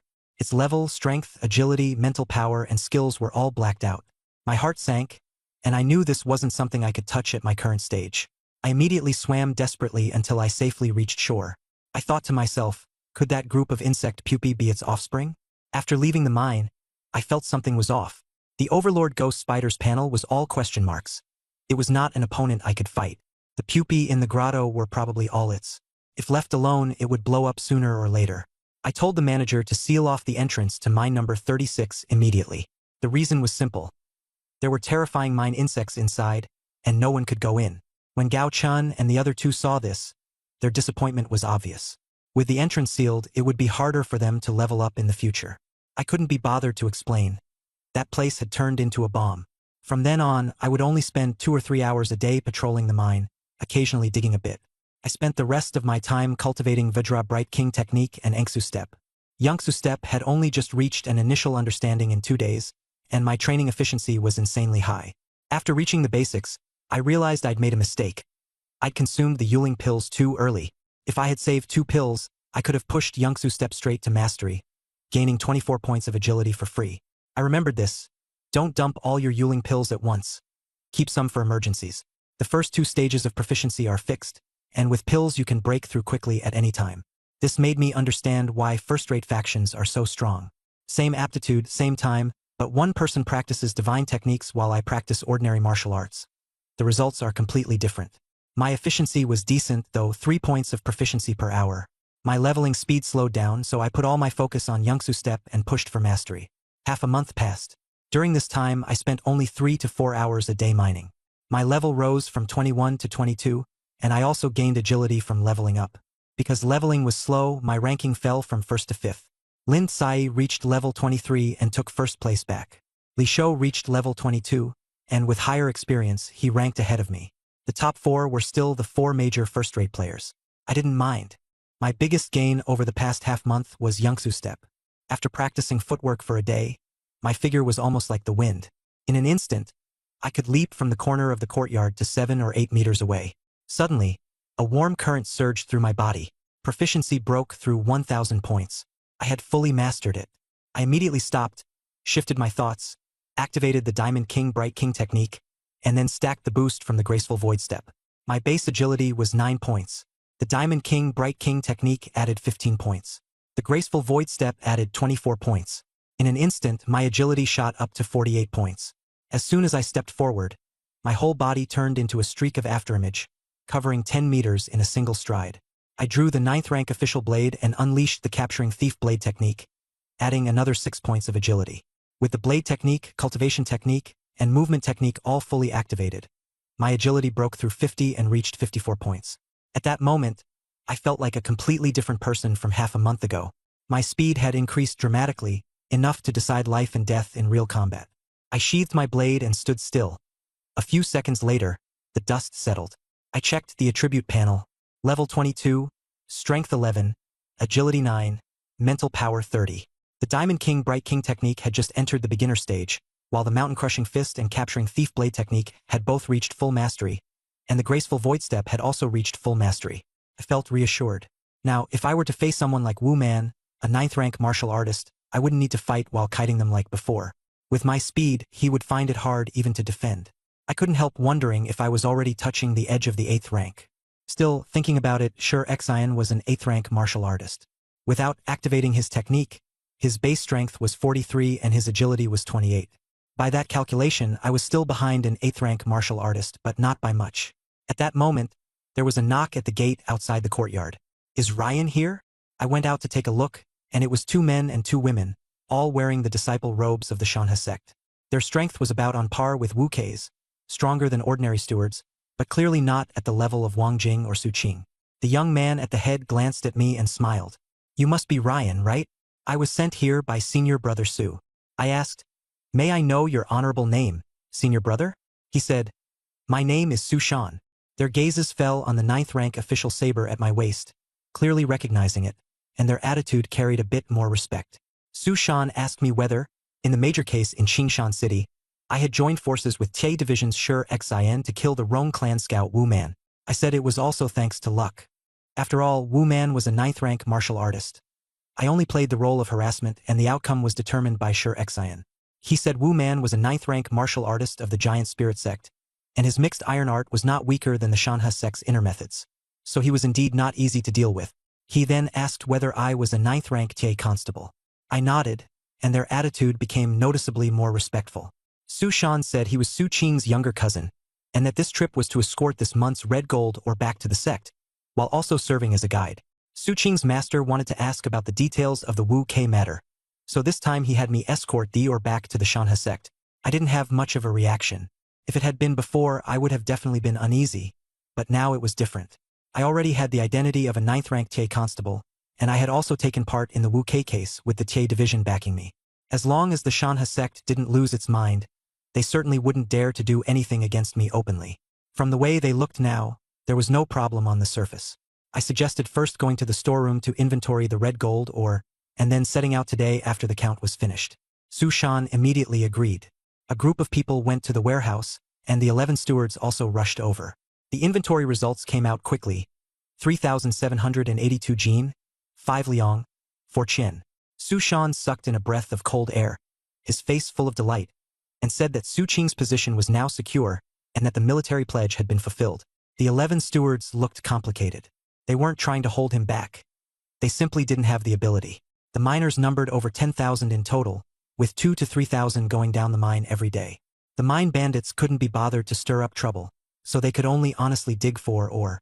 I strictly restricted deep excavation, and no one was allowed into dangerous areas. In the past half-month, there hadn't been any major accidents at most, only a few people breaking arms and legs from falls. Su Shan asked whether production could be kept stable at over 3,500 Jin. I said no problem. They all laughed. More than 3,700 Jin of red gold ore were loaded onto 2 horse-drawn carriages, escorted by 24 vain guards, and set off back to the Shanha sect. Su Shan and I rode horses alongside the carts, while 3 other disciples led the way. When the petty thieves saw the convoy's display of force, most of them took a detour. Su Shan brought up martial arts in conversation, and I smoothly steered the topic, saying that when I fought Wu Man back then, he used the splitting mountain fist, and his aura was like a mountain collapsing, pressing so hard that I couldn't muster any strength. I asked him whether the splitting mountain fist was an ultimate art. He said no. The splitting mountain fist was only an unremarkable boxing style, far inferior to the Shanha 12 fists, but it could cultivate intent, which most people couldn't achieve because they lacked the talent. I understood that this talent was mostly related to spiritual power. I pressed further and asked what intent was. He said he hadn't grasped it either. Yi is a distinctive feature of the martial techniques of the 4 top-tier sects, and the divine sect's divine Tao art is especially good at cultivating Yi. It can also improve talent and comprehension, and speed up martial training. I thought of spiritual power techniques. If one wanted to increase spiritual power, I'm afraid one would have to find something like the divine Tao art. But I'm still far from that now. I can only keep it in mind and pin my hopes on the system's rewards. While we were talking, a disciple ahead rode back on horseback to warn us. About a li ahead, there was a tea stall. It had few customers before, but now there were more than a dozen men with thick arms there, clearly martial practitioners. The convoy immediately stopped. I looked in that direction, and sure enough, there were more than a dozen people sitting there. Su Shan said he'd go take a look and ordered the convoy to stay put. I said I'd go with him. He nodded. We rode over to the tea stall. The stall owner greeted us with a smile, while the dozen-odd customers kept their heads down, silently drinking tea. Su Shan sat on his horse and surveyed them. I opened the attribute panel and immediately sensed something was wrong. Aside from a few ordinary people, the rest were all martial artists, and their strength was on par with Su Shan's. Their affiliation was all Juling sect. As soon as I saw that clearly, suddenly one Juling sect martial artist sprang up and slashed at Su Shan with a long saber, shouting, "The Mountain River sect has grown suspicious. Kill him first to sacrifice to Wu Man." Immediately, the others made their move as well. In an instant, Su Shan and I were surrounded. The tea stall owner turned pale with fright, while the ordinary customers hugged their bundles and fled for their lives. The 3 disciples behind him had no time to come to his aid. Sushama was stabbed in the throat, flipped off his horse to fight back, and after taking a few blows was injured. With so many opponents, he simply couldn't hold out. He shouted angrily, "Warriors of the Jilling sect!" The 3 disciples in the distance had intended to rush over, but when they saw that more than 10 opponents were already scared off, some even wanted to protect the mine and withdraw before sending word back. Suddenly, a Jilling sect warrior pointed at me and roared. It was him! He used despicable means to kill Wu Man get revenge. 7 or 8 of them all turned at once and charged over to surround me. Su Shan's pressure dropped sharply. I smiled. They had chosen the wrong target. I didn't activate Diamond Vajra Wisdom Art, only triggered Graceful Void Step, then stacked the thief-catching saber technique. My agility shot up to 39. Before their eyes could even focus, I was already gone. In an instant, 3 heads flew into the air, blood spurting everywhere. Before they could react, I charged again and took off 3 more heads in quick succession. They couldn't even catch my shadow. None of these giant spirit sect martial artists had cultivated iron-hardened skill. I took them down 1 slash at a time. It was like chopping vegetables. 1 encounter, 1 flying head. In the blink of an eye, they were all beheaded, without even a chance to fight back. Su Shan was stunned speechless. The tea stall owner, terrified, collapsed onto the ground, while the ordinary customers retreated far away, faces full of fear. I immediately pulled out my waist token and shouted, "Ironclad Division 9th Rank Constable Ryan is here. All barbarian spies have been exterminated. There's no need for anyone to panic."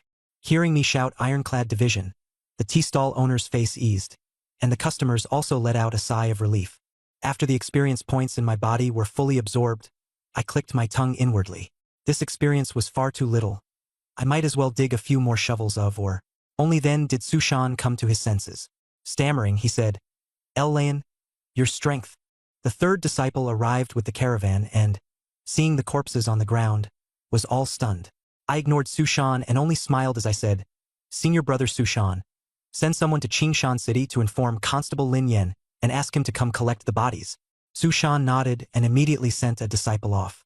After the person left, he looked at me with a strange expression. "Brother Lei, you're a 9th rank martial artist?" The other disciples and guards' expressions also changed.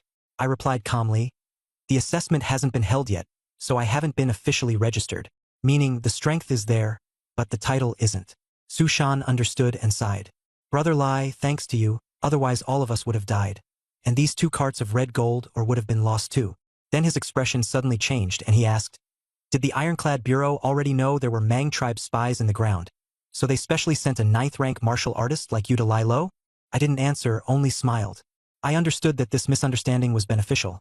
My Shanha sect thought the Ironclad Bureau was secretly nurturing me, while the Ironclad Bureau thought the Shanha sect was cultivating me.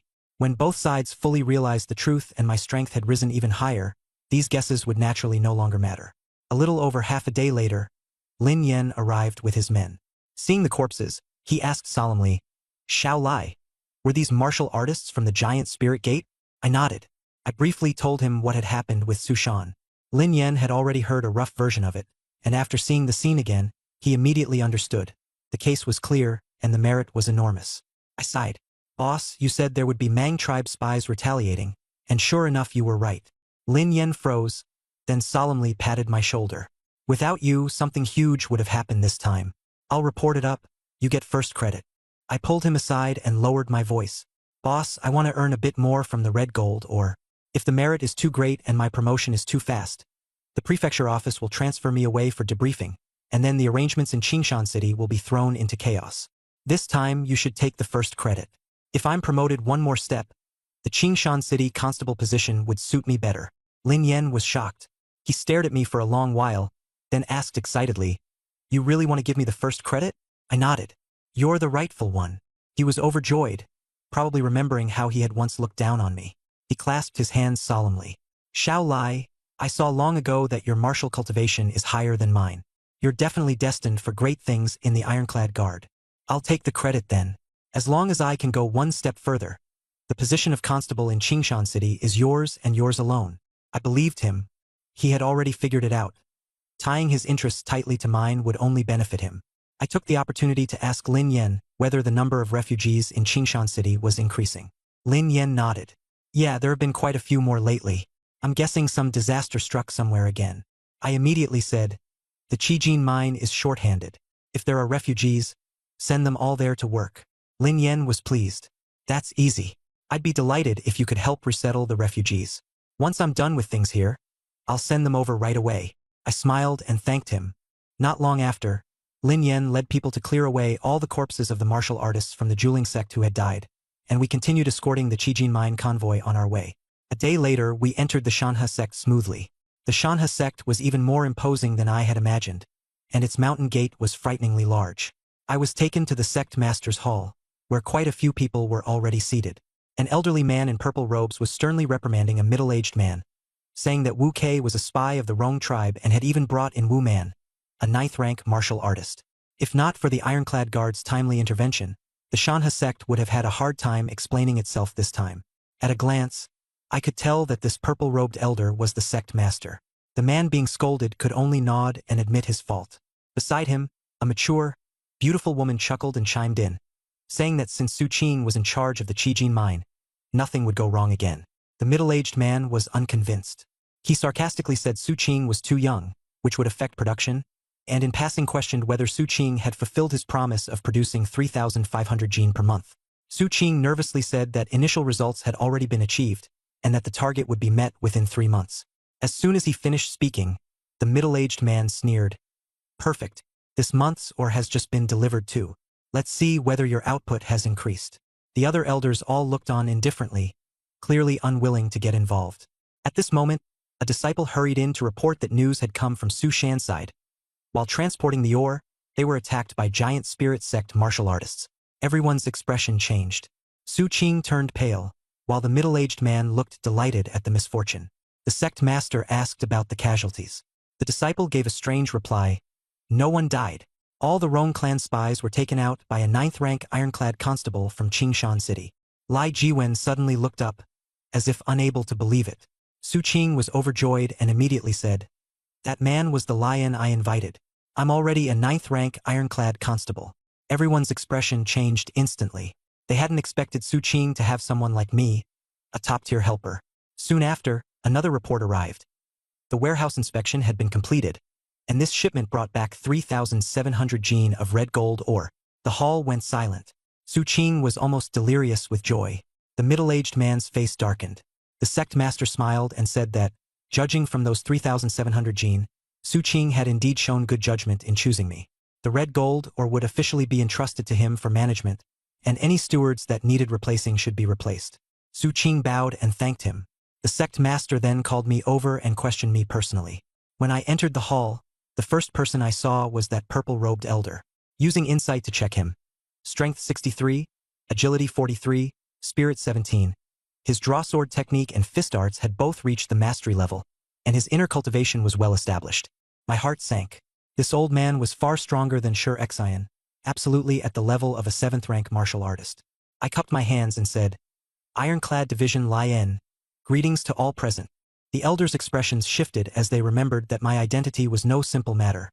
I was a 9th-rank constable of the Ironclad Division. Liang Yu introduced himself and asked me to explain the reason the red gold or output had surged from just over 2,000 to over 3,700. I said bluntly, before, the mine overseer was secretly causing trouble, scaring the miners so they didn't dare go down into the mine. Solve that problem and production will go up. Liang Yu looked at Lai Jiwen beside him, and Lai Jiwen lowered his head without saying a word. The middle-aged man snorted in disdain, questioning how there could be any sabotage when all the supervisors were from Shanha sect itself. I wasn't flustered and told them everything about Fang Qingyang using the essence of the red gold or to lure the red gold mantis into killing miners. I had handed this case over to Captain Qing Shanlin to handle, and originally didn't want to embarrass Shanha sect. As soon as those words came out, the atmosphere in the hall immediately turned tense. The mature beautiful woman and the second-generation disciple both looked ugly, and the middle-aged man was suppressed by me to the point that he couldn't say a word. Liang Yu asked the middle-aged man calmly whether Fang Qingyang was a distant relative, and the middle-aged man could only nod. Liang Yu instructed, be more careful with your tricks in the future. The middle-aged man lowered his head and didn't dare make a sound. Once the situation became clear, Liang Yu praised Su Qing, saying that being able to find me to manage the red gold mine was a blessing for Shanha sect. The beautiful woman said it was just Su Qing's good luck. Liang Yu then looked at me and said he had heard that I had single-handedly fought more than 10 bandits from the giant spirit sect and wiped them all out, asking whether it was true. Everyone's attention immediately turned to me. Su Qing and the third-generation disciples looked surprised yet conflicted, while the second-generation disciples He Choubai and Hong Ying also seemed deep in thought. For the first time, Lai Jiwen really fixed his gaze on me. I knew his strength was extremely formidable, about on par with Shi Xian. If I fought him, it would probably be a 50-50 match. I had the advantage in speed but was at a disadvantage in strength. I didn't exaggerate and said lightly, those giant spirit sect guys hadn't properly trained their martial arts. They were only a bit stronger than the mine guards, nothing worth mentioning. Liang Yu shook his head and said, no matter how weak they were still warriors of the giant spirit sect. If not for you, the red gold mine would definitely have been lost. If the mine's dealings with the Rong tribe were found out by the Iron Armor Division, it would be hard for us to explain ourselves. He changed the subject. Our Shanha sect clearly rewards and punishes. It's a pity you already hold an official position. Otherwise, I could take you as my disciple. With your talent, being my disciple would be more than enough. He Choubai and the others changed expression drastically, never expecting the sect master to value me so highly. My feelings were complicated. If he really took me as a disciple, that would naturally be a good thing, but I already had my Iron Armor Division identity, so it wasn't easy. At that moment, Liang Yu smiled again and said, a while ago, I exchanged a 300-year-old blood ginseng with Master Zhang for 5 cultivation-building pills. I've already taken 4. I'll give you the remaining 1 as a reward. There was a stir in the hall. He Choubai was the first to urge anxiously, Sect Master, the foundation-building pill is meant for you to break through your bottleneck. You can't casually give it to someone else. The others chimed in, saying that alchemy was already remarkable and that 5 foundation-building pills in exchange for a 300-year blood ginseng was precious enough. Someone said that even though I had made meritorious contributions, I still shouldn't receive something like this. Hong Ying remained silent. Su Qing and the others were stunned, and some even said in a low voice that with the pill, their Mountain River Heart method could also break through to the second layer more quickly. Hearing this, I was moved. This pill was only effective for inner cultivation methods. The Vajra Bright King art was still over 400 points short of leveling up to the second layer. After taking the pill for 3 days, I would certainly break through, and its value was far too great. Ignoring the obstruction, Liang Yu said calmly, my aptitude is ordinary. Even after taking 4 pills, I still couldn't break through to the 5th layer, which means I have no hope. Rather than letting me take them all myself, I'd rather use them to cultivate the younger generation. After speaking, he stood up and handed me a wooden box. Take the foundation-building pill. He then instructed Hong Ying. Arrange a quiet room for Brother Lai. Have him take it quickly, so as not to attract others' covetousness. I accepted it solemnly. Hong Ying nodded and led me out of the hall. Just after stepping outside, I heard He Choubai's dissatisfied voice behind me, questioning why the sect master valued me so much. I didn't look back. I only felt that this pill had made many people envious, especially He Choubai and Lai Jiwen, who were certainly unhappy. But none of that mattered. The pill was now in my hands. I also felt that Liang Yu's intention was not only to show goodwill to the Iron Robe Division, but also that he valued me and had specifically given me this treasure in person. I followed Hong Ying to a secluded chamber in the mountains. She smiled and said, Lian, use this place for now. The pill is good, so take it quickly. Only then did I finally see her clearly. She looked to be in her mid-30s, with a steady and composed temperament. Checked her attributes. Strength 40, Agility 25, Spirit 12. Her saber technique was astonishingly refined, and her heart method had reached an exquisite level. My heart tightened. Although my attributes were slightly inferior to Shi Xian's, my martial techniques and inner cultivation method were superior. If we fought, I might just be able to overpower him. I guess she was Liang Yu's top subordinate. I gathered my thoughts and said respectfully, thank you. She smiled and said, no need to be polite. You're friends with Su Qing, so you count as a junior too. Come by often when you have time. She turned and left. I pushed open the door and entered the quiet room, then locked it from the inside. The room was simple with a meditation cushion. I sat down, opened the wooden box and saw a round pill inside. I checked the system prompt. Peiyuan pill. Increases inner cultivation experience by 500 points. After taking it, you'll be immobilized for 3 days. My heart skipped a beat. 500 points of inner cultivation experience, even more than I had expected. The Vajra Bright King art was only more than 400 points away from reaching the second level. Once I took this pill, I'd break through directly after 3 days. I quickly pulled up the description for the second level of the Vajra Bright King art. Second level, 10 free attribute points, Strength and agility each increase by 30 points. Life value increases by 200 points. Special effect. Gain chi and blood. After reading it, I couldn't help but gasp a few times. The improvement was absurd. Just the 60-point boost to strength and agility alone would cause a qualitative leap in combat power. Not to mention the extra 200 HP and that mysterious new attribute, chi and blood. I thought of Liang Yu. His Shanha inner cultivation method was probably at the 4th level, and trying to push to the 5th would be terrifyingly difficult. He had 4 Peiyuan pills and still hadn't used them, which showed the gap was enormous. But I was different. I had a panel and a progress bar, so I knew exactly how far I was and what I needed. I did the math on my experience. My mental power was stuck at 30, and with Vajra Bright King Art gaining 15 experience per day, it would take 2 years to reach the 3rd level from the 2nd, 20 years from the 3rd to the 4th, and a shocking 200 years from the 4th to the 5th. That was terrifying. Mental power really was the bottleneck. In the future, I absolutely had to get an inner cultivation method that could improve mental power, otherwise my growth would only get slower and slower. I acted on it right away. I swallowed the Peiyuan pill and circulated Vajra Bright King Art. The pill's power slowly transformed into experience, and when the experience value jumped past the usual 15-point cap, I just breathed a sigh of relief only to find I couldn't move. The system forcibly stunned me to prevent attacks from outside enemies. At that moment, Xiaobai poked out from under my hem and ran to the doorway to keep watch. Only then did I feel at ease. For 3 days and 3 nights, I ate and drank nothing and didn't even feel hungry. I devoted myself completely to absorbing the pill's power, and my experience neared 1,000. The instant the experience bar broke through 1,000, power surged explosively. Vajra Bright King Art breakthrough to the 2nd layer, gained 10 free attribute points. HP plus 200, gained chi and blood. I was thrilled in my heart, but still calm. I put all 10 free attribute points into agility, and my agility jumped from 9 to 19 in one go. My panel was level 22, strength 11, agility 19, spirit 30, HP 510, chi and blood 10. The sum of my 3 attributes was 60. Even Li Zhouwen, the top 3rd-generation disciple of the Shanha sect, only had 67 points. He had trained in martial arts for years, while I had only just entered Divine Realm. This speed made me quite satisfied. I tried to mobilize my chi and blood to perform the Breaking Mountain Fist, and crimson light actually appeared on my fist. After about a minute, the chi and blood were exhausted and disappeared. It felt like this chi and blood was akin to internal energy in a game. Exactly how much it enhanced my combat strength would still have to be tested slowly. I kept cultivating. Regardless of the daily experience cap, my chi and blood recovered quickly. In an hour, it was full again. I calculated my maximum agility. Base 19 plus Vajra Bright King Art, 2nd layer 30 plus, Engsu Step, 24 plus capturing Thieves Blade 6 is equal to 79 points. It was simply outrageous.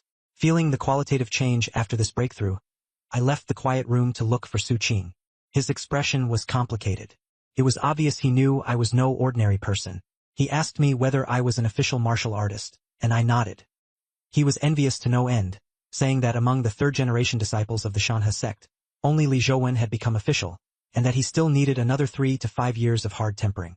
He said, "With you in charge at the Qijin mine, Li Zhouwen won't be able to get in on it." Half-jokingly, he even told me not to call him senior brother.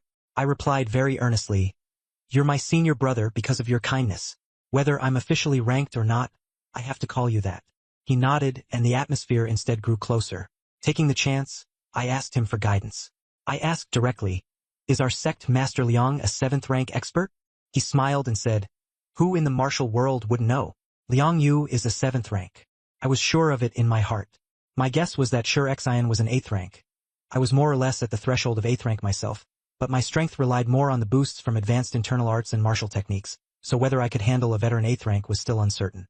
I asked again, "What are 2nd-rate and 1st-rate sects like?" He said, "A 2nd-rate sect is like Bitter Enlightenment Temple with a 4th-rank Grandmaster. Mountain River sect is 3rd-rate. Its sect master is 7th rank.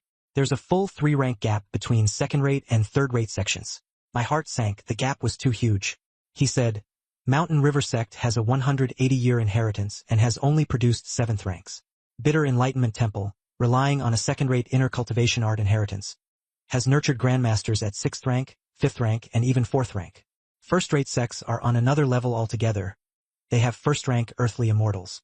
People like that are beyond what you can even imagine." Listening to him, my heart grew heavy. A 4th-rank grandmaster could hard-tank Zhao Kingdom's divine crossbow, a killing weapon, and the level of experts was far beyond imagination. Thinking that my Diamond Bright King art only had 4 layers, while the Mountain River Heart method had 5, yet the first 2 layers of the former boosted me far more than the Mountain River Heart method, I felt oddly uneasy. I guess the Diamond Bright King art might be incomplete, or perhaps there were higher layers I had not seen, or maybe the advancement path of first-rate arts was different. Seeing me lost in thought, Su Qing laughed and said that back then he had also been stunned by this gap. Even after giving it everything he had, he could only barely make it to 8th rank, and 9th rank was even harder to reach. I asked what 3rd rank and 2nd rank were called, and he said 3rd rank was called a Grandmaster, while 2nd rank was already an immortal human, rarely seen in the martial world. 1st rank was an earthly immortal, a deity who could fly through the sky and burrow through the earth. I couldn't help asking, can they really fly through the sky and burrow through the earth? He shook his head. I've never seen it. By the way, he said, there are rumors that the commander of the Ironclad Guard is a Grandmaster. I took that in, thinking to myself that the Ironclad Guard's commander was clearly no ordinary powerhouse. He patted my shoulder. Don't think so far ahead. You and I aren't qualified to think about gods or immortals right now. If we ever get the chance to meet the commander, you tell me what a Grandmaster is. After I said okay and prepared to return to Crimson Gold Mine, he didn't try to keep me and escorted me to the foot of the mountain. Not long after I left, a tall young man walked toward me, stopped to size me up, and asked tentatively, "Are you Leon?" I activated Insight. He was Wu Xiaocheng, a level 17 Blade Guard, with Strength 15, Agility 13, and Spirit 10. He had mastered the Mountain River Drawsword technique, and his Mountain River Heart method had reached the threshold of mastery.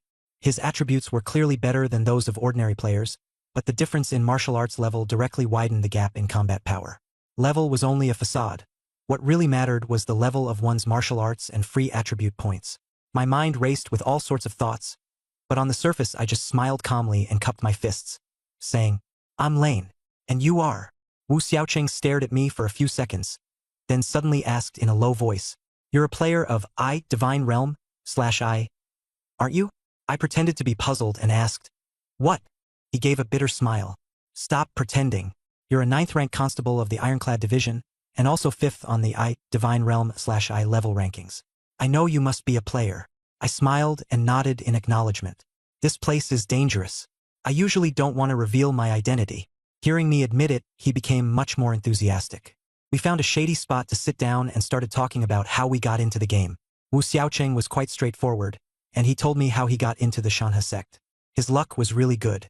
Not long after entering the game, he recognized a wealthy family man in Qing Mountain City as his godfather, and spent 3,000 taels of silver to get directly into the Shanha sect. I sighed with emotion. "Old Wu, your luck is really something. You didn't suffer a bit. Otherwise, if I hadn't stumbled onto the Fire Crystal Rock Vein and gotten the Vajra Bright King art by sheer luck, I'd probably still only be a miserable mining laborer." I asked him how much he had spent, and after thinking seriously for a moment, he said 3,000 taels. I fell silent. 3,000 taels was a fortune in Divine Realm /I. Even my current net worth of over 1,000 taels already counted as a lot. Yet he actually asked me, "Is 3,000 taels a lot?" Only then did I realize he had no real concept of silver. So I explained, "1 won of cash can buy a big steamed bun or a small meat bun. 1,000 won can be exchanged for 1 tael of silver." He subconsciously said, "In reality, a steamed bun is 2 yuan. Then he froze. "So 1 tael of silver has about the purchasing power of 2,000 yuan? I nodded. "At least in terms of food, roughly." He began muttering, 3,000 taels, 6 million. Then, excitedly, "If only I'd known my godfather would leave me the silver. Once I get back to reality, 3,000 taels could be exchanged for cash." I smiled. "Old Wu, that idea isn't very realistic." He asked, "Why?" I said seriously, "We probably won't be able to go back." His face stiffened. "No way. It's just a game. We just haven't found the exit button yet." I smiled. "You've guessed it yourself. You just don't want to accept it." He fell silent, then asked in a low voice, "Really can't go back?" I said, "Most likely not." Added, "We may have come in with our physical bodies.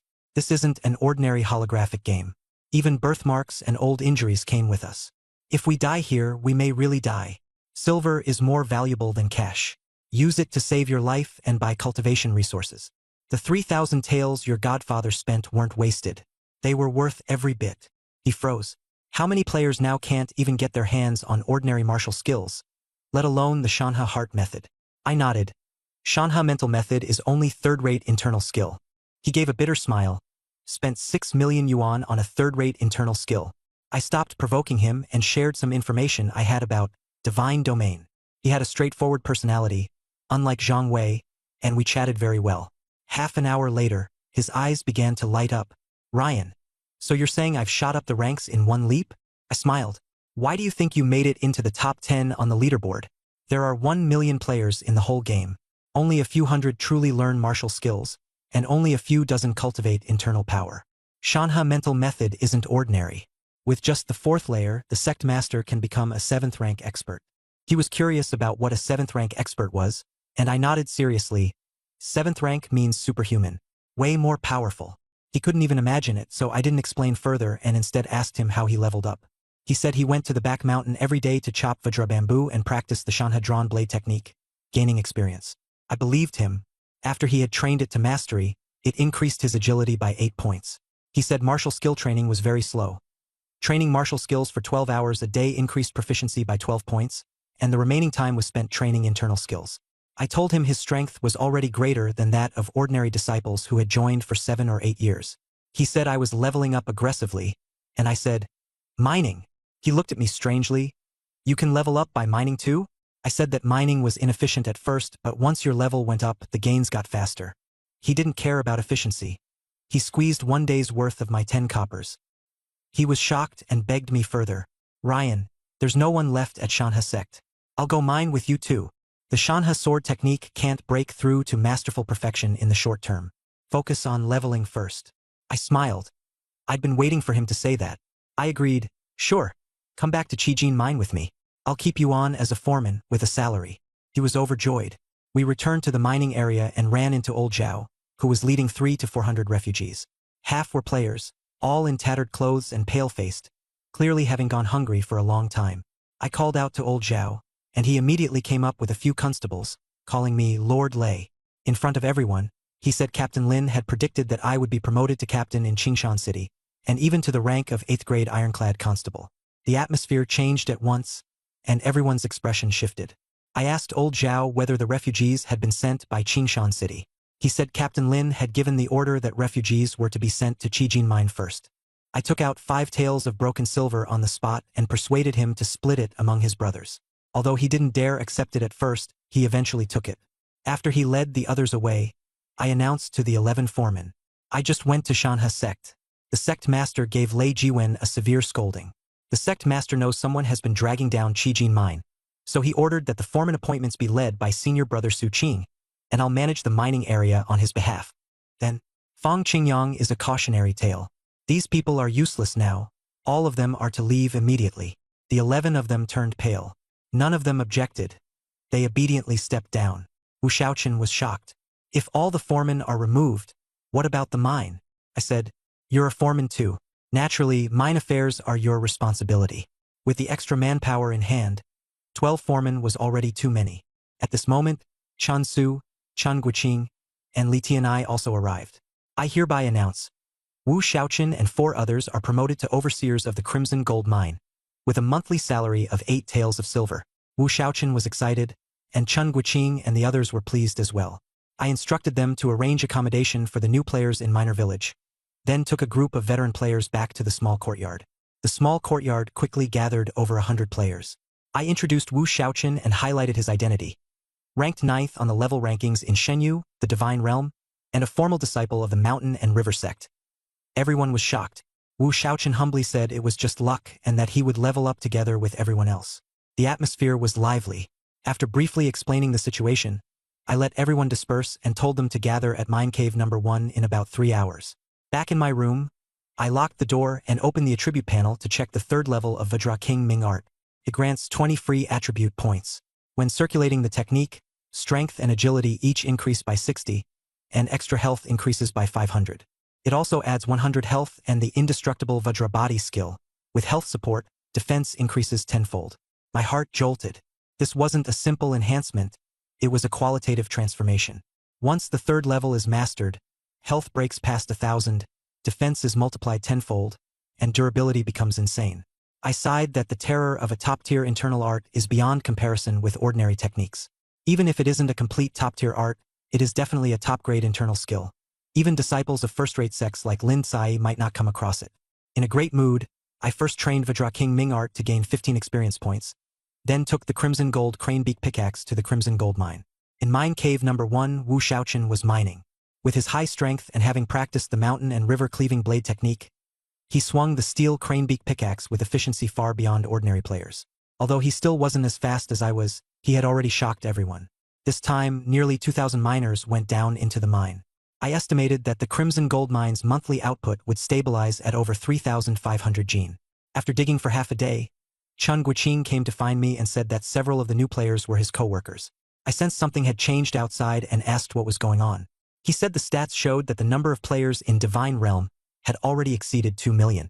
That was a small share out of a population of 3 billion, but it had already caused public panic. He also said his co-workers wanted to meet me.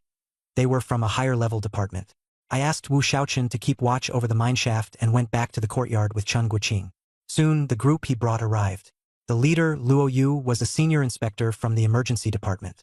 I asked whether there was any way to leave Divine Realm. Luo Yu said gravely, "Not for the time being." He said the country was trying to stop the game from spreading, but the official website couldn't be shut down, and people were still entering of their own accord. The number of missing persons kept rising, and the situation was becoming increasingly severe. I asked Luo Yu again whether, after all this time, any player had returned to the real world. He said not a single one.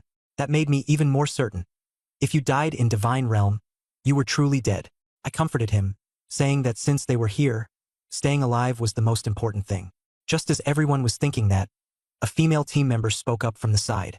She said the Red Gold Mine was a good base and could accommodate more and more players, and hoped I would hand over the management authority to them. On the surface, I would still be in charge because the NPCs only recognized me. Her words made Chun Guiqing and me both feel awkward. I didn't refuse outright, but asked her what ability was most needed to manage the Red Gold Mine. She said organizational ability. I shot back immediately, "Wrong. This is Divine Realm. Organization alone won't get you anywhere." I briefly explained the history of the Crimson Gold Mine, from internal strife to external threats, and then how I managed to secure control. The core point was simple. Only strength earns the right to speak. Background comes second. Right now, they weren't even real martial artists, so they had no qualification to manage the Crimson Gold Mine. My conclusion for them was mine with Chun Guiqing first, make money, fill your stomachs, level up, and then talk about everything else. The female team member was unconvinced and said I should cooperate with them. I told her I already had been cooperating. Qingshan City was prioritizing sending refugees here in order to take in more players, so our goals were actually the same. Then I asked a crucial question. If everyone could never go back, and more people got trapped in Divine Realm, what would happen? At once, Luo Yu and the others understood that all the external powers would have to go through a total reshuffle, and whether they could even continue to exist was still unknown.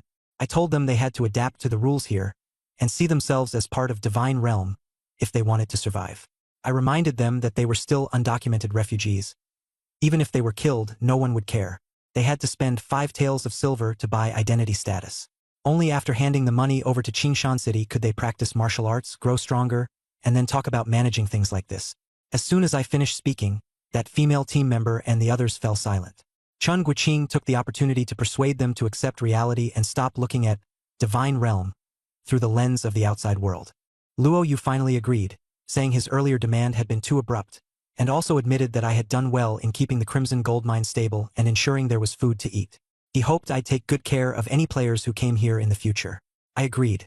Since things didn't turn ugly, after Luo Yu left, Chun Guiqing apologized and said he hadn't expected the other side to try to seize management rights right away. I said it was fine. They hadn't adapted to the rules here yet. Given time, they'd naturally learn how to survive. I smiled. Come on, let's keep going underground. Leveling up and mining are what matter most. For the next few days, I stayed in the mine and grinded levels. Several martial techniques were on the verge of fully integrating. After that, each one would require well over 10,000 proficiency points, so I couldn't improve them much in the short term. It was more cost-effective to focus on leveling first.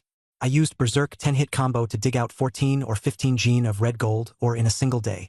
Doing the math, that or could fetch 30 taels of silver a day, nearly 1,000 taels a month. Buying essence-nourishing pills at 500 taels each could convert into 1,000 points of proficiency. But if I practiced martial skills for 20 hours a day, my proficiency would rise by less than 60 points. Compared with that, although mining gave proficiency more slowly, it could increase my level and grant free attribute points, making it more cost-effective. My goal was clear. First, push my level back to the top of the Divine Domain leaderboard. Soon, I leveled up and casually put my free attribute points into agility. I opened the leaderboard. Lin Cai and Jiang Tianai were both level 25, while I was level 23, ranked 5th. 2 levels behind, not much. Catch up soon. Just as I was about to keep mining, Chun Su hurried over. He said that while he was leading people to inspect for mine bugs in the number 2 mine tunnel, they discovered iron spine spiders. I immediately stopped what I was doing and asked for the details. Mine bugs are black spiders crushed flat by rocks, covered in iron spine bristles, venomous, and their stings can cause paralysis.